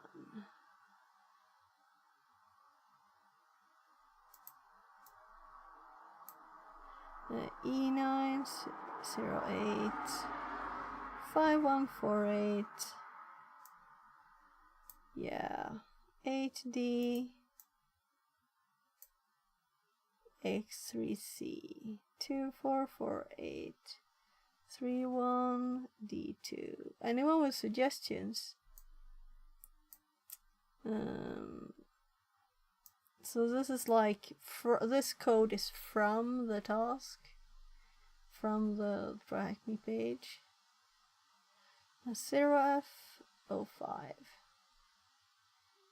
ABCD address, and I could see that this one looked okay, but when we look in here and compare to this, let's do that now. So we have 48B9, 2F62, 696E here.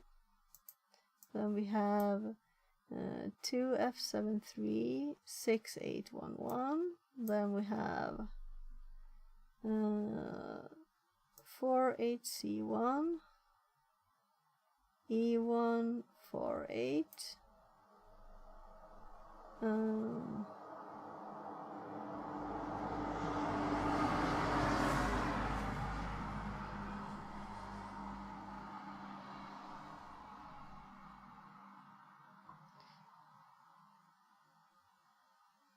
Why did I read it? E108 48 C1. Then E908. And then we have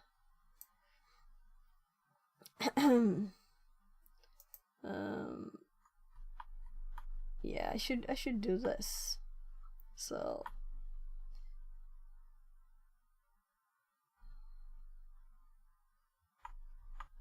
was I at this spot? Let's just check back a tiny bit. Yeah.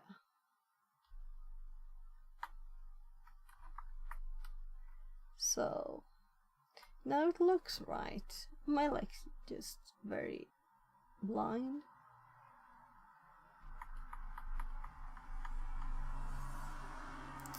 Maybe I was just like being blind. Then we have A, B, C, D. And then we have the address, which was, before I stopped it, there. So we could also put this one here if we wanted to. Maybe that's better, but this is supposed to be okay, right?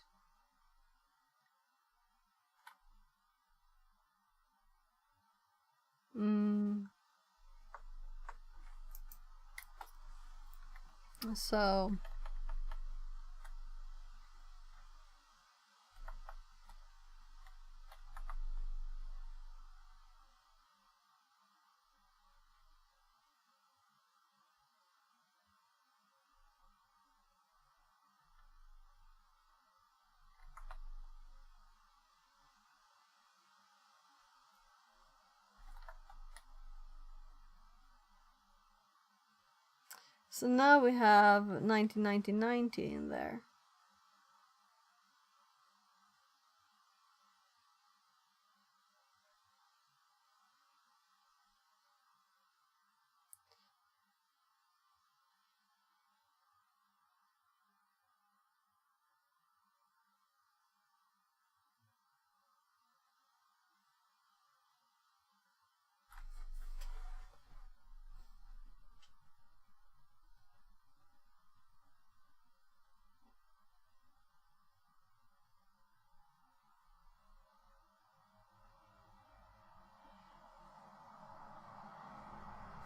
So I'm crazy hungry now.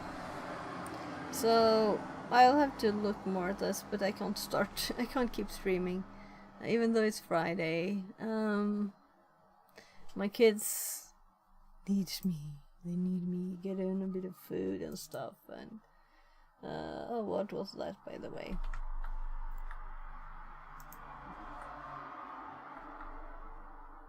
Oh yeah, it's our AliExpress stuff.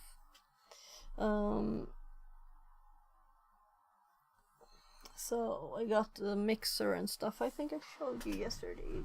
Arrived yesterday. We got the new servos for the robot. So we can replace the temporary one. Cause it had like. The funny thing is that it says metal gears, you know, but those ones all had plastic gears at the bottom, the ones that were not visible when we pulled it apart. So it wasn't like metal gears all the way, it was just the top where you can see them.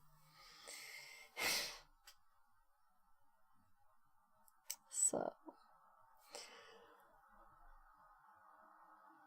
Oh, this is... So somehow we get 90 into RBP.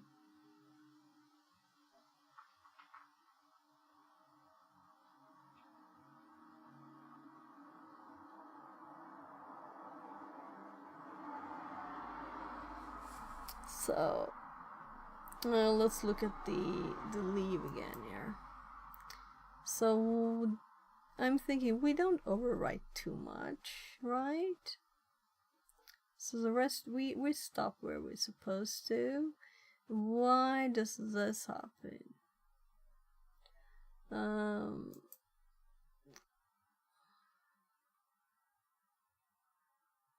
So our RBP is 90. And that's supposed to be the instructions. It's supposed to run. It's supposed to hop into...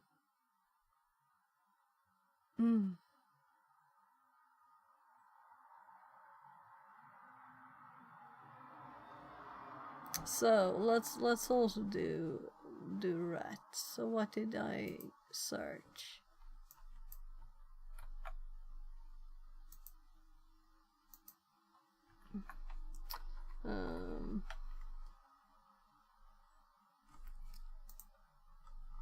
Scrolling up. How far up do I have the rat? I don't know the number. C3? Oh, I recognize that. So let's do rat.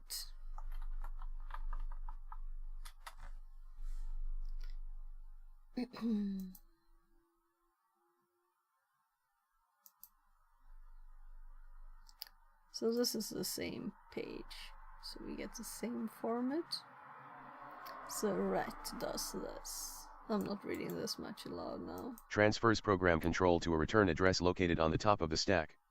The address is usually placed on the stack by a call instruction, and the return is made to the instruction that follows the call instruction.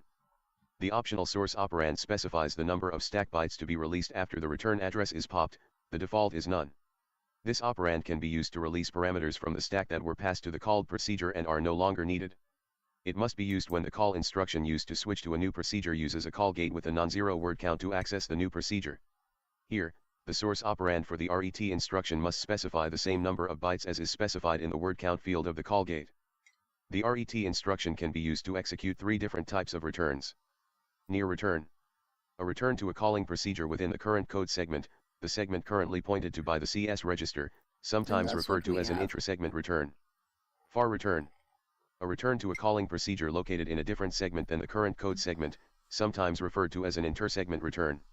Inter-privilege level far return. A far return to a different privilege level than that of the currently executing program or procedure. The inter-privilege level return type can only be executed in protected mode. See the section titled Calling Procedures Using Call and RET in Chapter 6 of the IA-32 Intel Architecture Software Developers Manual, Volume 1, for detailed information on near, far, and inter-privilege level returns. When executing a near return, the processor pops the return instruction pointer, offset, from the top of the stack into the EIP register and begins program execution at the new instruction pointer. The CS register is unchanged. When executing a far return, the processor pops the return instruction pointer from the top of the stack into the EIP register, then pops the segment selector from the top of the stack into the CS register. The processor then begins program execution in the new code segment at the new instruction pointer. The mechanics of an inter-privilege level far return are similar to an inter-segment return, except that the processor examines the privilege levels and access rights of the code and stack segments being returned to determine if the control transfer is allowed to be made. The DS, ES, FS, and GS segment registers are cleared by the RET instruction during an inter-privilege level return if they refer to segments that are not allowed to be accessed at the new privilege level. Since a stack switch also occurs on an inter-privilege level return, the ESP and SS registers are loaded. If parameters are passed to the called procedure during an inter-privilege level call, the optional source operand must be used with the RET instruction to release the parameters on the return. Here, the parameters are released both from the called procedure stack and the calling procedure stack, that is, the stack 4:43, and I streamed before that when I was biking. Yeah. So the thing is that we have done we've done 8 longer too now.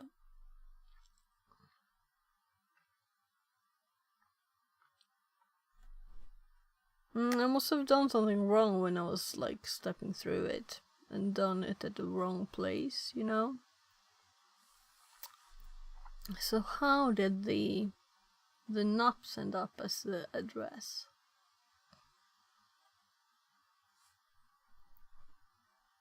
They're at the start, you know?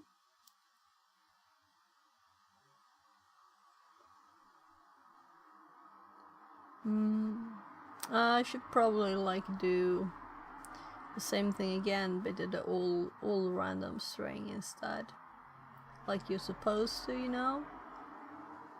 I just want to test stuff first. or like try and think myself instead of going by an instruction. But I think I will just stop. I know I've been saying it for an hour, but it's actually so my kids, it's Friday night, you know. I'll probably finish this without streaming. Sorry. I if I do, I will. I might just have a lot to do, so I might not. You know, family stuff.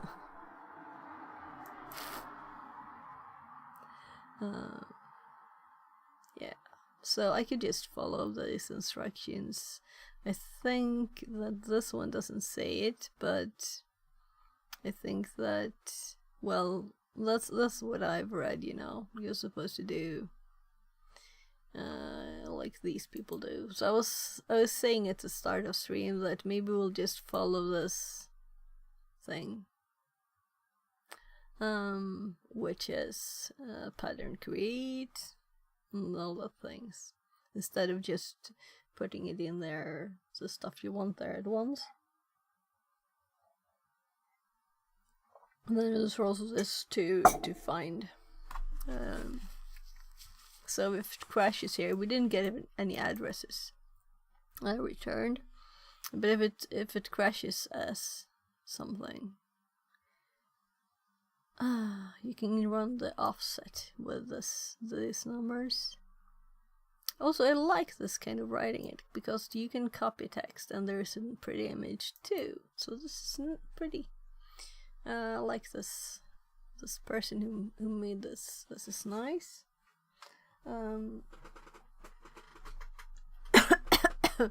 Yeah, I should probably stop talking too. I don't know if I'm sounding worse, but I sound like this when I started miking too, I think. Yeah, and here's where they did obby dump too.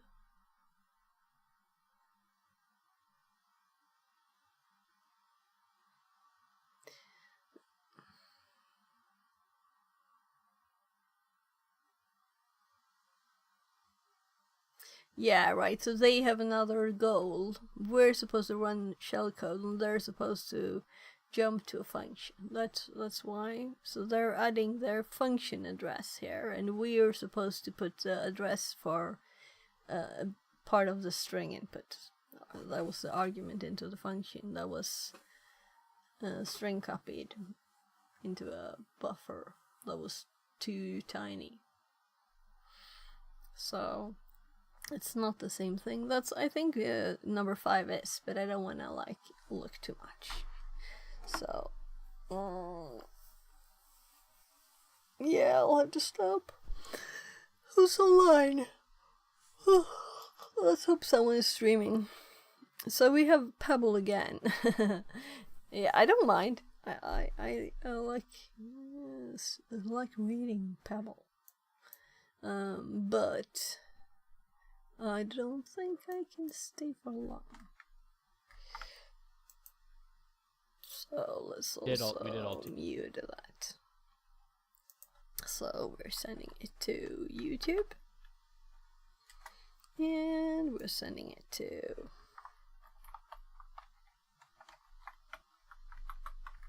the raid. There. So